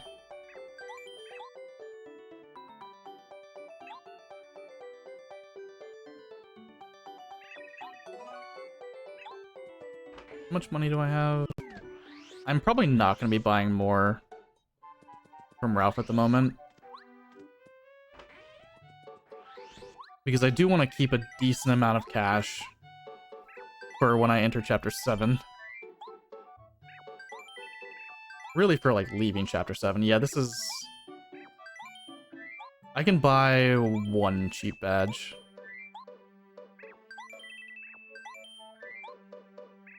It's not too bad. Yeah, I can comfortably buy D-down pound if he has it, or jump charge. Maybe smash charge.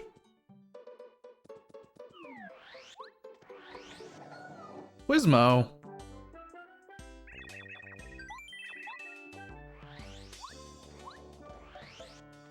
What are you doing here?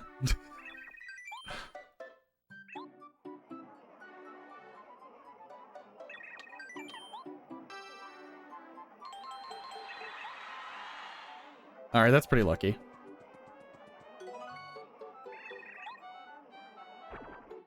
Quizmo has been pretty bad when we ask for him, but he's kind of been showing up a lot randomly.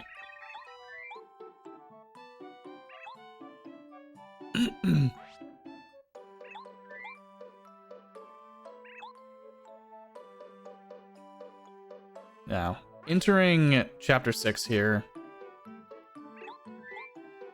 This is pretty scary.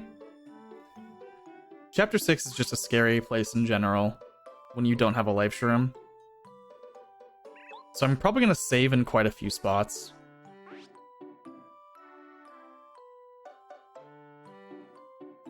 Just to, like, be very sure I don't die.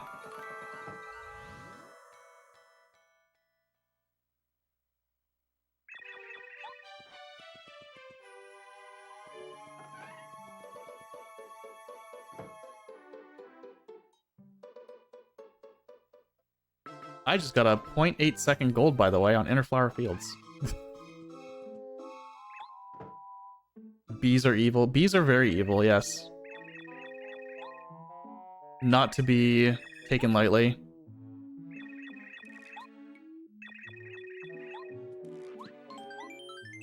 Also, this first Crazy Daisy is kind of mean.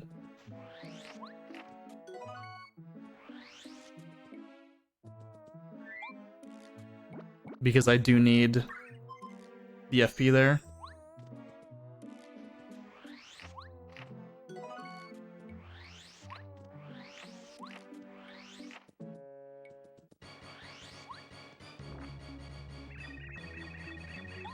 All right. Mole fights are a nightmare. They're a little weird, to be honest. Because I do need to manipulate Peril here. Which means I need to block one of two. Okay. We're good.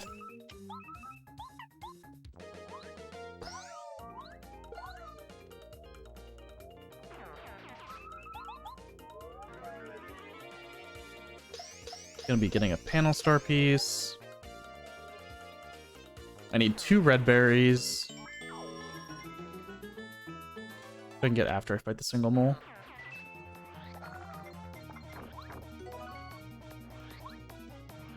Or before. Easy.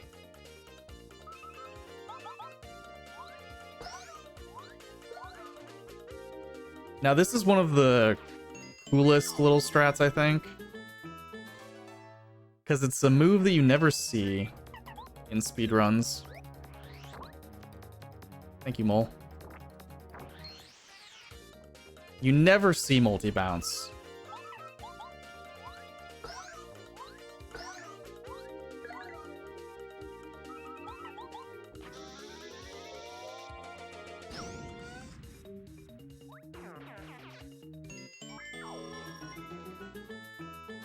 Just because it's a badge you have to buy from Ralph, unfortunately. Alright, Mole. I see how it is.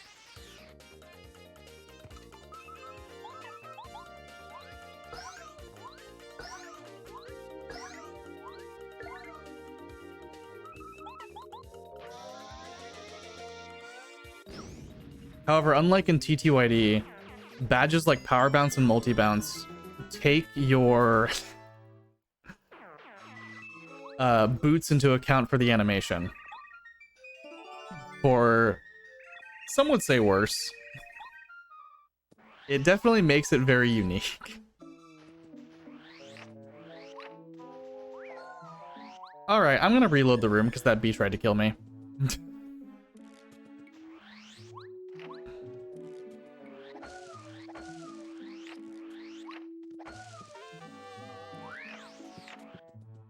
And I'm also going to save.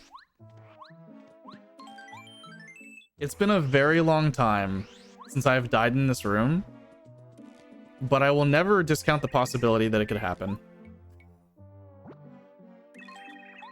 This room is infamous, especially for, say, a beginner. Avoiding that particular bee, and also this cloud that I spun straight into.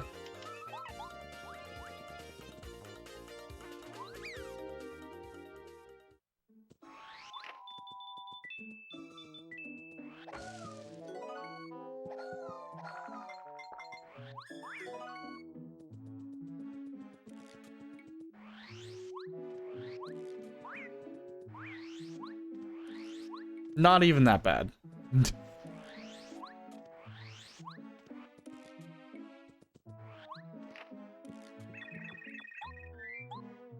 Okay. So I need to grab like 4 blueberries, which is really a lot, to say the least. We're grabbing 4 blueberries, a couple star pieces also here.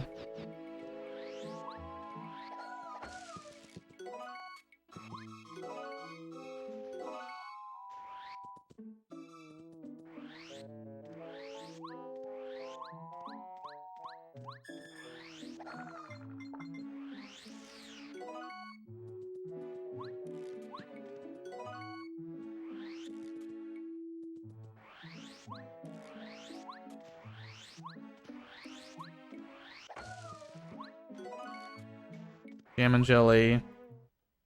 Okay.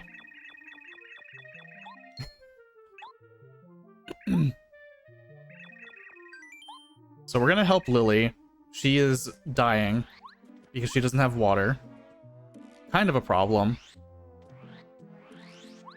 The Lakitus stole her water. All of it.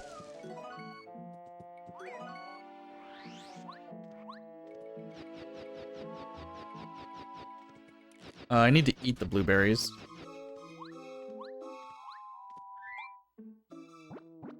Two of them. The 2 that I just got, basically.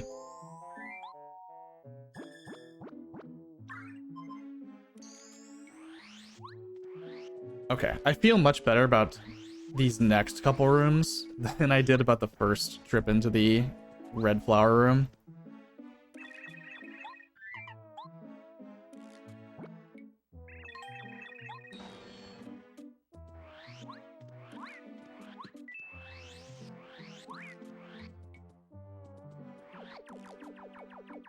These rooms are very practiced.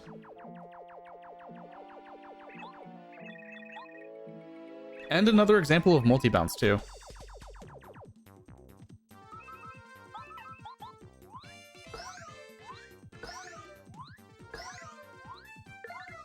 A very awkward multi-bounce, but a multi-bounce nonetheless. Followed by, I think, the only use of air raid in the run. I think it's the only air raid that we do.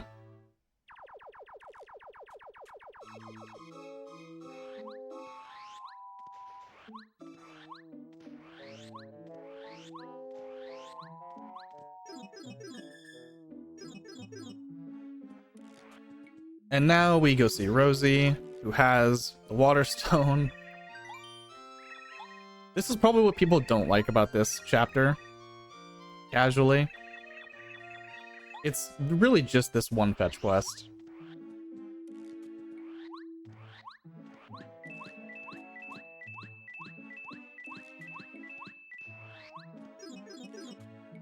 Some free money.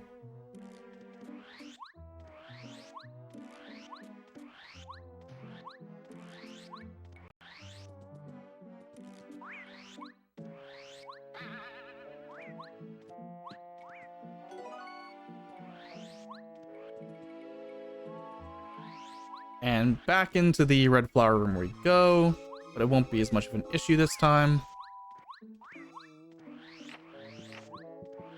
Because this movement is much more consistent when you're going to visit Posey.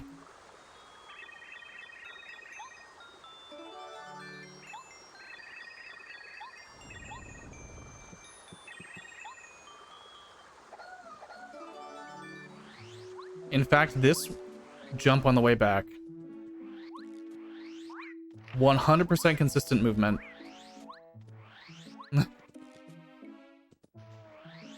Coming from Posey, leaving that room is just... It takes a little bit of practice to know, like, when to jump out of your spin on the first spin, but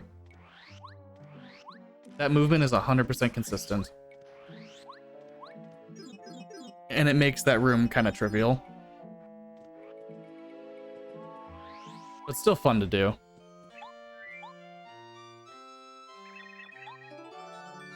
Okay, Waterstone.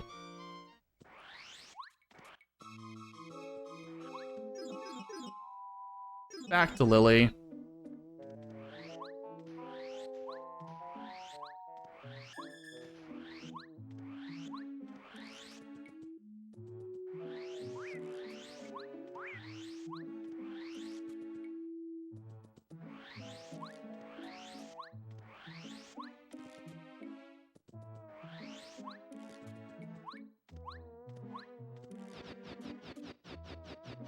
So this, after we turn in the Waterstone, there's a little bit of RNG here.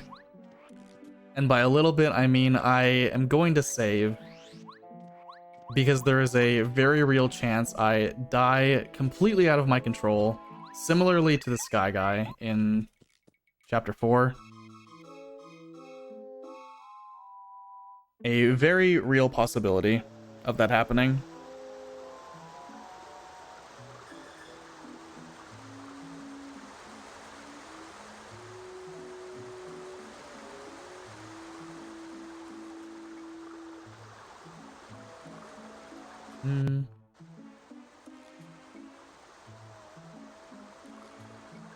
I'll go for a trick here. There's a very good trick to get a badge that saves a little bit of time if I happen to get it. Might as well try.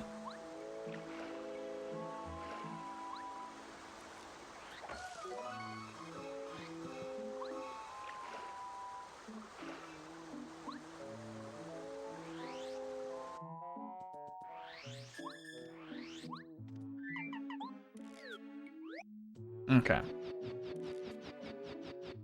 No need to rebadge. Well, I can rebadge now, actually.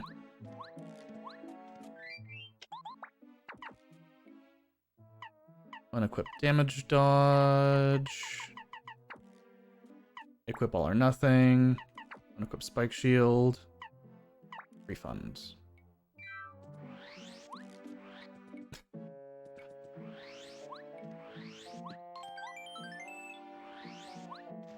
So I save there because when using this bubble plant, It's possible to get first struck by a bee on the other side. We're still at 1 HP. Been at 1 HP this entire time.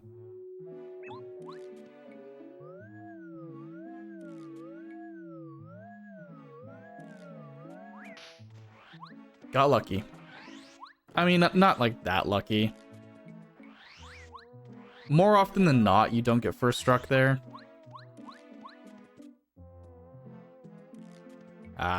I'll try it one more time. Never mind. I will just blow up the rock.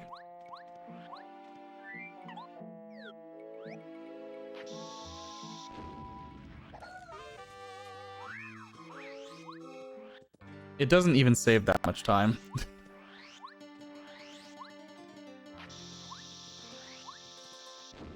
Top step. Let's go.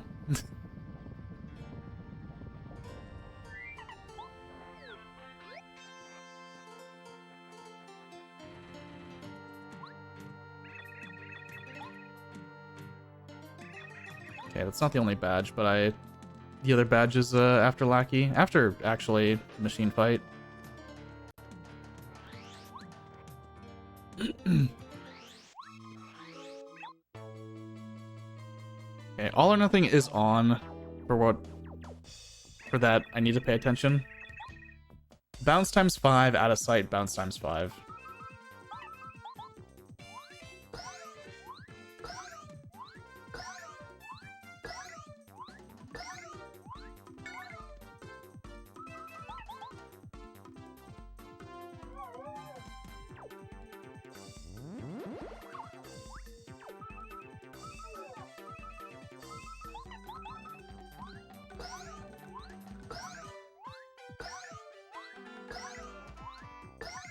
Okay, level up FP. 6 capped, wow.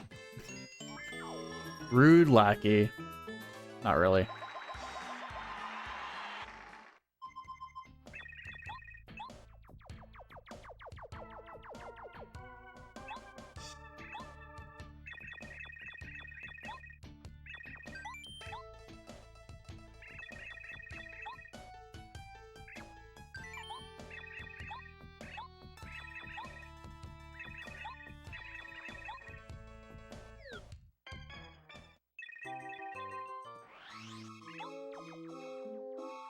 Okay, Star Piece by Bubble Plant.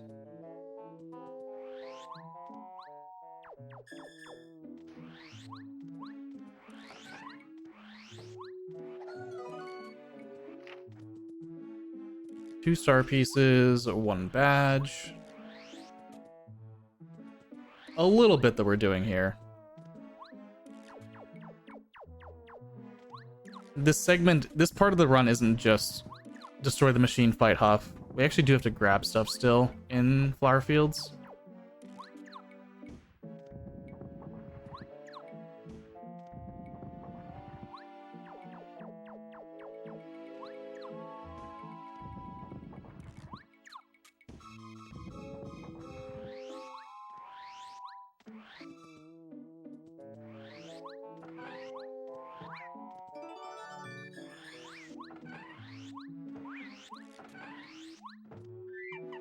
Okay, and there is one more air raid. So we air raid twice in this run.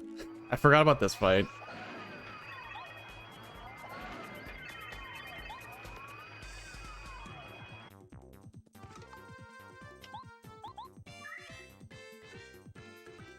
Also, yeah, refund. Do we get a lot of money for using shooting stars?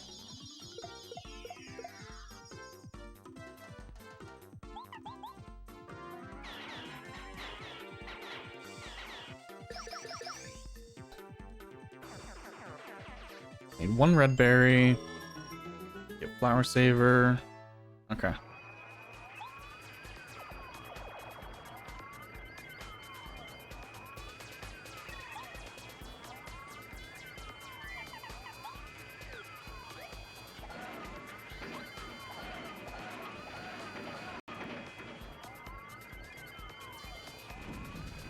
This is a very fun Huff fight, by the way. Incredibly fast.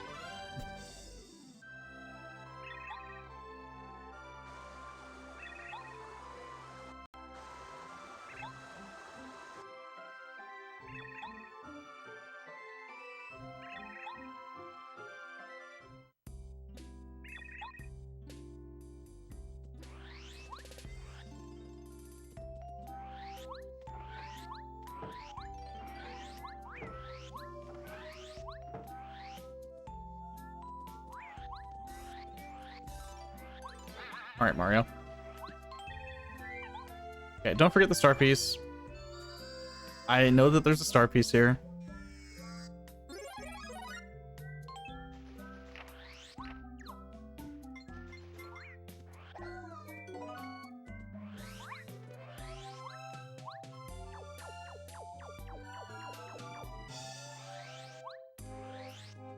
Okay. I need one red berry and get Flower Saber.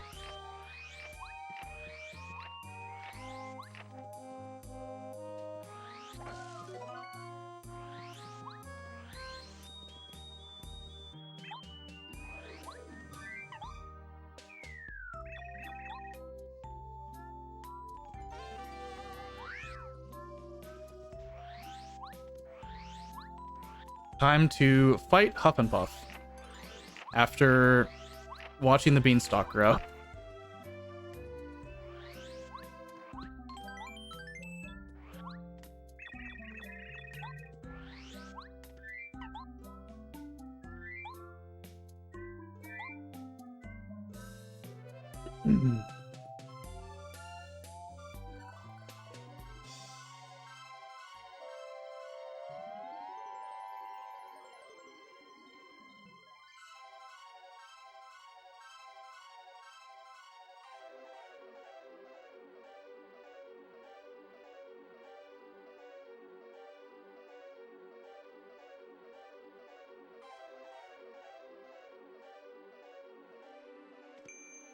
Oh, one more badge up here that I should mark.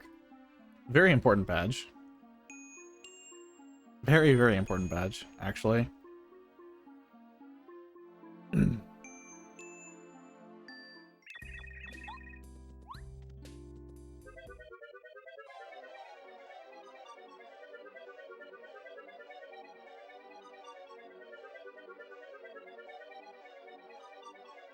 So this Huff fight is 100% consistent. There's no chance I die, other than missing an action command.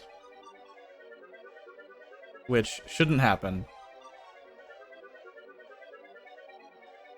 Because we have Dodge Master on, he can't 3-cap us. The worst he can do is a 4-cap. But he dies anyway if he 4-caps us.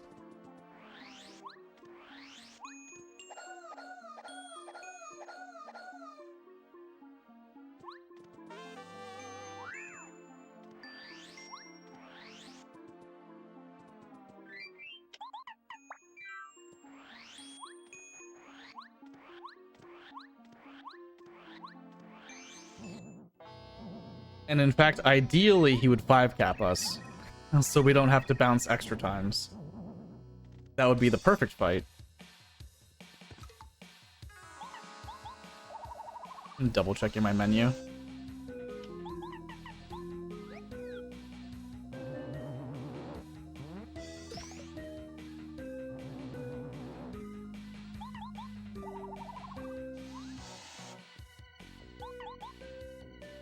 So we out of sight on turn 2 because Huff is going to use Wind. The Wind attack is incredibly slow. But if it whiffs because of a close call or out of sight in this case, it ends oh so fast. Don't block and we're in peril.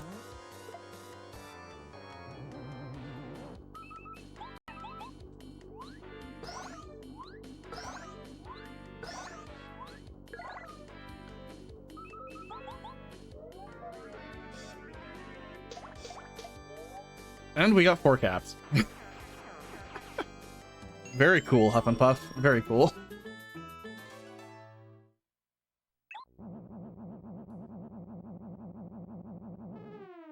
Anyway.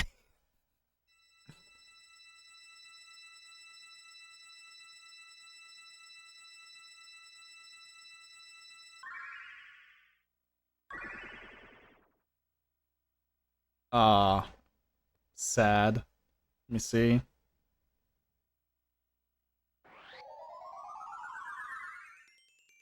With a 4-cap, that's still a gold. With a 4-cap and a save. So that was a very good segment.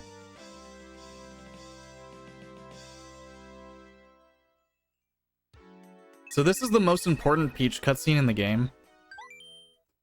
Because if we forget to do something that you would not do in any other category, you soft lock. You can no longer get 100% if you do not transfer the items to Mario in this scene. So we're gonna do that. Take a little detour with Peach to a room that you don't see in any other speedrun. Oh, hi, Koopa Troll.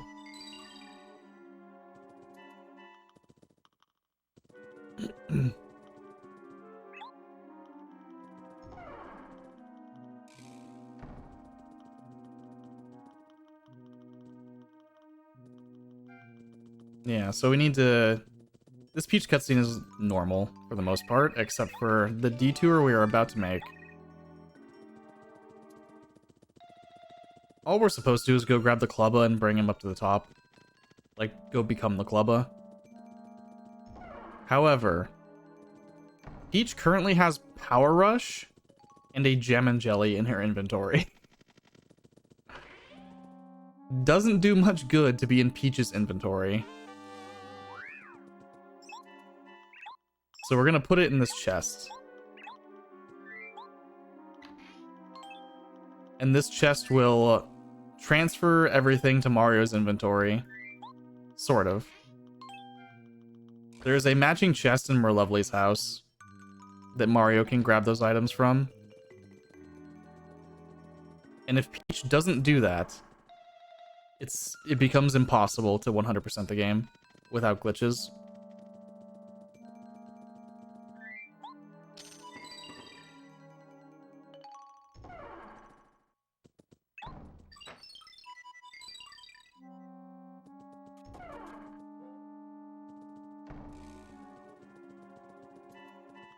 Yeah, you would have to... I wonder if it is even possible to recover that with glitches. Because you'd have to... You'd have to do re-trigger Prologue, I think. I don't think there's another way to reset your story progress at this point. With the way playing Glitchless happens to do things.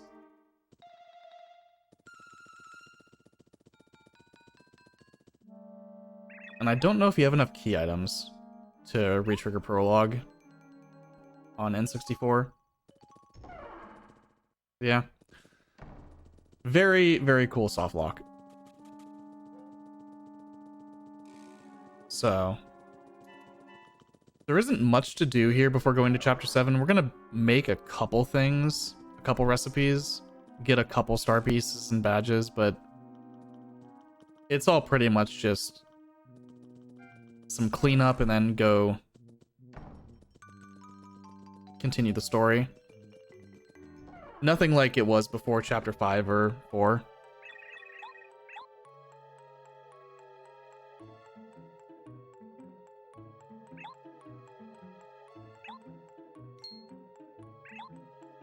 Okay, so I'm gonna mark a couple things because I'm gonna be grabbing 2 star pieces real quick and a badge.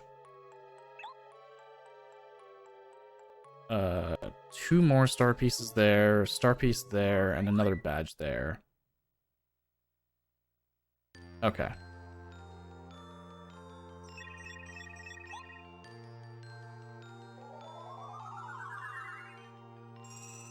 We're finally going to go get Hammer Throw, by the way.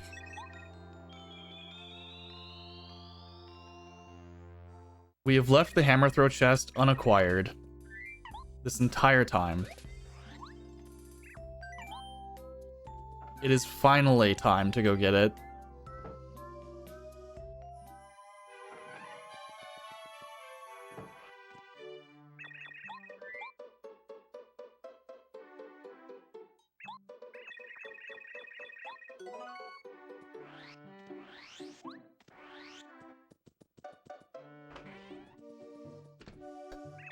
Quick Change is here, and there's also a letter to Merlin we have. This is the best time to deliver the letter to Merlin, because when he's outside, if you talk to him, he will just go inside. But because it's pre-chapter 7, he has to be inside for this cutscene. Nice paracarry, nice teleporting.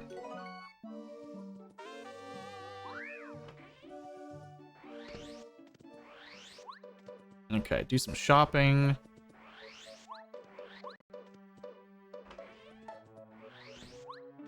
And by shopping, I mean checking a red berry and selling a shooting star.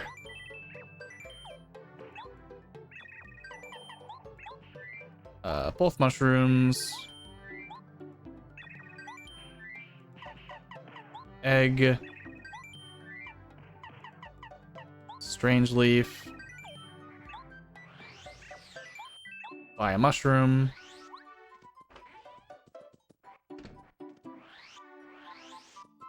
Ah.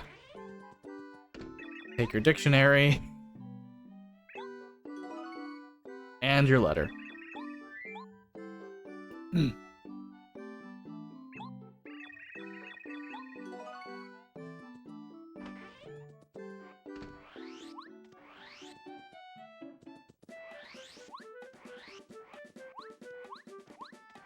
There's also a panel star piece over here that we've just kind of left.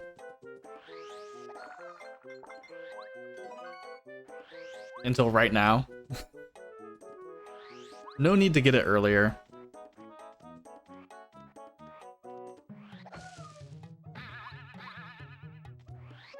Same with hammer throw. There's really no reason to grab this earlier.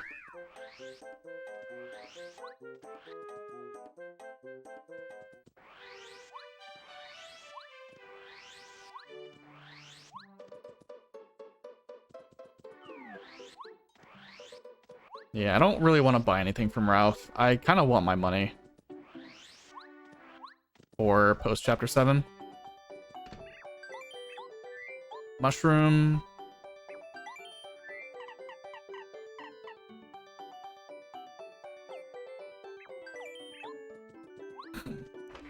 I forgot to get my honey syrup, apparently. I just skipped over that completely.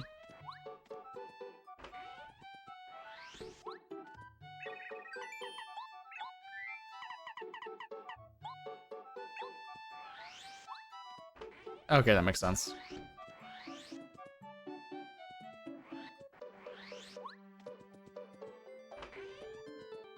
This time, tasty.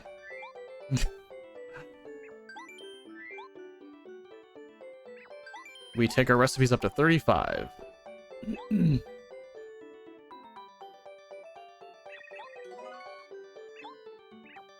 Very important to use the stinky herb here.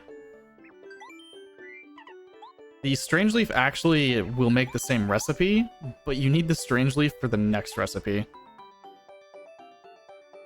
And going to get a strange leaf is just so slow. Probably one of the worst things to have to backtrack for.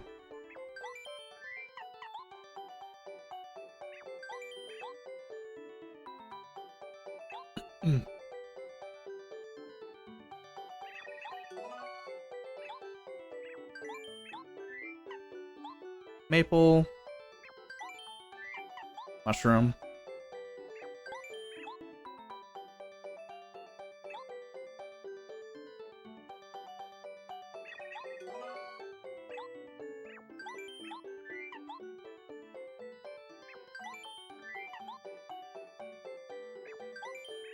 Okay. And now we get to fight Blooper. The third time. So this is, may look a little weird.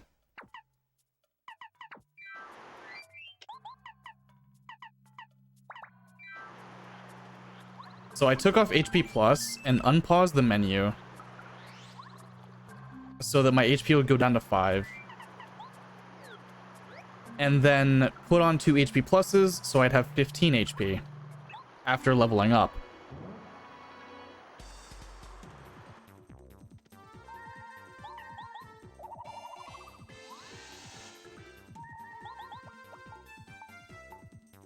I do need to block this.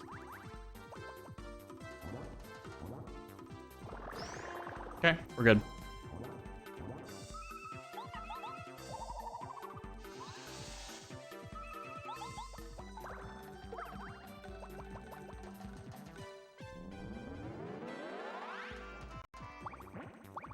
This fight is very cool.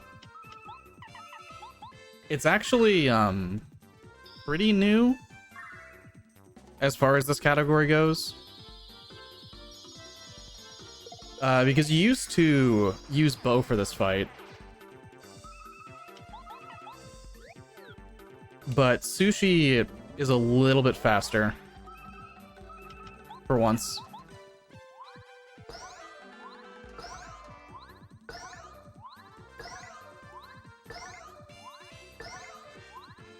Okay, 5 was actually enough. I just wasn't sure because I wasn't looking at my notes. BP.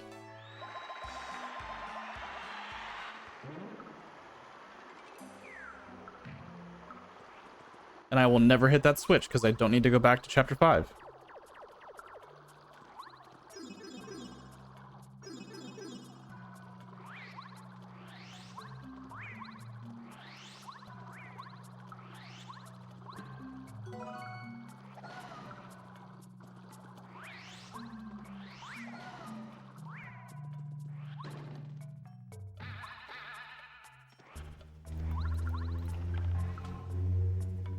Ultra boots.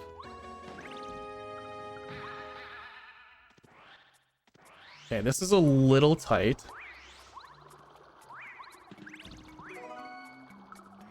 Okay.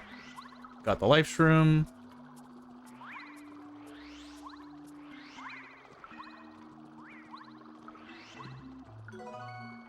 Maple.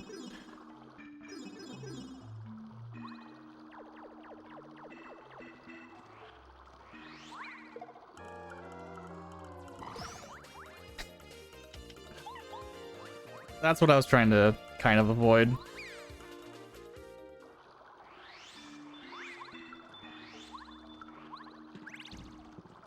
Not a huge deal.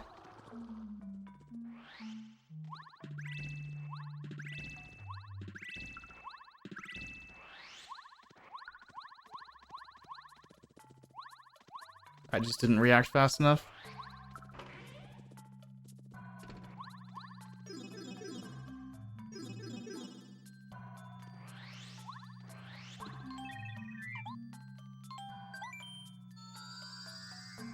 But I can make this work, like, really easily.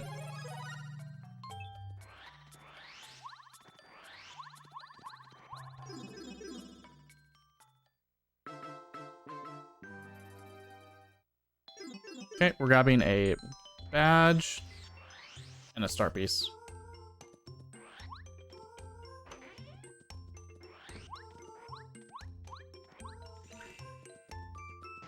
Everyone's second favorite sound effects badge.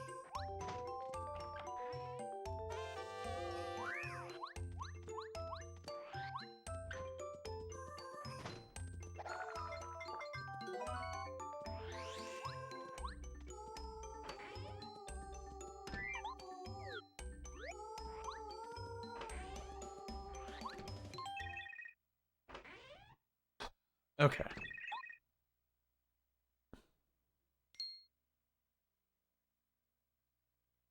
I have BP, but I can do this. 13's fine, yeah.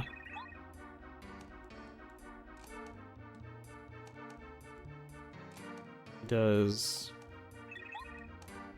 Yeah, that's easy.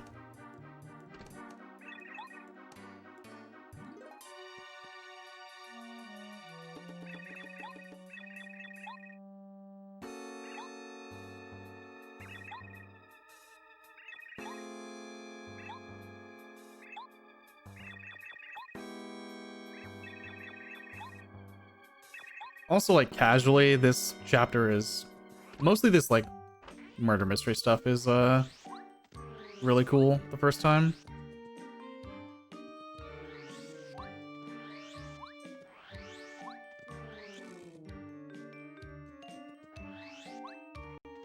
No Quizmo.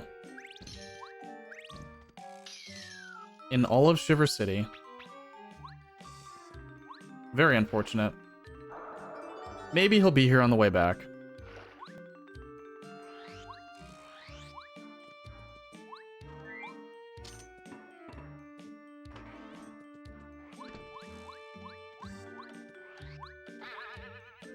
Yeah, welcome Raid. We are completing Paper Mario. For real. All of it. We're doing everything. No stone unturned. We're in Chapter 7. There's still actually quite a bit of the run to go. Because there is a lot after Chapter 7 we have to do before being able to beat the game. So, still got a little ways.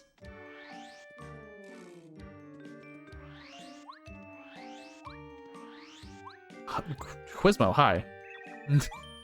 Hello, Quizmo. You weren't here a second ago.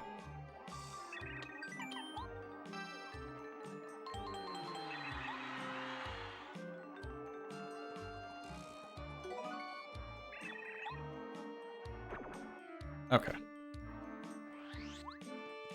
Yeah, that really... Getting these Quizmos really, really helps.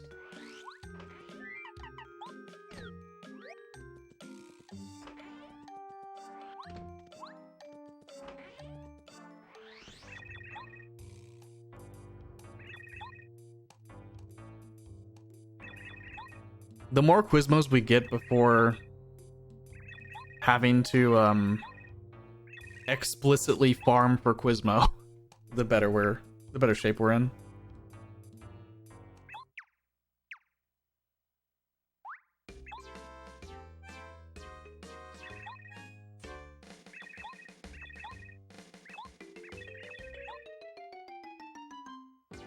Okay, so I'm going to equip a badge here because I'm at 13 HP. It's basically a backup for the Junior Troopa fight that we have to do.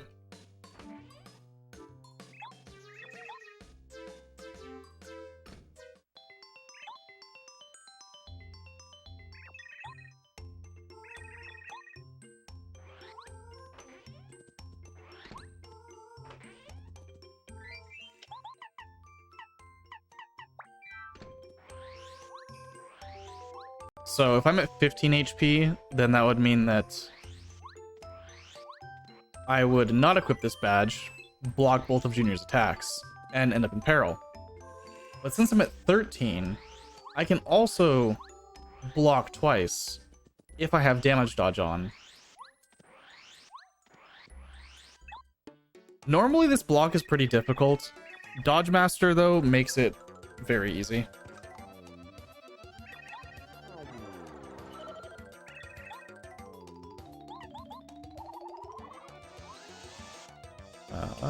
Do nothing with Para Carry.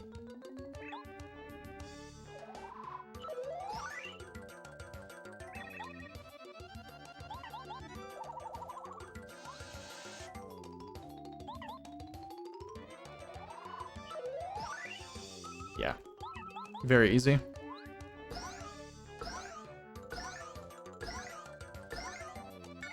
Both of those blocks, I definitely felt like I was going early, but Dodge Master just helps so much. Much more than you think it would.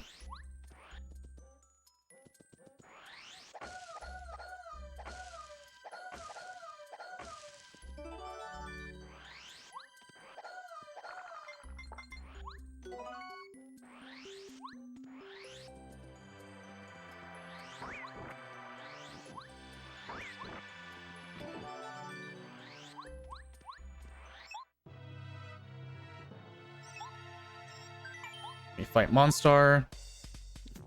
Poor Monstar.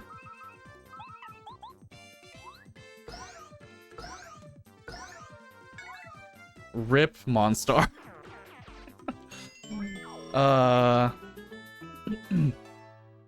He really didn't get to do anything.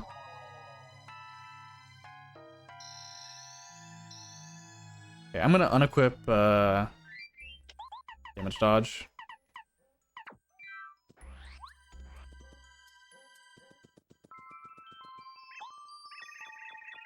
Just so my badges are back where they should be. Hold on, Merle. Let me deliver a letter. This is far more important than anything you have to tell me.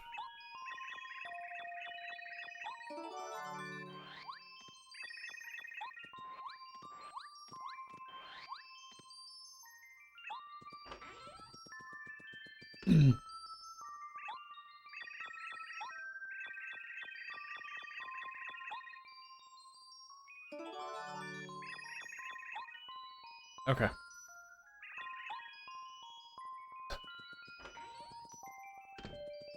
I could have waited to do the re-equip, because I have to equip stuff anyway when going into Crystal Palace. That's fine.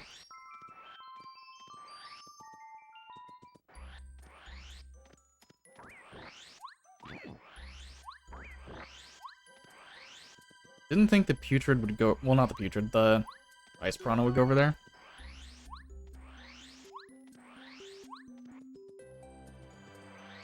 Alright, more shopping. Because who doesn't love some shopping?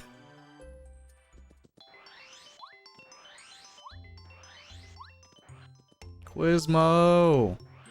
Where are you? Sell all baked goods. Up 1 times 4. Do not sell the Volt Shroom. And yes, the Sleepy Sheep was a baked good. According to the route. We did bake it. Sell the Shooting Star. Check. Volt.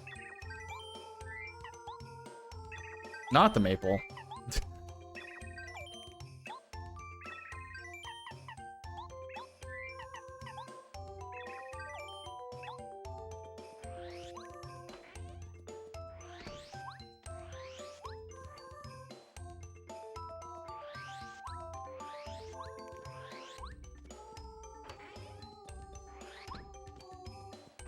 I wonder why the route doesn't tell me to check the rappel there. Whatever.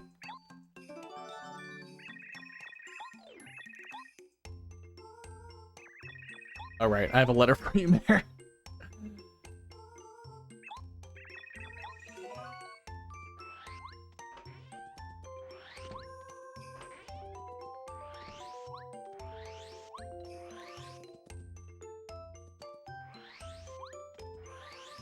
No Quizmo. Sad. Oh well. We got 1 Quizmo in Chapter 7. We might get one on the way back anyway.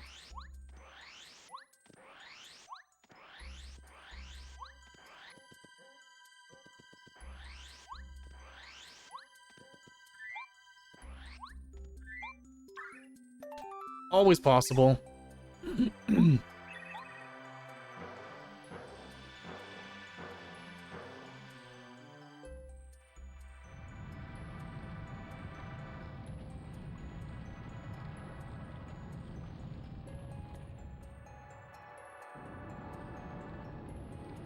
We grab 1 badge up here.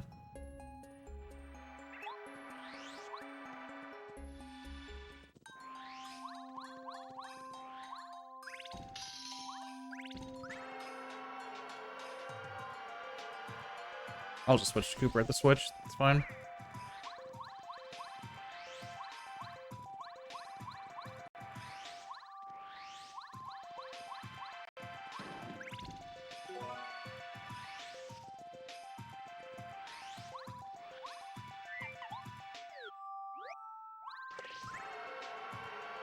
Oh, don't worry. Junior will get out by the time we beat Crystal King.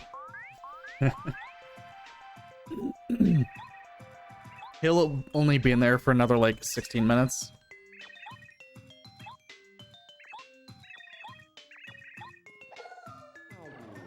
I do need to be in a good mashing position for this.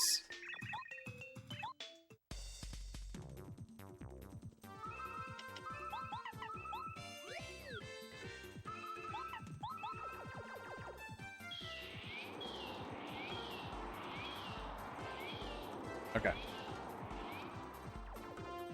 The hurricane mash is something we're gonna have to do a lot of here, and it is a very difficult mash.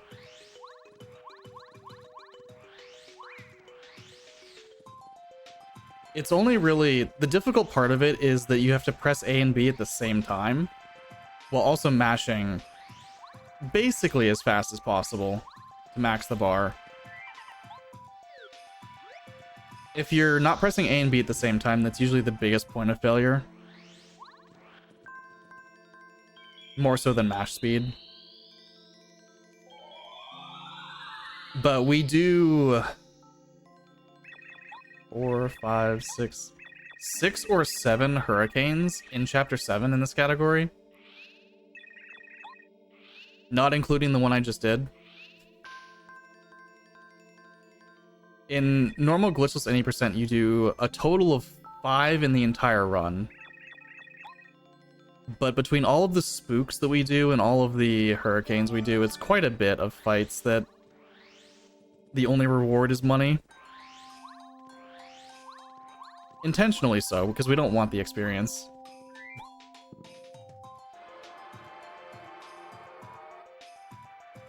And Spook and Hurricane are also just very fast.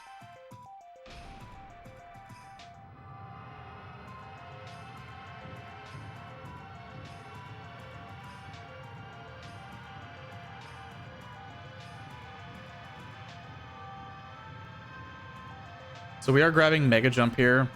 We'll never use it, but we do need to have it, unfortunately.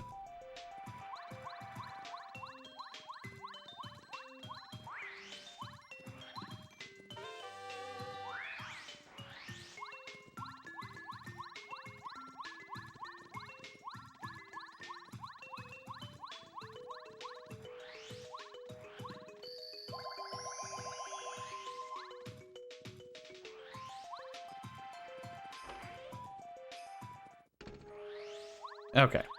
Crystal Palace itself is pretty... not much different than normal. Other than the fact we have to get star pieces. And the extra badges. Not a ton here.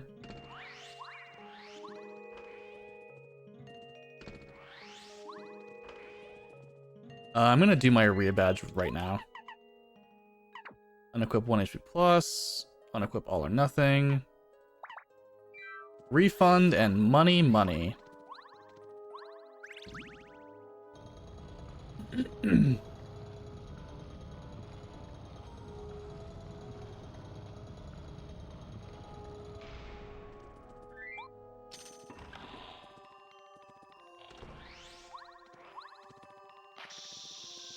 Also, these blocks normally get ignored.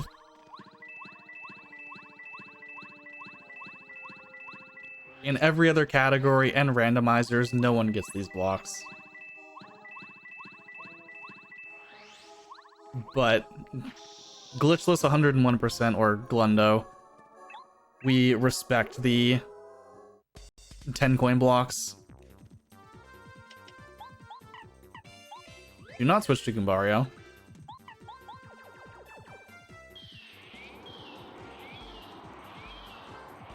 Goombario unfortunately cannot blow the Duplighosts away.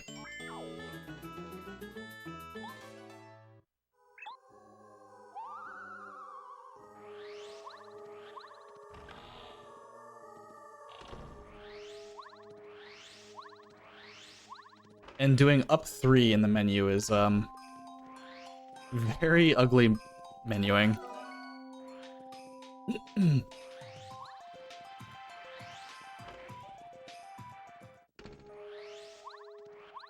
Okay, time to get one of the worst badges in the game. Unfortunately, we have to.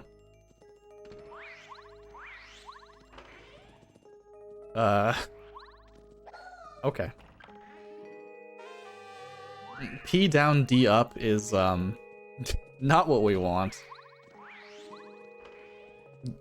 Getting Mario's power lower is pretty much just the worst idea for going fast.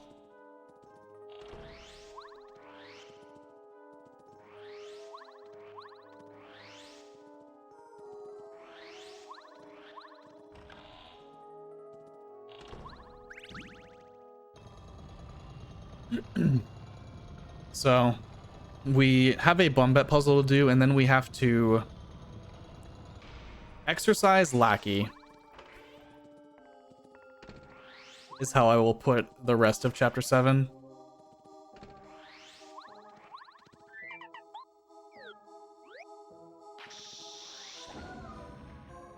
We will be putting him to great use to get money.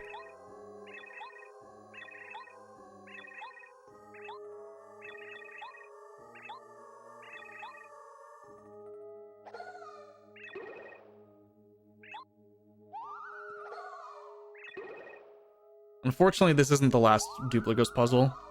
There is still one more. The most difficult one, in fact, is still remaining.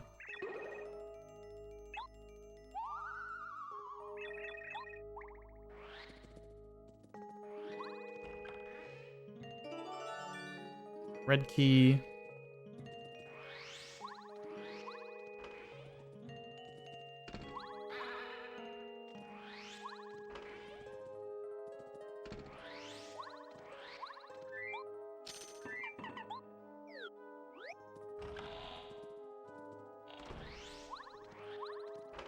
Alright, so in this room in particular, every single coin that drops from an enemy counts as 2 coins. Not sure why, but I will bring up the menu in a little bit so you can see the going up by 2 every time I pick up a coin. I miss effectively 4 coins. That's fine.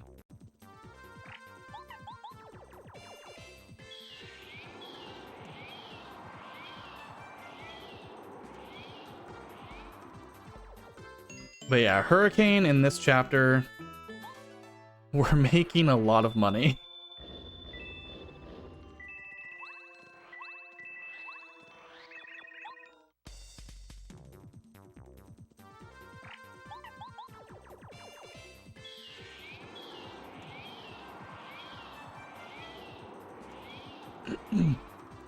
Something I never mentioned also, in battles where you don't get experience, I am mashing A and B. That closes gets you out of the battle very slightly faster. I believe it's like 10 frames or something, close to that. So if you hear like the little like menu click sound when exiting battle, it's because I'm mashing A and B.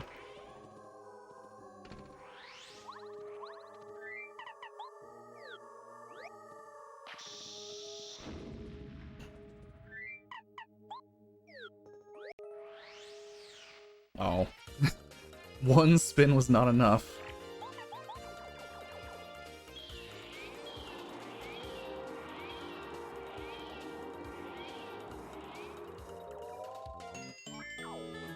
Okay, that's fine.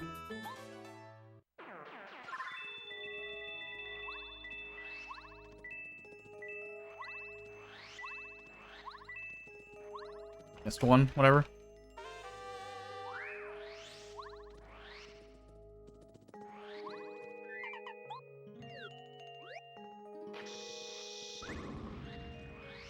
The only enemy we aren't hurricaning is this one. He's the easiest one to avoid, and also the reward isn't as much as the other fights. We would be 5 FP short in total to hurricane every single enemy, unfortunately. So we skip that one. Now, the hardest Dupligos puzzle in the game. I can never tell. I'm just guessing which one is the real Koopa at this point.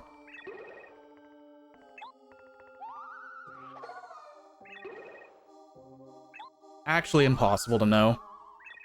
I think the real Koopa's gone. This is a Dupligos following us now.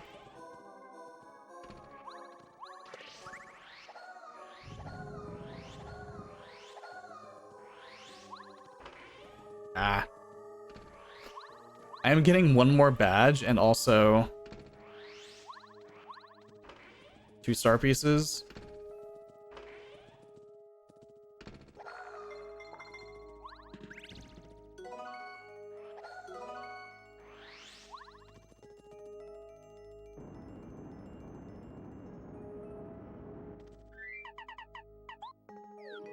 Okay, I need to eat the maple in this fight.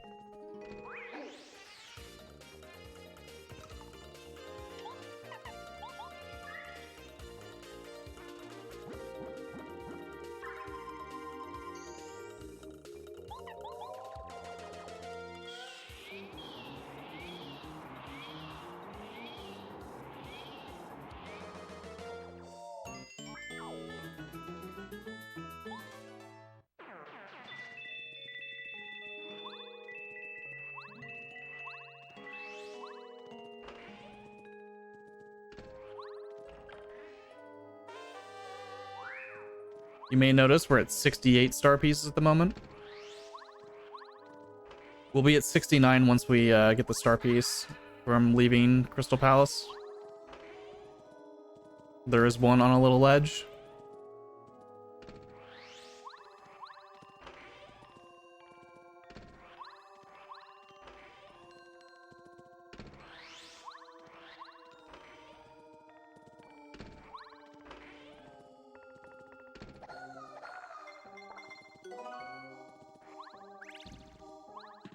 I'll grab this anyway.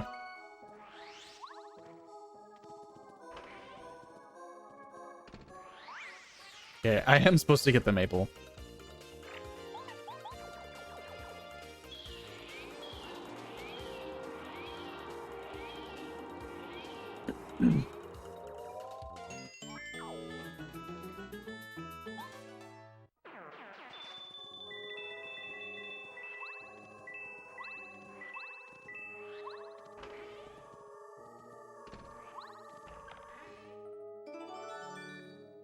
Vanilla Palace key, that's crazy.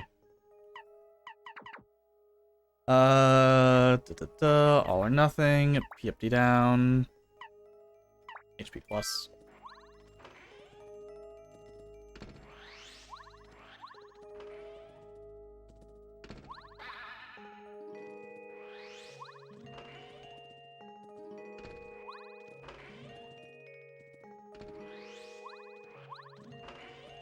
All right, this is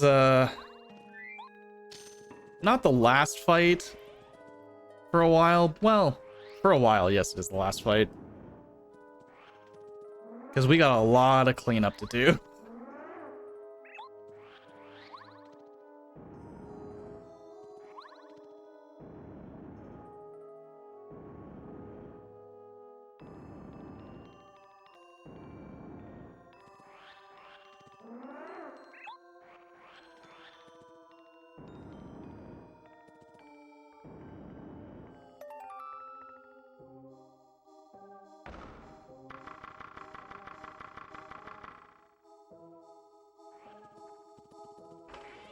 I will save here. Safety save before Crystal King. Very unlikely to die, but...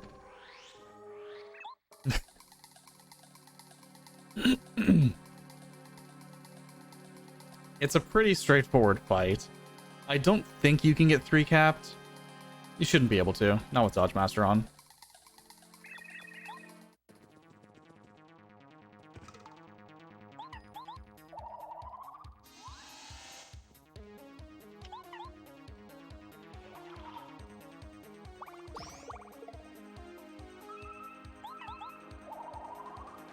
Switch to bow.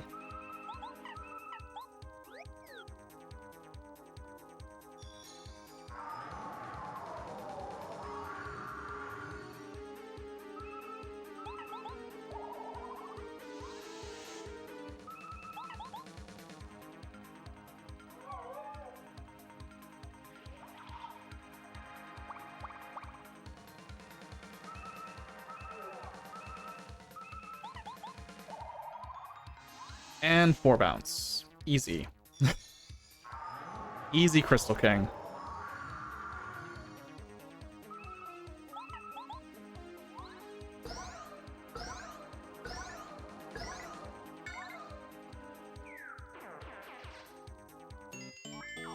Level up BP.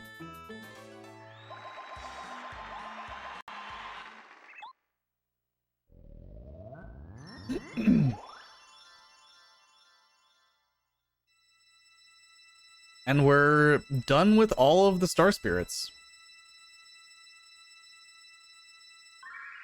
However, yeah, there's a few things to do.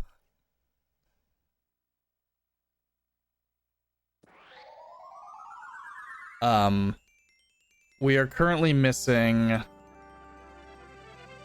15 recipes, 28 Quizmos,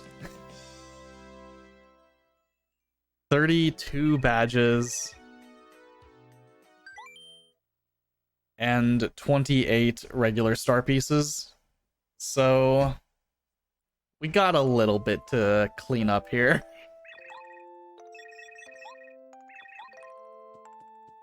Unfortunately, it's not all down to me. Quizmo is up to Quizmo.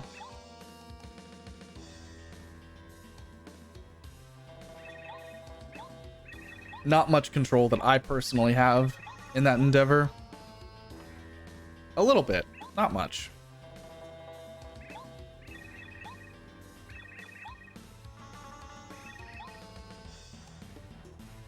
Hey, Phantom, can I tell you about a tragedy?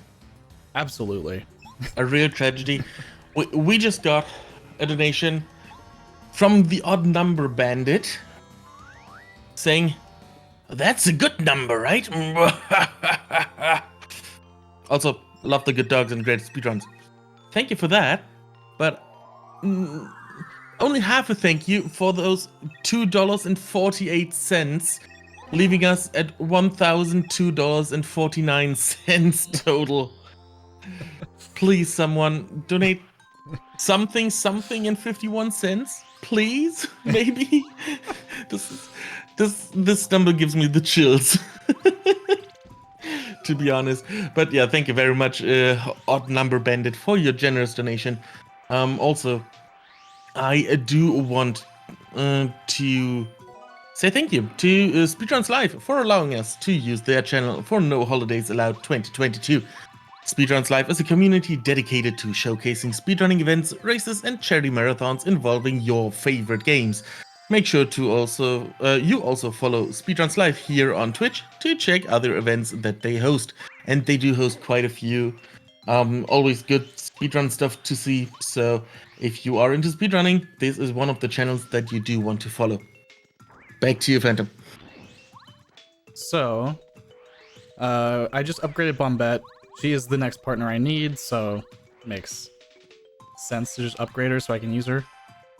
Kind of just cleaning up Chapter 7. We are at 69 star pieces now. Oh. I don't know why I forgot he was there. Anyway. There is faster movement that I guess I was accidentally going for. Slightly punished. But we're going to sleep at the inn here. Quizmo? Quizmo? No? Okay. So, after Chapter 7, well, specifically after placing the bucket and scarf, once you sleep at the inn, you get what is called Snowman's Gift, which, as you can see in the bottom left corner, there are 4 regular mushrooms and 1 ultra shroom. But I want 2 iced potatoes also. So, in like a randomizer setting, that's just 5 completely random items. But in vanilla, we really only care about the ultra shroom. The mushrooms are not that important to us. So I'm gonna sell this shooting star that I just picked up.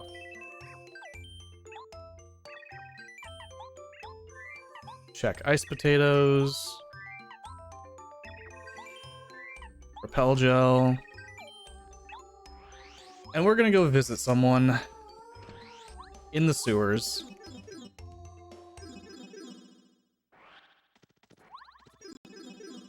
And his name is Rip Cheeto. He sells 10 items. We don't really know what they are going in. Oh, well, we do, but he sells 10 items in a given order for 64 coins apiece. Hey, a star piece. Hey, a life shroom. Oh, a badge. Repel gel, that's pretty good. Another star piece, that's nice. Super shroom, okay. Starting to like degrade in quality. Mushroom, okay. Dried shroom, that's pretty overpriced. So is that dried shroom. And his last item's a star piece.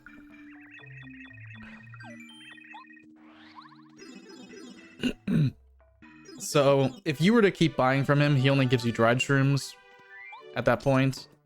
Just a little unfortunate.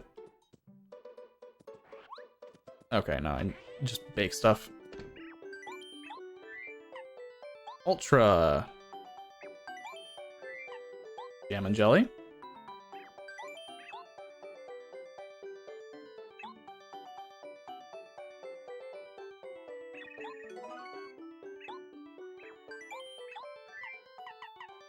Super shroom. Maple.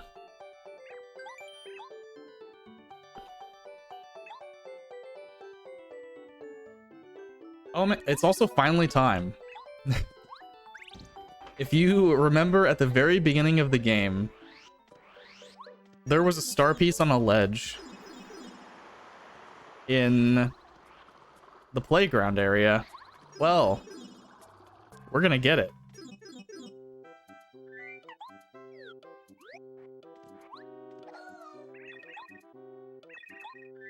This is Lucky Day.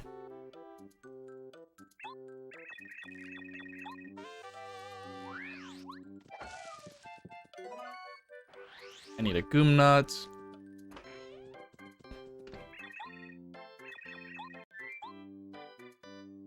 Four star pieces in this area.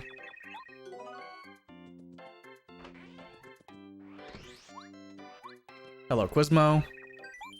How convenient of you.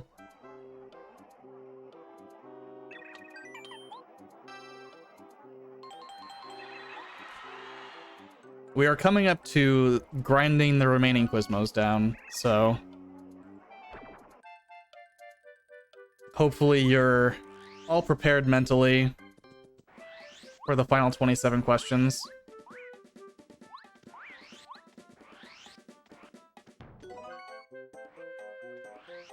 So we get that star piece. We get a panel star piece here. And a repel gel.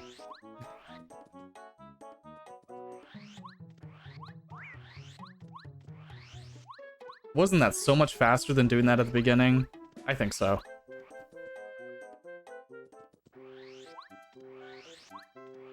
And also a panel in here.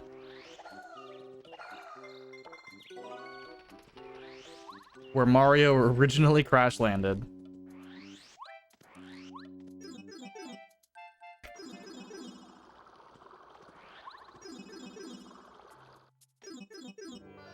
I'm gonna check for Quizmo here just in case.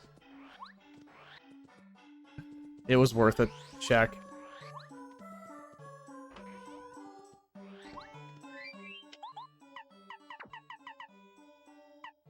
So we need a few items. Sell Maple Super. Jelly Ultra. Dried Shrooms. Oops.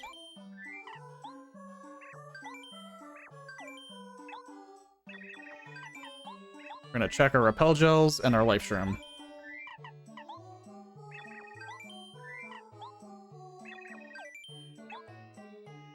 And then we're going to claim a bunch of stuff for Koopa that we made hours ago. Koopasta, coconut.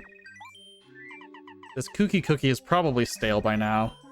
And this lime we got a very long time ago. Okay, unfortunate. So now I need 3 dried fruits. Dried fruit is a very rare drop off of the Pokies. I want to kill you so I can get these 10 coins.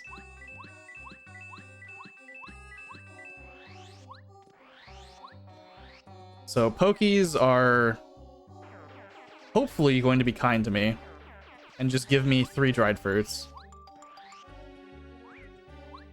This is what we call the Poke Room. You can probably tell why.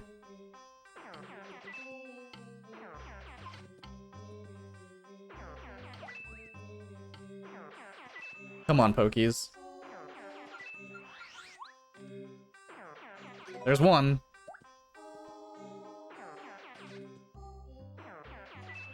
I don't know the exact drop chance, but it's not great. One of these is a coin block.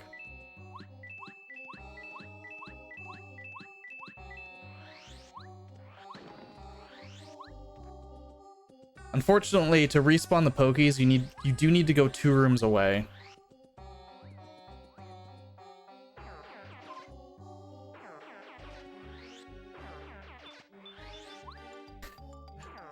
And I do need 3 dried fruit. Oh.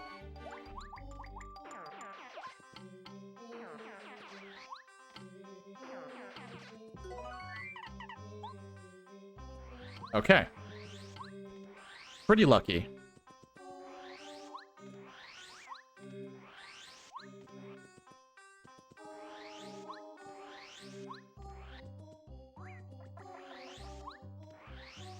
And I'm going to be grabbing a badge and a star piece over here in the sewers.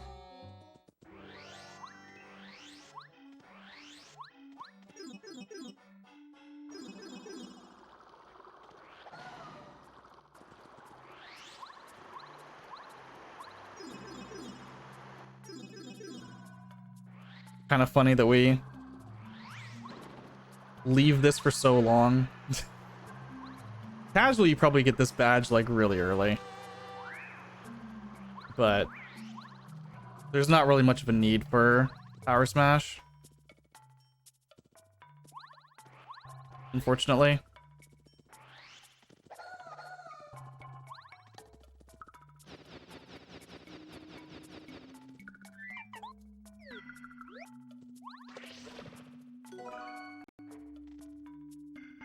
And now we get to upgrade 2 partners.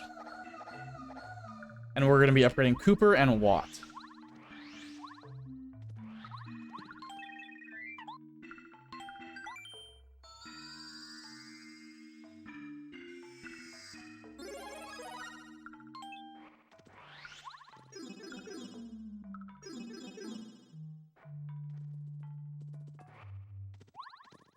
Oh.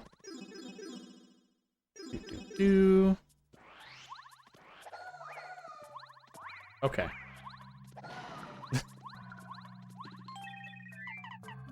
That's fine.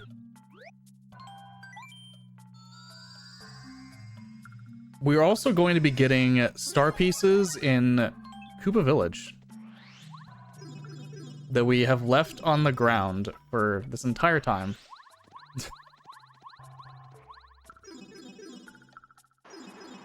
Funnily enough.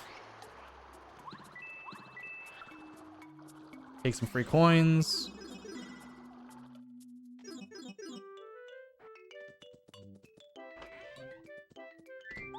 Take your old photo.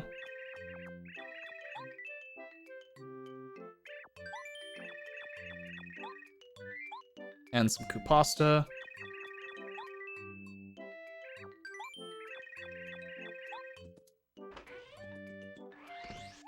It's finally time to get that star piece you've all been waiting for, I'm sure. Hello, Quizmo.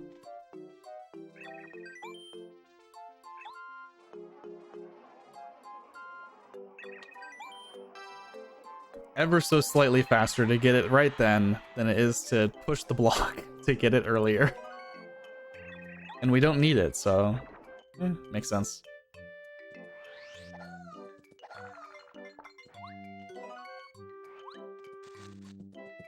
Oh, give me the glasses. Badge that I get on the way back.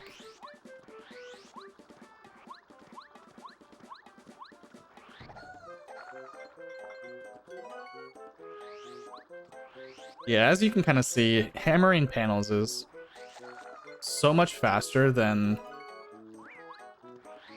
using boots. It's night and day. If we were to come up here with boots to get these panels, it would take significantly more effort.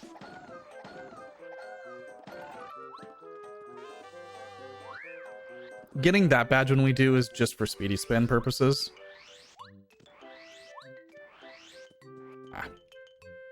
Just because having speedy spin is faster than not. But that one's a very minor difference.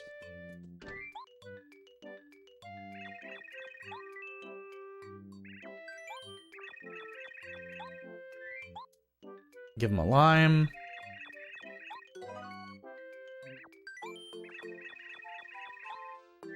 And cookie.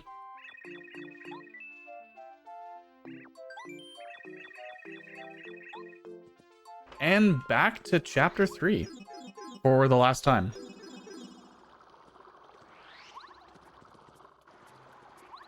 We're actually wrapping up star pieces pretty rapidly here. Okay, I need 2 strange leaves, but I need the...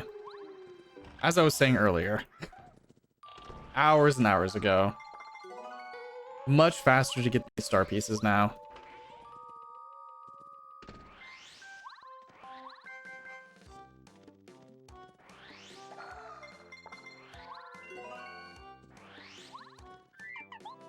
And we have a letter to deliver.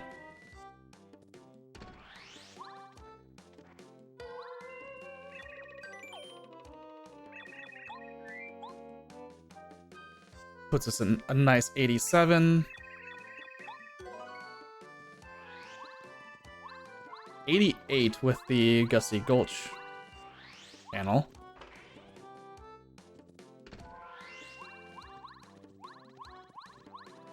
And this should be our last star piece, basically.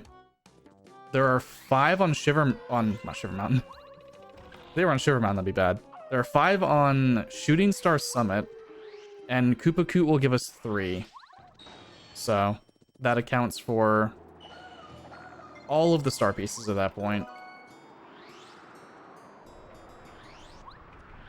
Other than Quizmo, which, as you've probably guessed by how this is going, it's basically time to start farming Quizmo. I also need to grab 2 strange leaves that I didn't do.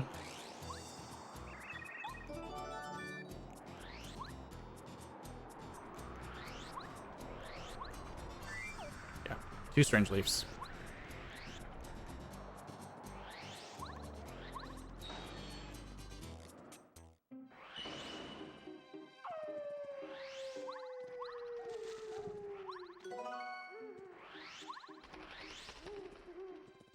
So this Quizmo farm,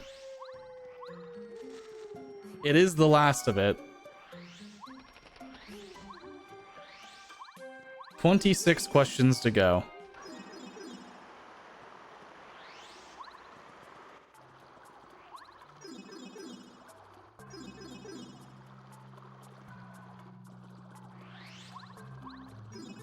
Likely we'll have to summon him at least once.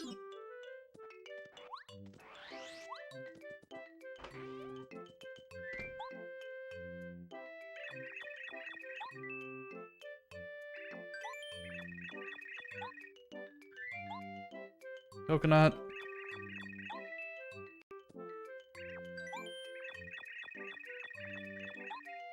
Red vase is the last one.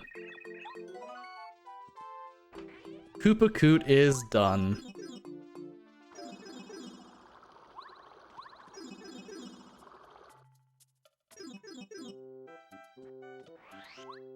Nice.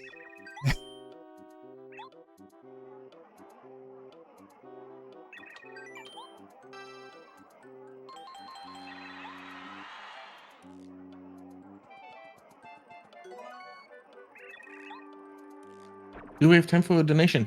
Oh yeah, we're gonna be farming Quizmo for a while. Wonderful, because Chocolate Cake 5000 donated $25, saying, "Love Paper Mario, good luck."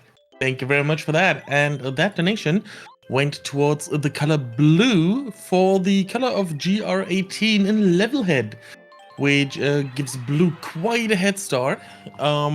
In second place, we currently have gold at $2.48. So if you want to switch that up a bit, green is in third place at $2 and fuchsia is at $0. You have until Levelhead is 2 runs after this one. So you have the rest of this run, the whole next run, and then we have Levelhead.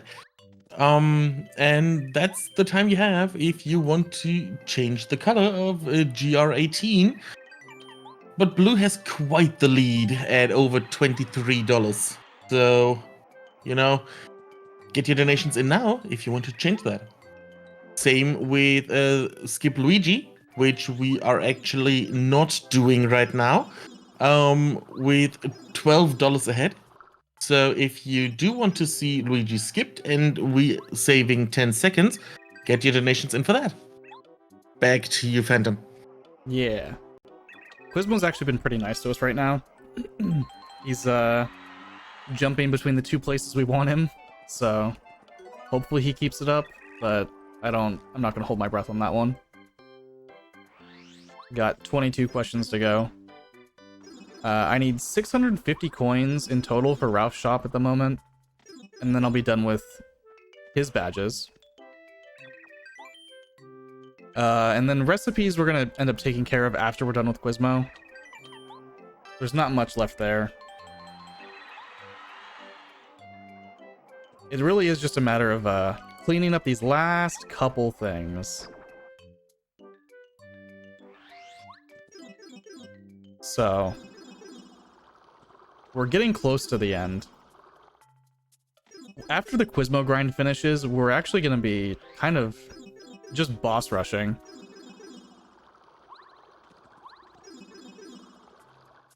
So that's fun. I know people love just fighting the bosses, basically. And we're going to have some unique strats to deal with the dojo fights, Kent Koopa. There's a lot coming up still. Chapter 8 is going to be pretty packed with just action. For better or worse. Chapter 8 can be stressful. We are pretty strong, because we are going to be...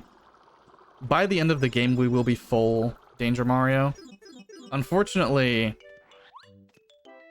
in this game, unlike in Thousand Year Door, Power Rush and Last Stand are really hard to get, because they're both in Peach's castle. So we're not going to actually have Last Stand until Bowser. We will get Power Rush shortly after being done here with Quizmo, but Last Stand is a pretty vital component. We do get to do a lot of damage, though.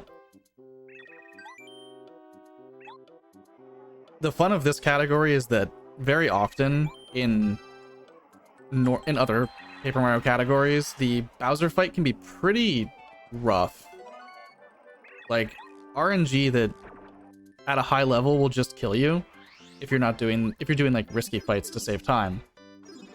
But in 100%, you have so much raw power that there's really nothing Bowser can do to stop you. Which is very cool. Something we like to see. No, Quizmo, not like this.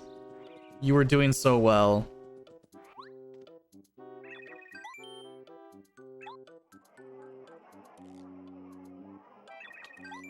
I should check my money situation. I think I'm pretty low after buying... No, I should be around, like, 150 or something right now. Oh, 280. Oh, yeah. I should be in very good shape then.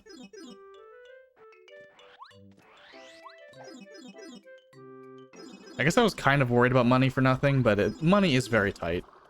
I probably will still need to spook a couple extra daisies. Come on, Quizmo. I need you to show up where you can be.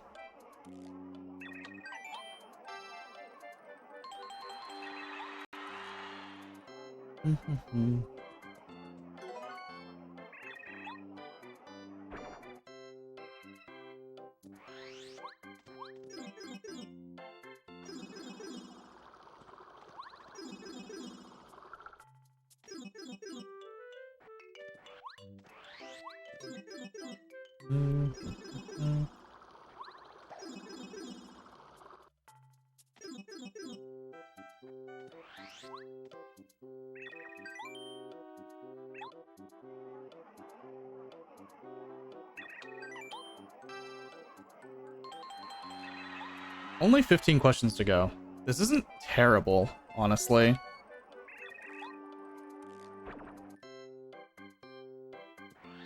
I will actually know once I'm done with Quizmo if I'm on PB pace or not. Which is always fun.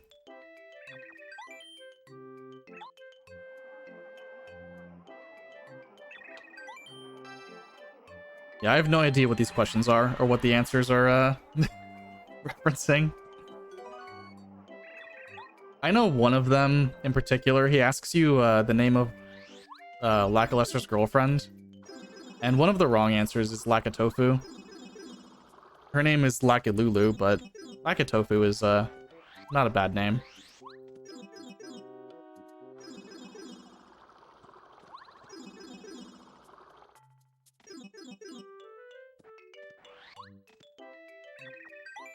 Come on, Quizmo. Please behave.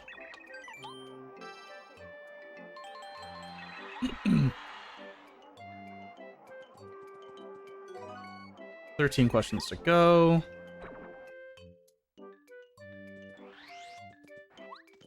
That Koopa in particular, the one that just walked in front of me, he's rude. The rudest Koopa in the Quizmo grind. Because he sometimes just walks in front of you when you want to spin straight up.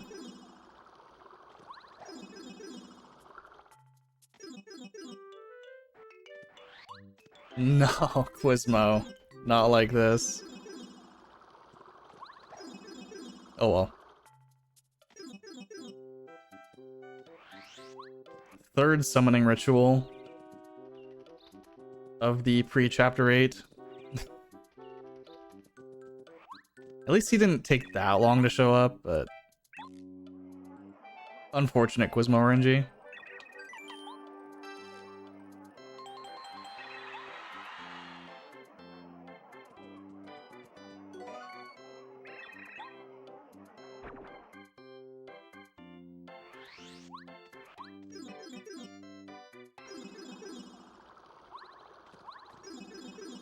And dried fruit we got pretty quickly. Not terribly long to get.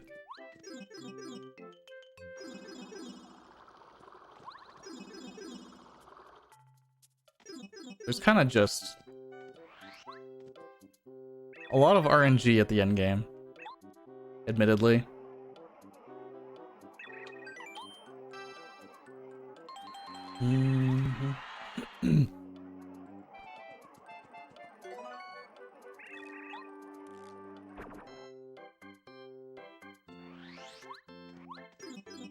All the repel gels we sell, all the life streams we sell.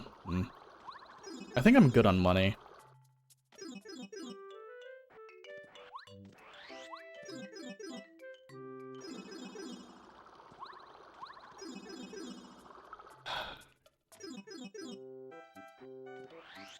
He may not be giving me back-to-backs, but at least he's hanging out in Goomba Village. As he should be.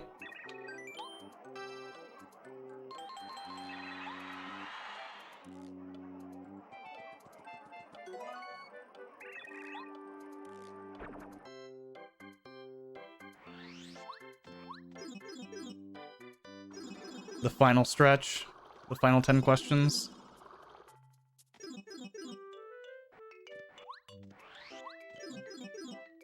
Come on, Quizmo.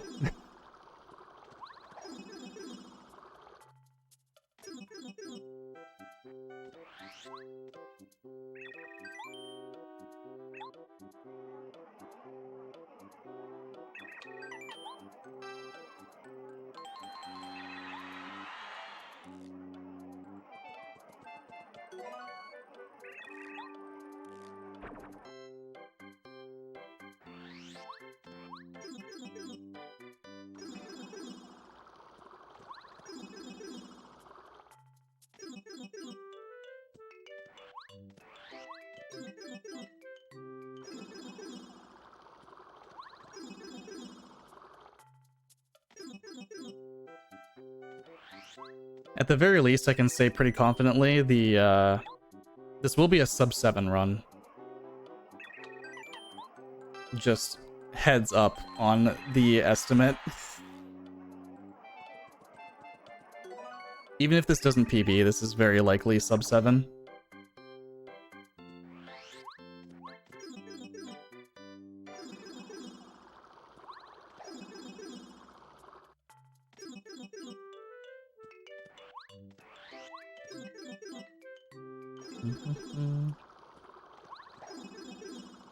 A lot of estimate that goes into a category like this is mostly Quizmo, just in case it's really bad.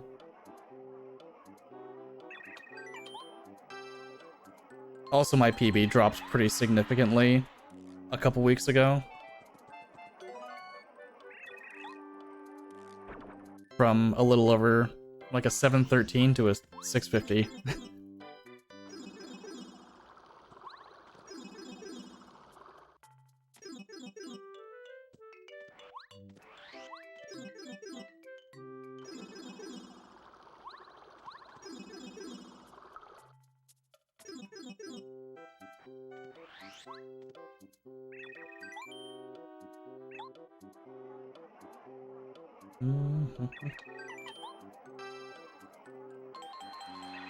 Six more to go.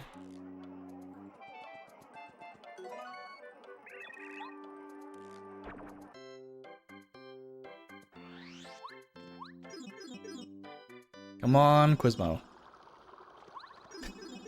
Show up in Koopa Village for me. Yes.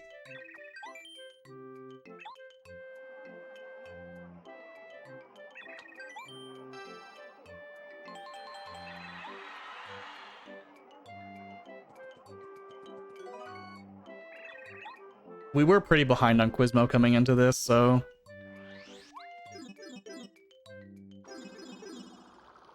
part of the reason the Quizmo grind is taking as long as it is. Also having to summon him a few times. Hello, Quizmo. But that's normal.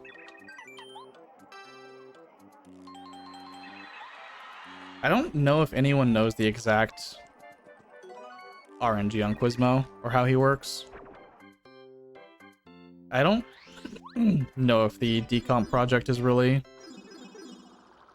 looked much at Quizmo. I think he has the way it works, if I recall, he simply has a higher chance of appearing in the last two villages you've been to. Which is kind of why we just swap back and forth here. As opposed to checking, like, other places.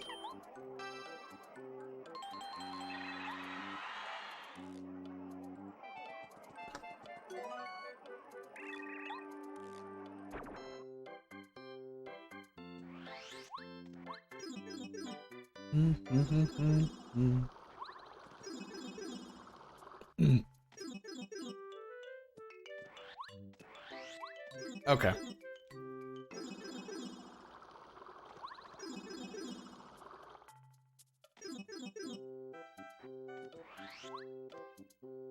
Thank you, Quizmo.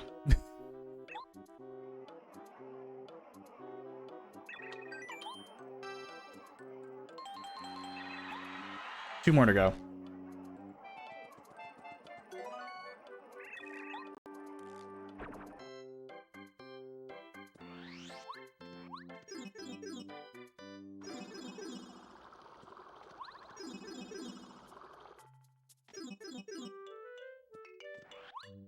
Okay.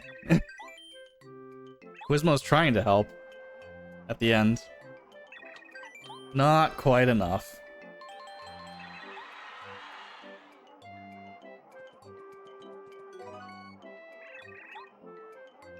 Unfortunately.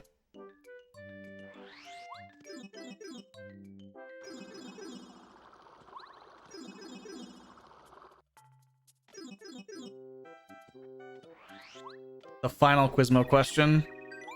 Everyone celebrate. We're done with him. The answer is 7. I don't know what the question is.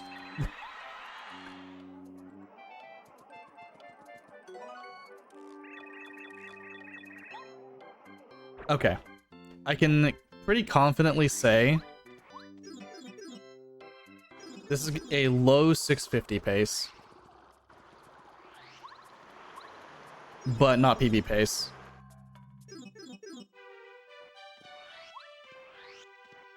That could change if I play really well here, potentially.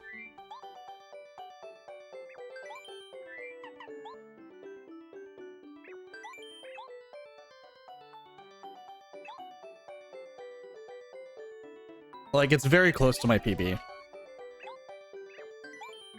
And the rest of the run is very consistent.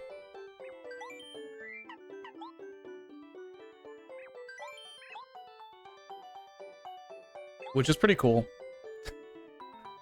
But also kind of... I feel like kind of expected for how recently I got my PB.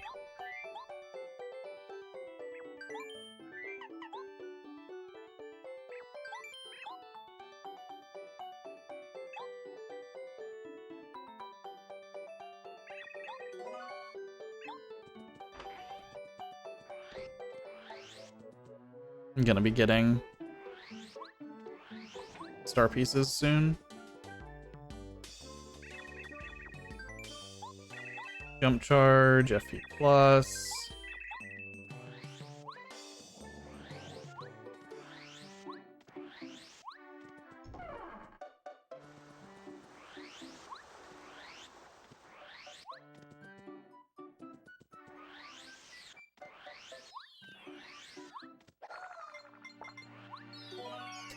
You finally get to see me get these these star pieces that people probably early on were like, man, I'm just gonna leave these star pieces out here in the open. No. Don't worry. We get them at the end.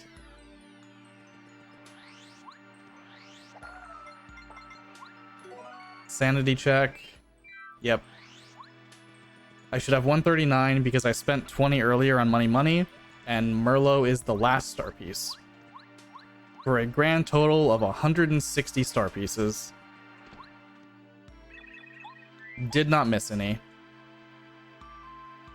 If we did, I don't know where they would be.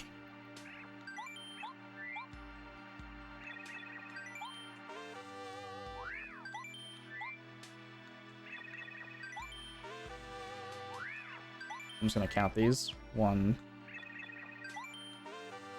I should know how many there are here. 2. 3.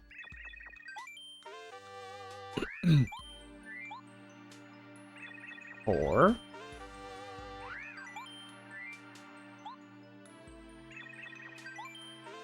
1. 2. 3. Plus 5 more is 8. Plus 2 downstairs puts me at 70. Makes sense.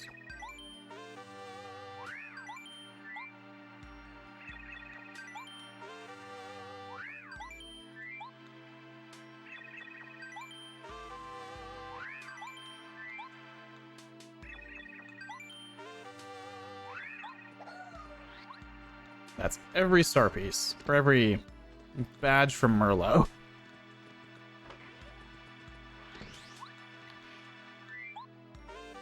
Power Rush, the Focus, and the Jam and Jelly.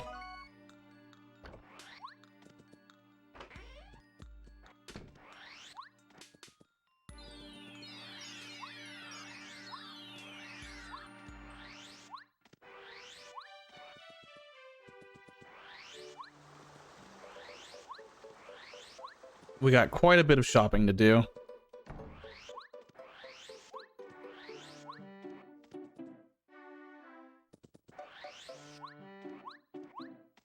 So,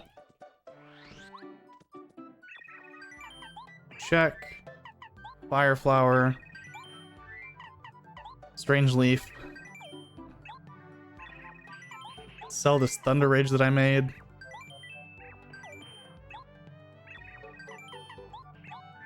Flame Volt Shroom. Koopa leaf, 2 potatoes, spaghetti, buy a honey syrup.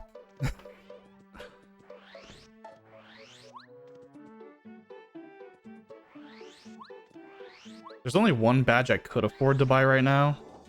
Okay, he has it.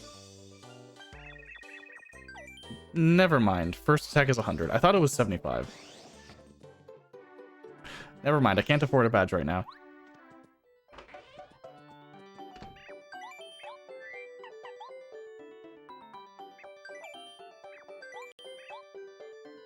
Up to 45 recipes.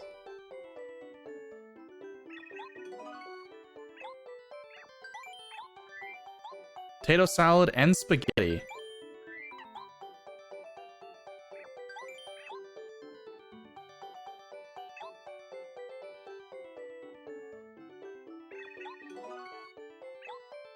I actually don't know which one that is. Honey syrup. Ultra shroom. Waste of an ultra shroom to make a honey ultra, but whatever. Gotta do it.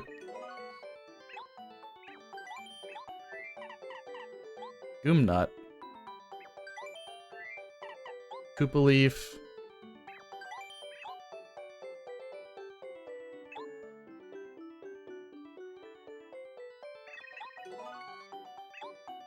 Bland meal. I know that one.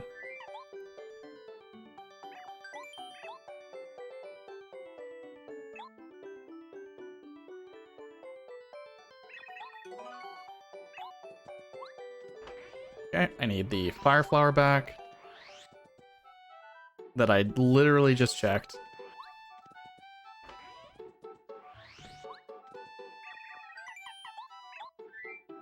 That's the red berry. Which is probably fine, because I do need that pretty soon anyway. Yeah. Yeah, that's fine. Just extra menuing right here.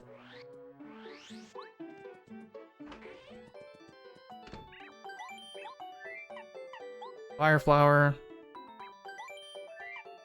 Iced potato. Some nice frozen fries. I just need to be careful not to sell the red berry.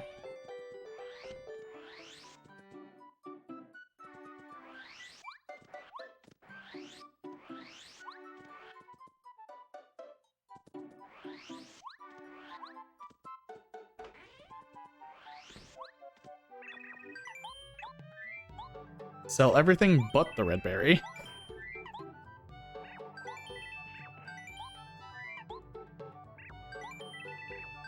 How am I on money?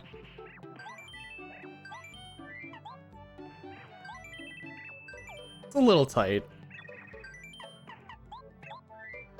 Red berry, strange leaf, apple.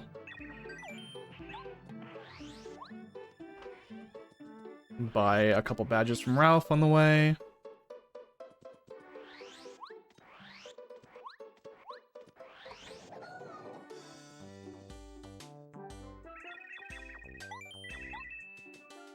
Double dip and damage dodge.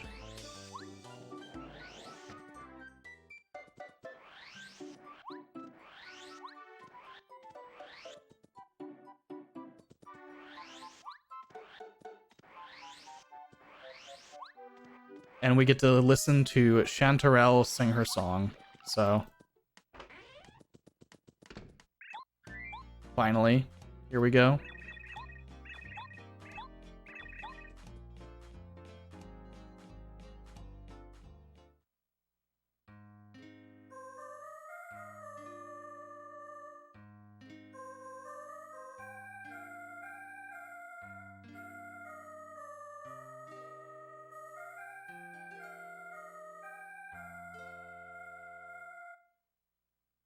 And the reward, attack effects D.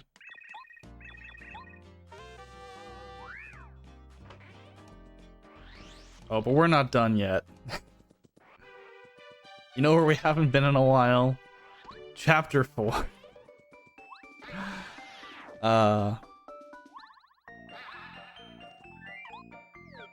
We need 4 cake mixes for the last 4 recipes.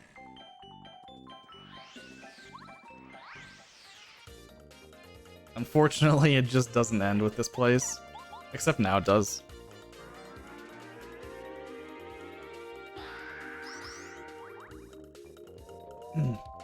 I'm at 49. I need 200 coins total. That's probably not an issue.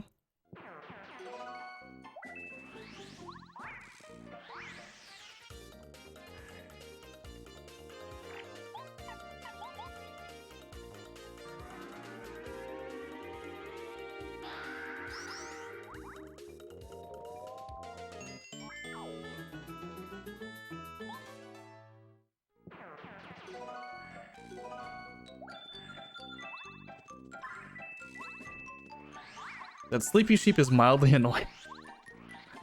Because I think my inventory is full.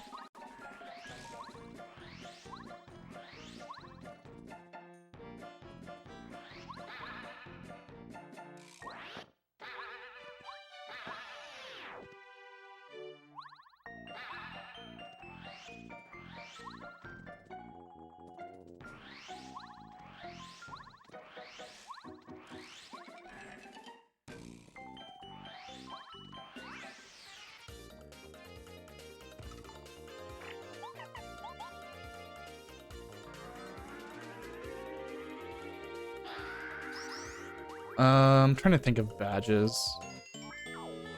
How many are there in Chapter 8? Versus how many do I still need to buy? Probably not an issue.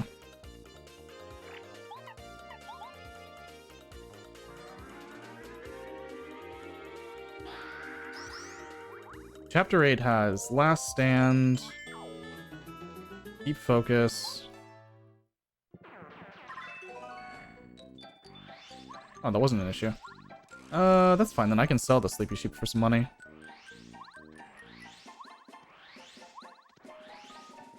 Very likely my count is just off.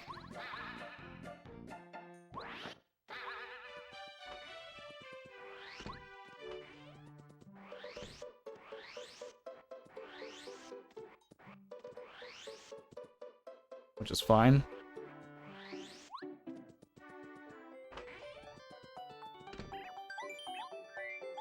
Cake mix.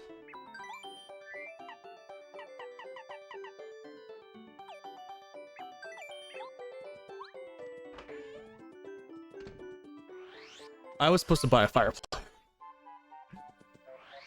Disaster.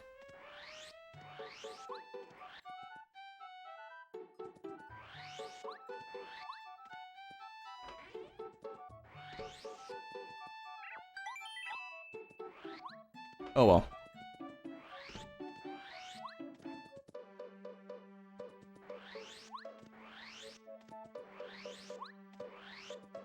Recipes and missing like single lines and notes. Fire flower. Let's try that again. Cake mix.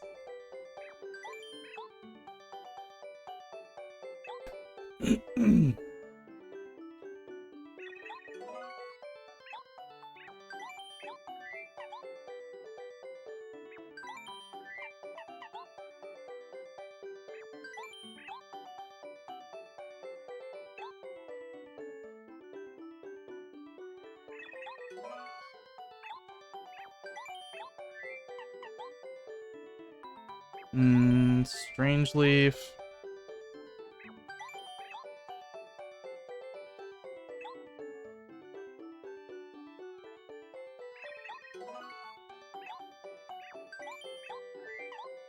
And an apple pie.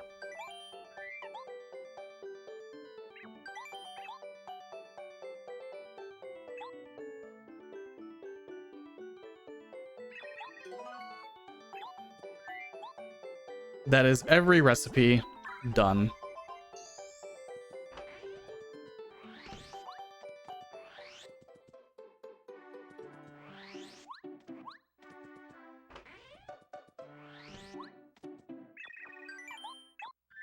Sell everything that's not fire pop.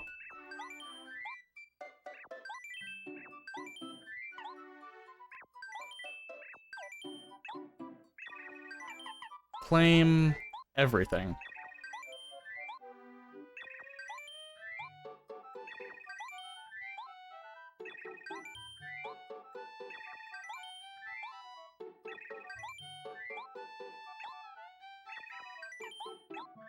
Sell all but 2 repel gels.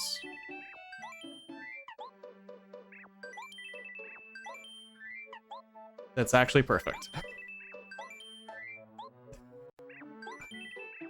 That actually works out exactly to the amount of money I need to buy out Ralph.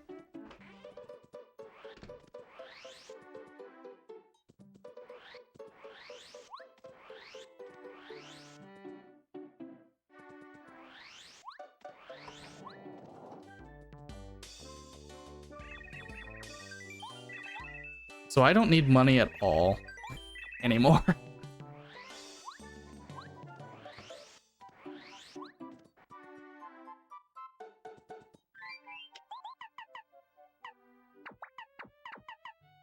Unequip those. Unequip bump attack.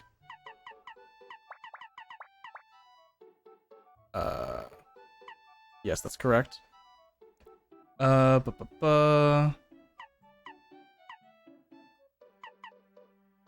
Two power pluses.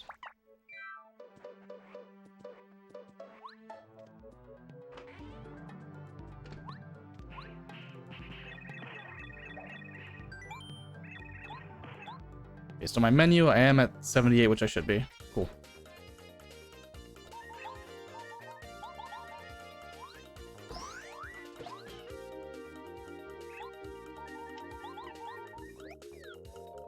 All right, we're in the final stretch.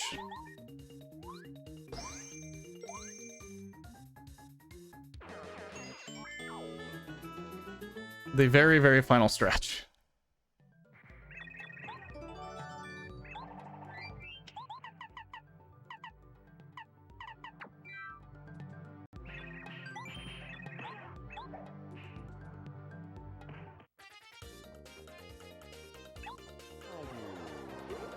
Do nothing, skydive.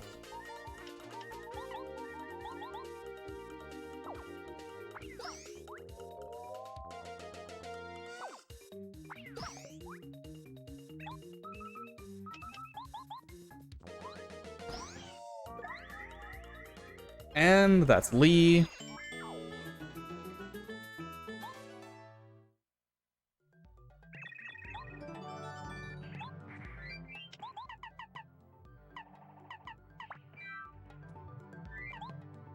Switch to bow. Hammer the wall.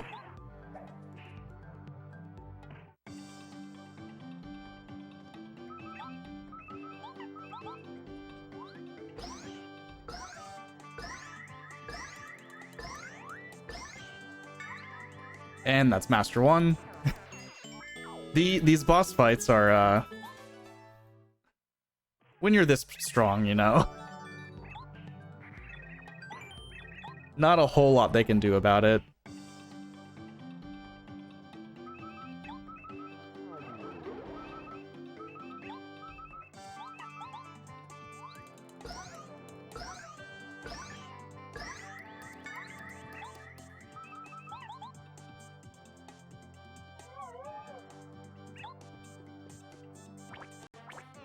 Just in time.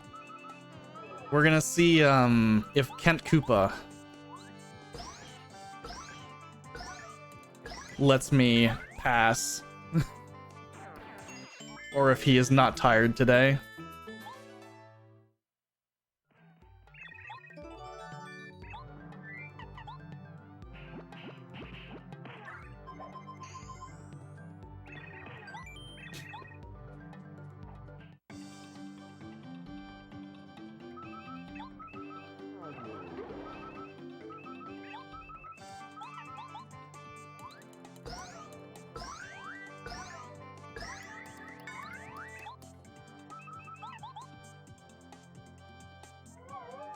Hello, Master.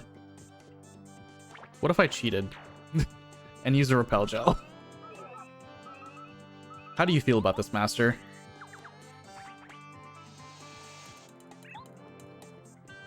Probably pretty insulted, I would think.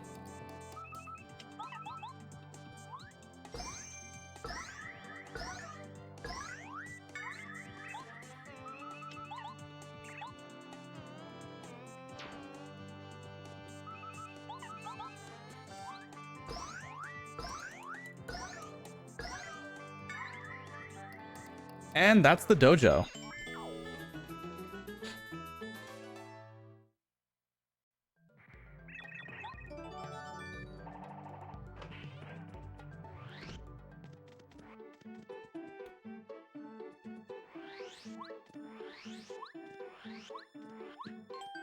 So I'm saving here, because there's a chance that this fails.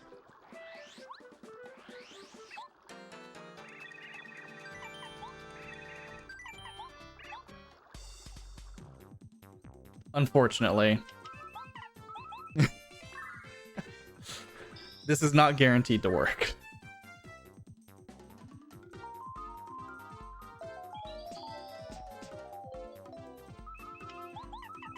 Okay.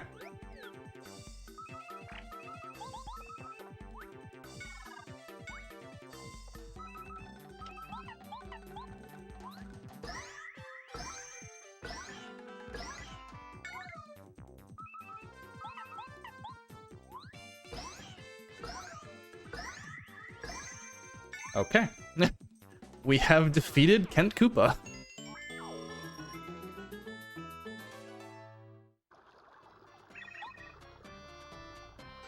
That wasn't so bad. This is going to be very interesting because I don't need money. So I don't actually need to spook a single daisy.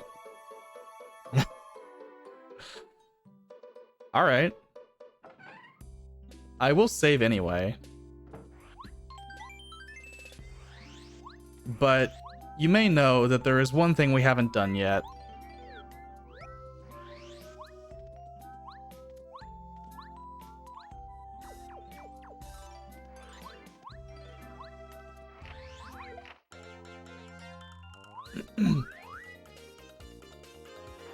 That experience is kind of... It doesn't matter. 4 experience isn't going to kill me.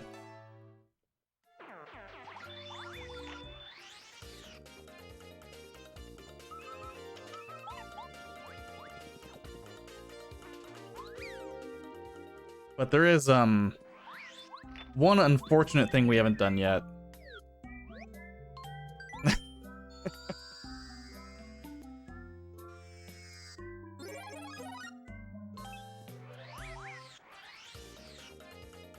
And now it is done.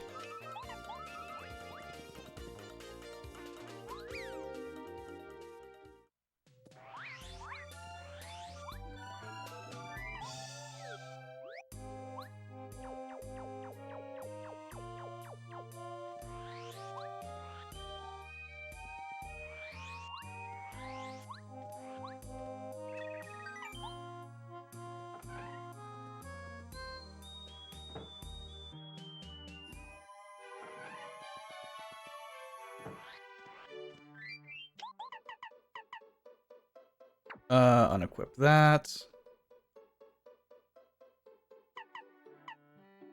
Mega Quake.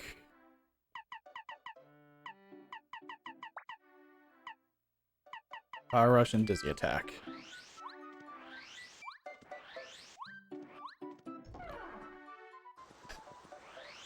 Alright, off to the end game. Like, for real.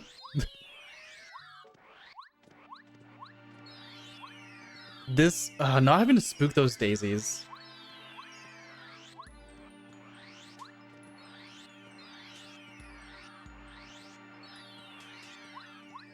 Does that all of a sudden put me on PB pace? It might. We'll find out.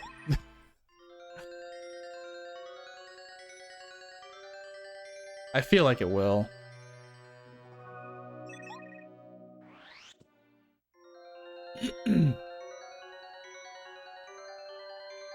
But I will need to play Chapter 8 very clean.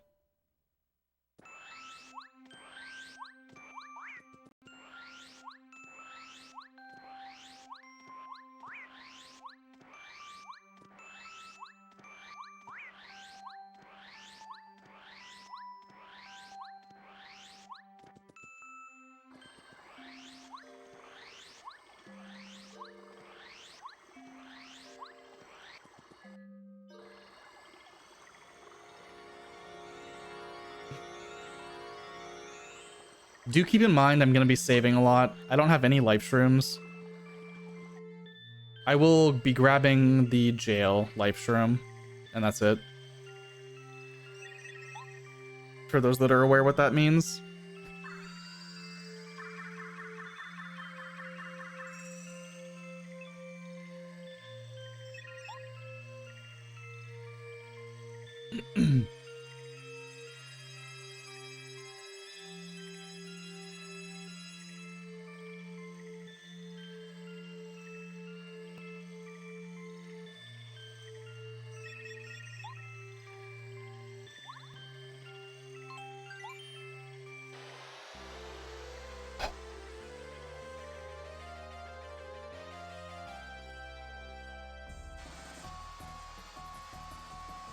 Yeah, this first room is a little tricky.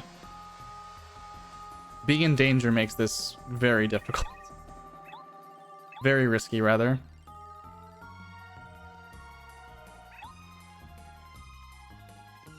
How ahead am I?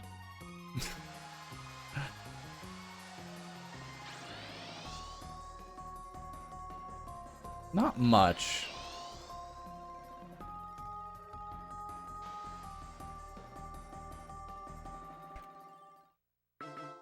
Okay, I'm a minute and a half ahead of my PB. Going into chapter 8, so entirely possible. Not the most likely thing in the world.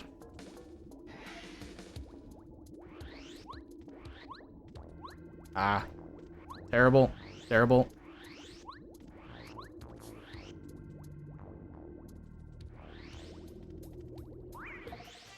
I thought he would have just spun into me.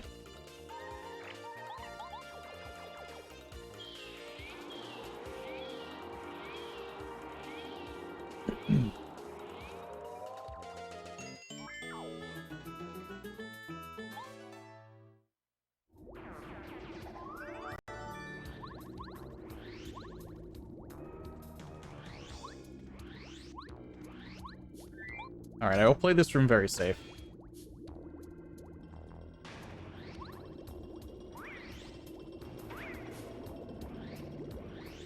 Way safer than I needed to, but...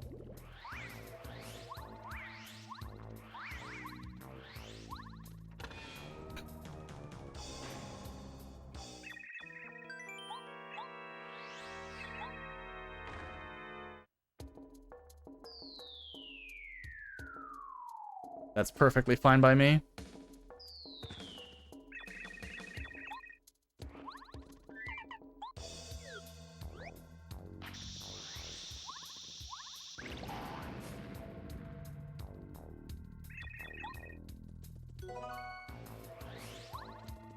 All right. I'm gonna be going kind of try hard here.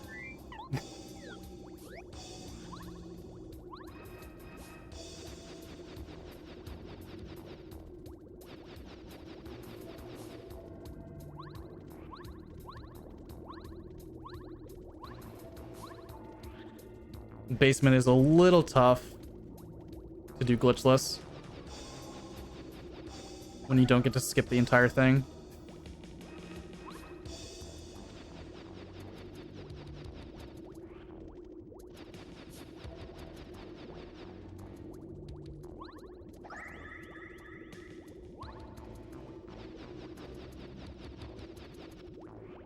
Ah, okay. I tried to do a baby spin there. A very, very small spin. Got punished.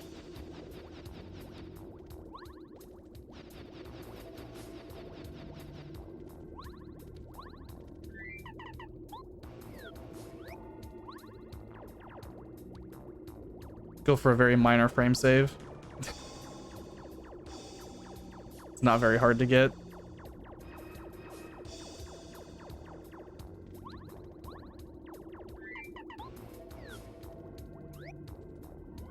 Turns around immediately.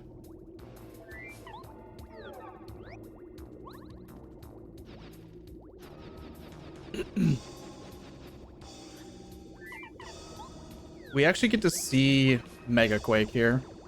And I'm gonna turn off my light. for what we call blind basement.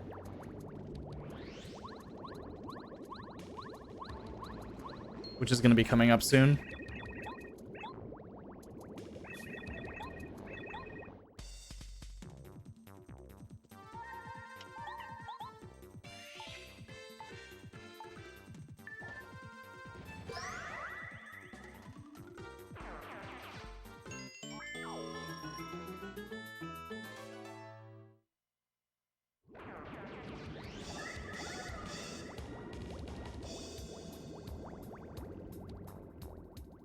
Okay.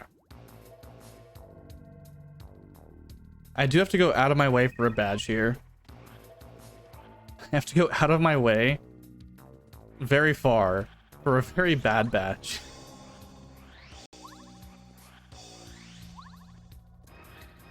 Which is kind of funny.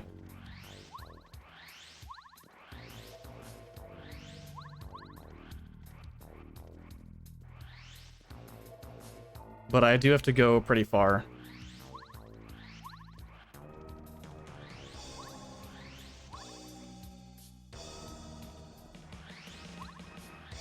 There is a live stream there. I'm not gonna get it. I think one is enough. For like any kind of safety.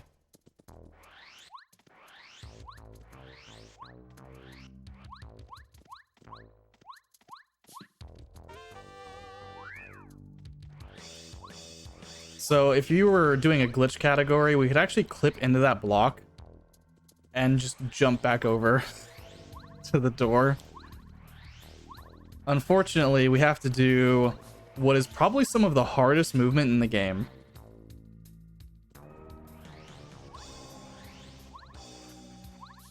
With blind basement here. I say blind basement, it's not really blind. That's why I turn off my light, so that I can see the screen better. It may show up as pitch black on the capture, but trust me, I can see a little bit.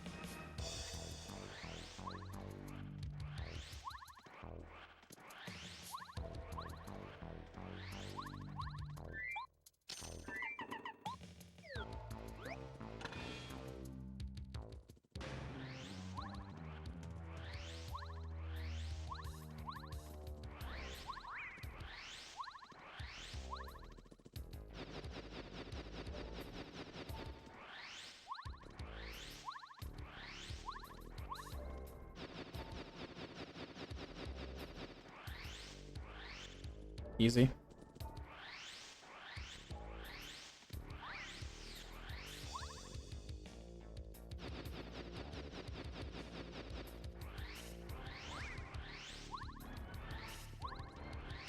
All right, we're through.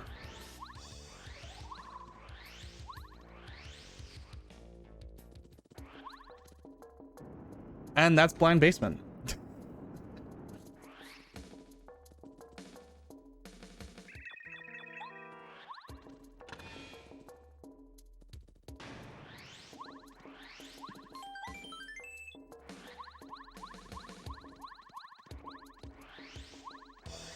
I can confirm that was pitch black on on the capture. Yeah, that's kind of what I figured. But door 2 here, which is what we call this part, it's honestly not too bad.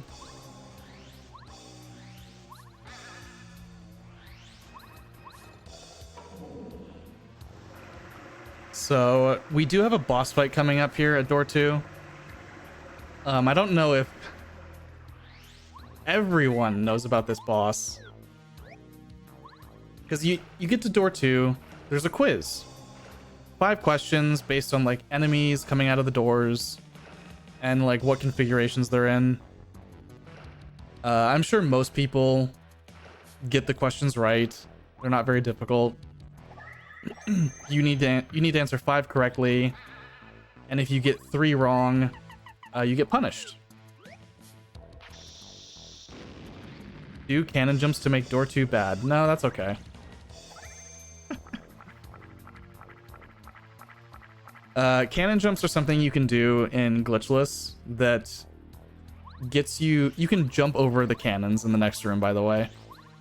We are going to instead be using iframes to run through them, which is a much safer strategy and much easier to execute.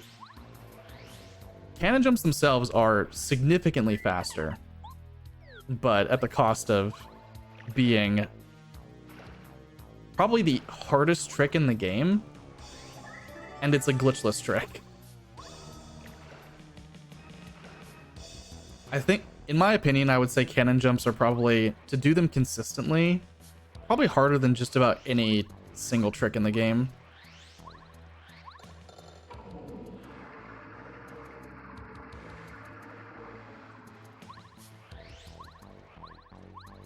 Just because they are all frame perfect. Well, almost frame perfect. Frame perfect and precise. So, combine two of the worst things.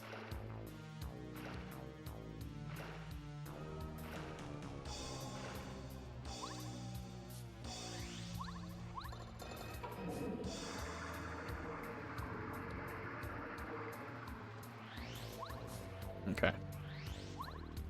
So the cannon room here, we use iframes to safely get through the cannons. By using dizzy attack to spin into the bullets, we don't get first struck, and then we can run away very easily because the dizzied bullet bill is just very easy to run away from. I'm gonna wait for you. If I get first struck here, I will die. And by die, I mean eat my life shroom, which I would like to not have to do.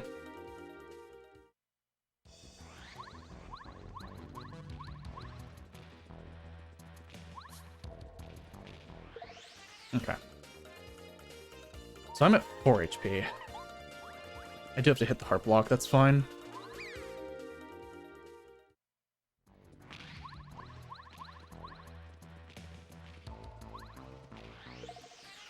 Okay, pretty good cannon room, honestly. I'm gonna do a glitch here. It's allowed in Glitchless because it's a glitch that is basically impossible to avoid. Even if we're doing it intentionally in this exact case. By doing that, by spinning into the bone there with Dizzy Attack on and Sushi out, it actually disables the Dry Bones' ability to throw bones. So, getting hit while pushing that block is no longer RNG. It just can't happen. Which I think is very fair.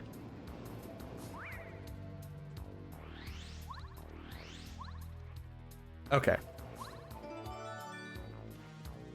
So, what I need to do here is actually hit this heart block. This may look funny. Unequip PFD down.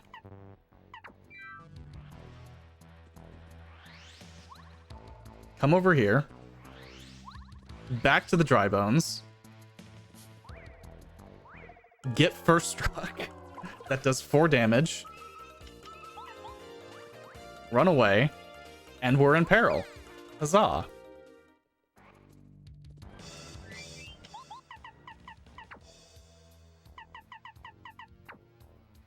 Unequip Power Rush. Unequip Dizzy Attack.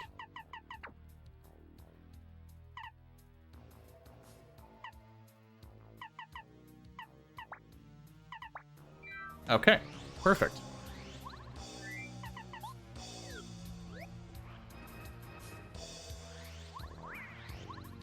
So I'm gonna save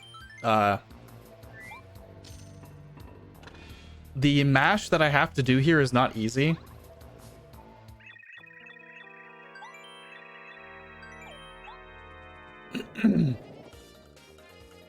So everyone's seen this quiz. Especially if you've watched speedruns before, you know that the answers are the first answer, the second answer, the first answer. And the first answer again. Well, in this category, we actually tell the door answer 221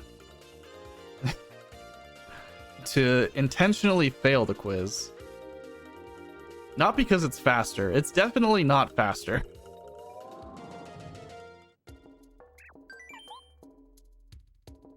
But we do have to do a fight here.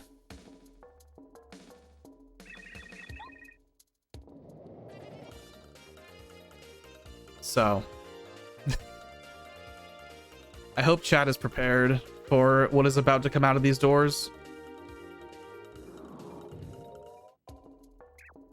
It is considered a boss and is therefore part of 101%. And I have to mash very hard.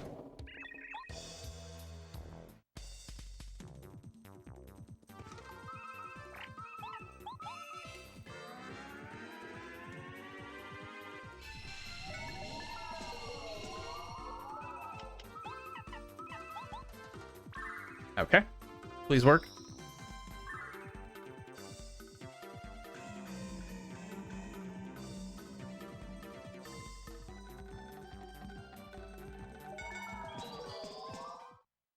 Okay, let's try that again.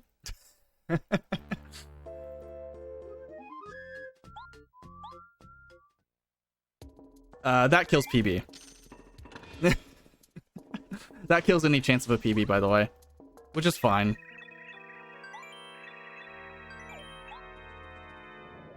That is how it be.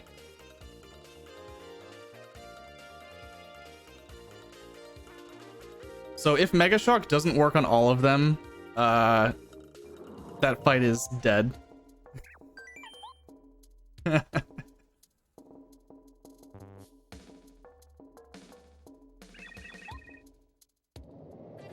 You can back it up with timeout, but your odds are not good.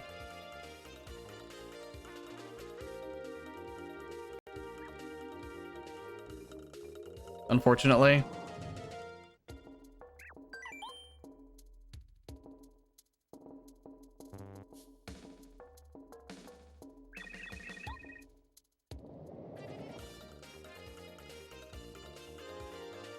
This mash is very similar to Hurricane, but it is a lot harder. I unironically feel like it shouldn't be that much harder, but it really is. This is probably the hardest Mega Shock that is viable in a run.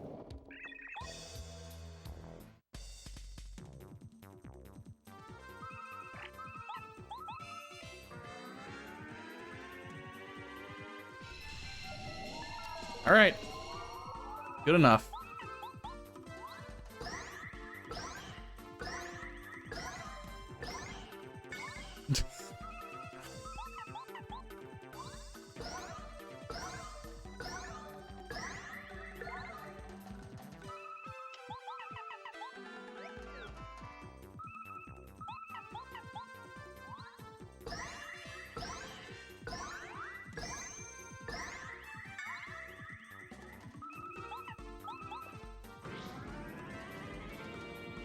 Mega Shock hallway. Unfortunately, that is slow.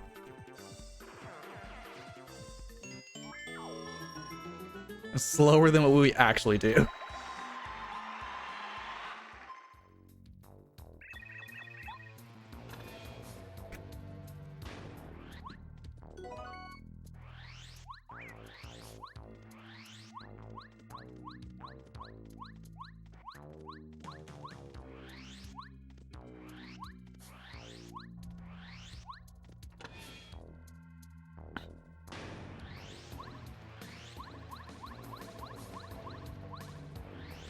Luckily, the rest of this is very easy.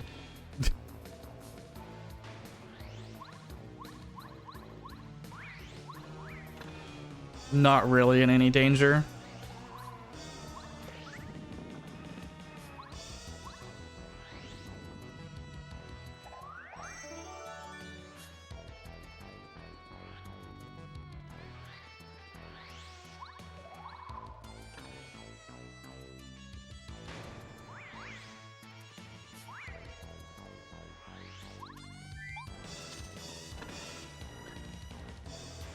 And now the famous infinite maze. And by infinite, I mean it's like 7 rooms.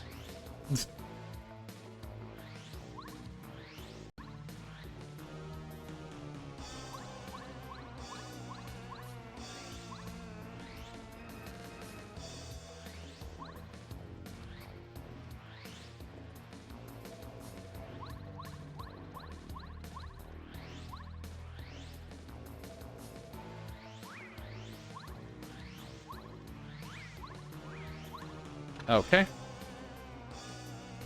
Rebadge. 1 HP plus. Quick change. Spike shield.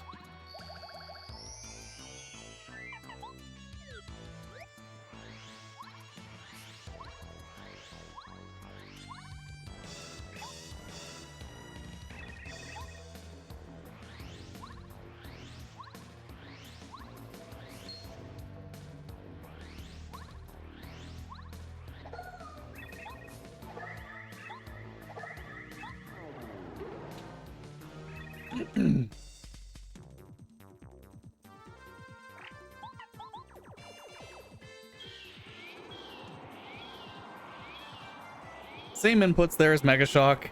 Much easier.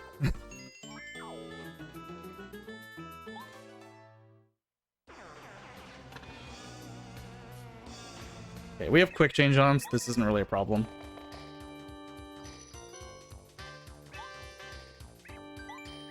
Of course I remember the Koopa brothers, my favorite boss.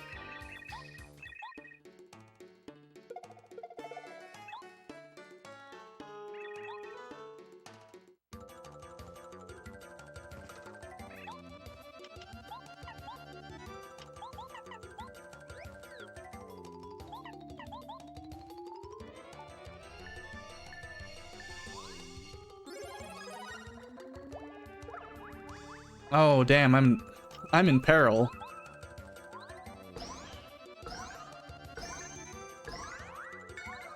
Whatever will I do?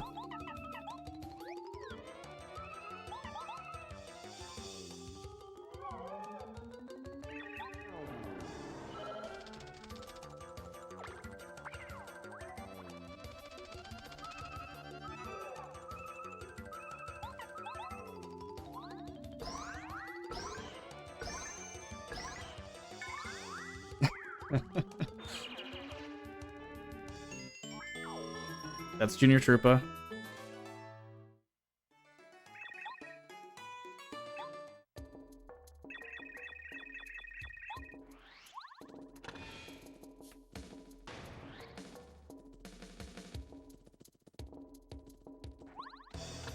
Okay, I'm gonna get the last badge here.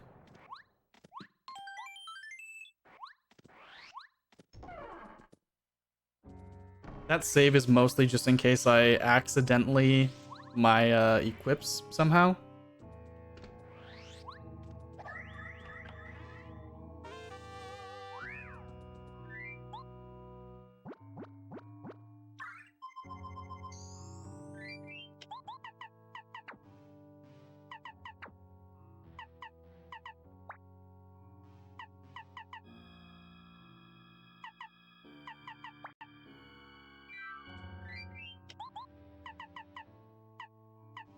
Or a spike shield.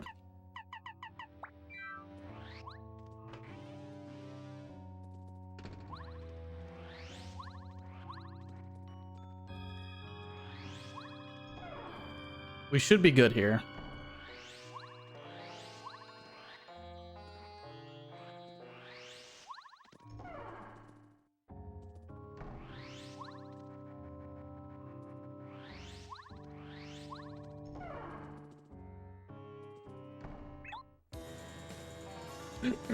So I'm going for an 8 bounce. If that sounds crazy, it's because it is. Trying to bounce on Bowser 8 times.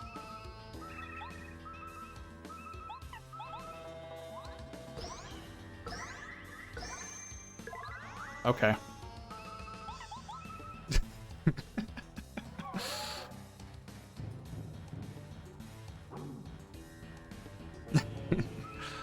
Sure.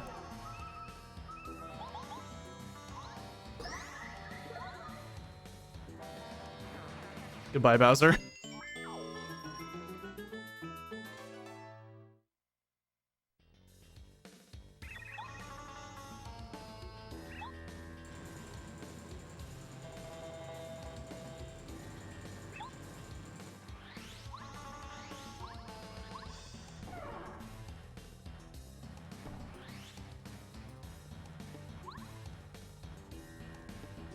So, I will save before the final fight. I do not expect to lose this. We are the invincible Mario. Is kind of what this build is. I never marked that I picked up last stand on the tracker. Well, verify that we have everything.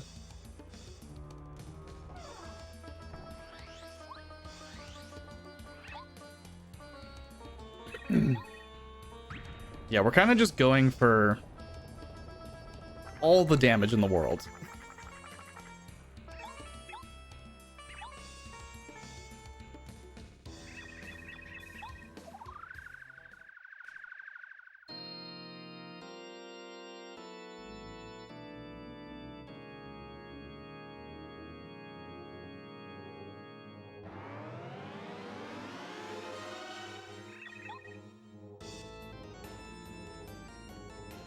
If people in chat want to count damage for me, go for it. I'm going to try.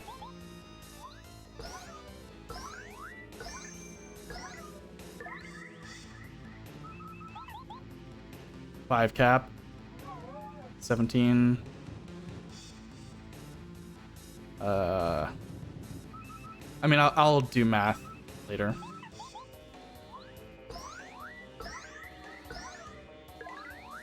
A 5 cap and a 4 cap. Okay.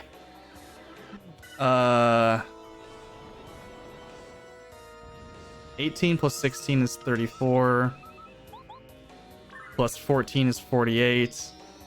Plus 12 is 60. Right? 9, 7, 9, 8, 7, 6. 65. So he's at 34 HP.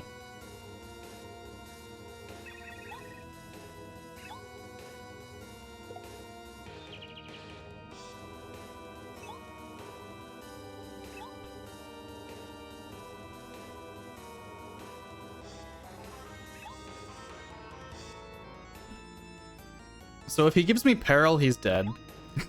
Basically. 9 plus 8 is...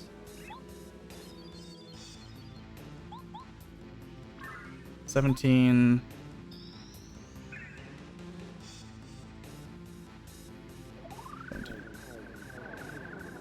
Five cap and he dies? Okay. I have a life stream also. That's assuming I get peril. I have a live stream and bow is out. Like, it's not at all threatening.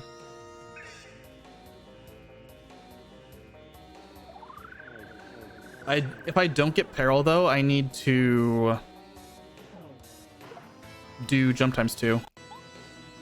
I did too much damage in phase 1 to bounce on turn 2. If I don't get peril.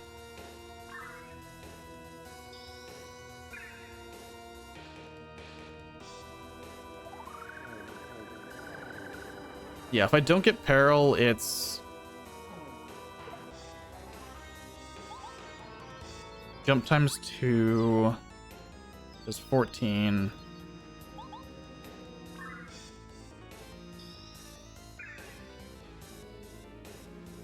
$13, $18. I would need a 4 cap there. It's a little ugly. I'm not gonna lie. Just hope he gives peril, basically.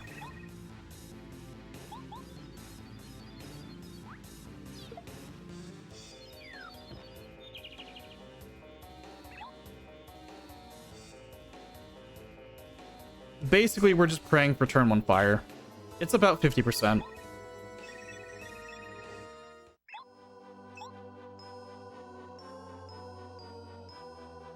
Otherwise, the math is a little wonky.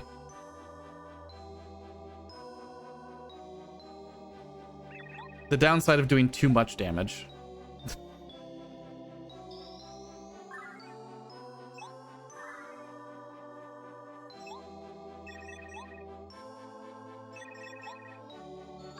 I do have a life shroom also, if I for some reason need it.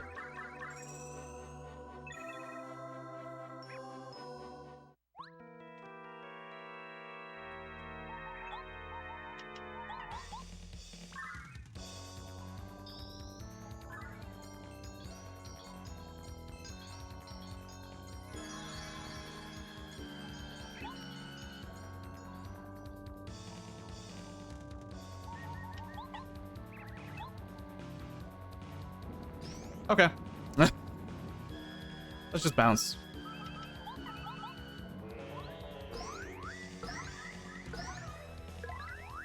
That's fine.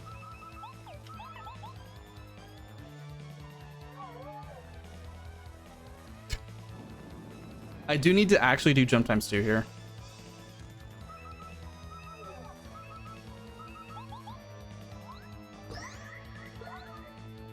And that's a dead Bowser.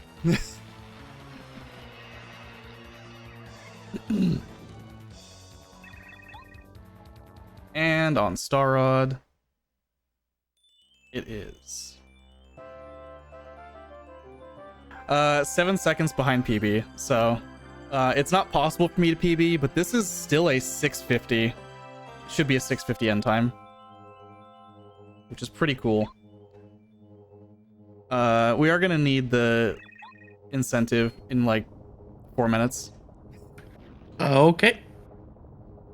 But this is Epilogue, so we've got about 6 minutes of, well, about 5 minutes of holding B, and then we either skip or don't skip Luigi, and then there's a little bit of movement until the end time.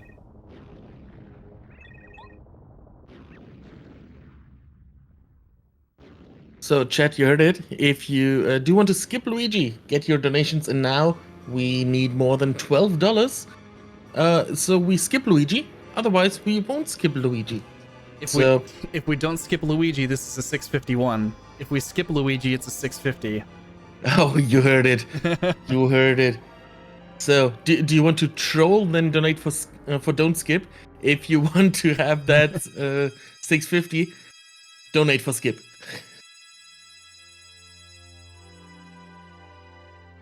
Yeah, this ending is basically just holding B until we either skip or don't skip Luigi. So this is I mean, I play this game a lot. I do a lot of randomizers. I do regular speedruns, like not necessarily this category, but occasionally maybe. Mostly glitchless, any percent. On my Twitch stream most days of the week. So yeah. If you like watching this game, whether it's vanilla or randomized, I do that very often. Same with a few other people in chat here that I see. So one quick question, because I missed the start of this run. Why exactly 101%?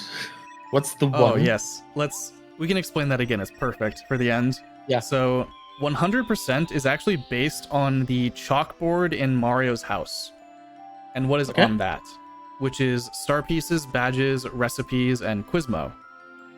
That doesn't include optional bosses like Can't See Koopa, like Buzzar. So 101% is forced to fight the optional bosses as well. Okay, gotcha. Yeah, it's a controversial opinion about what really is 100%, and that's when 101% was made. Okay.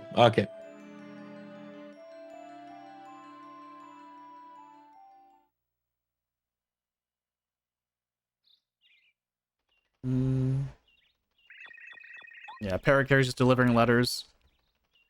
When we see Cooper in Shiver City, we should just let me know what the incentive is at. Yeah, we'll do.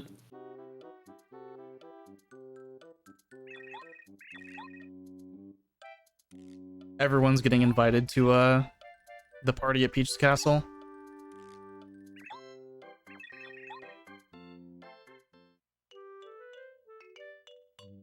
Bombette lives in Koopa Village for some reason.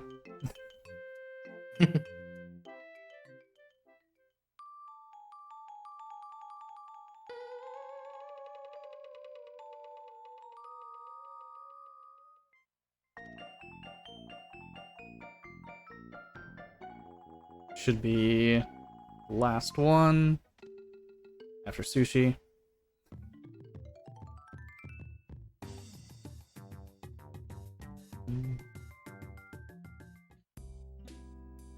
All right, Lackey.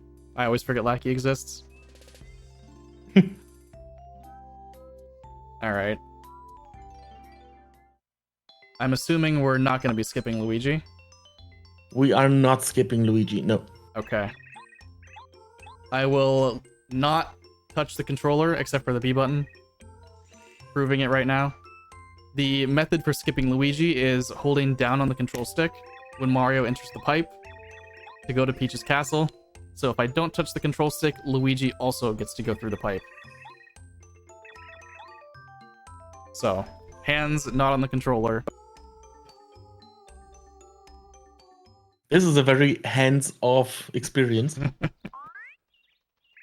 It's a very tough input. You have to hold down for upwards of frames. So, we'll see Mario go in the pipe, and then we'll see Luigi follow him. And then on the other side, Luigi will come out of the pipe. Crazy. And then Luigi will talk to us. And waste our time.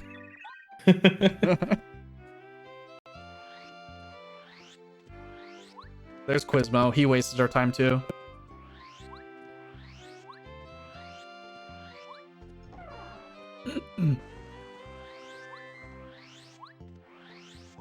And time is gonna be when Peach raises her hands here at the end. Should be in about 15-ish seconds.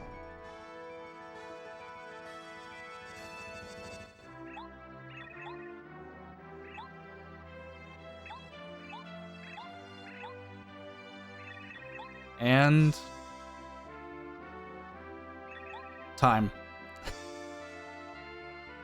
GG. What time do we have on stream? I'm waiting for the delay. On stream, we have a 6:51. Come on, 6:51:05. Okay, cool. That's the same that I have here. So, it's a pretty good time. So yeah, those 10 seconds really killed this the 650. Yep. Thank you, chat, for those 10 seconds. Let's go, chat. I like being a troll and doing stuff like that. Not in my runs, but in others' runs, you know? Don't worry. Even with those 10 seconds, it was 15 seconds off of PB. Oh, that hurts. So, it didn't really matter at the end. That kind of hurts. But yeah, that was fun. Shoutouts to No Holidays Allowed and the No Glitches Allowed crew for showcasing this category that 6 people run. So, that was fun. Shoutouts to Phantom sitting here for almost 7 hours running the same game. Yep. I had to wake up at 9 a.m., so that's not something I normally do. But yeah, what's next? Good luck to whoever's next, honestly. Well, next we have something really good. We have Loner Hero with Ninja Gaiden Sigma 2. New game any percent. So, yeah, we are looking forward to that. We also met the incentive for that. So, we will see Rio's Dead or Alive 3 outfit upgrade. I'm looking forward to that. I want to see that. So thank you very much for meeting that incentive. And Phantom, if you don't have anything more to say, we will go to intermission and prepare for the next run. Yeah, thanks for having me. Well then, folks, don't go too far. We'll be right back.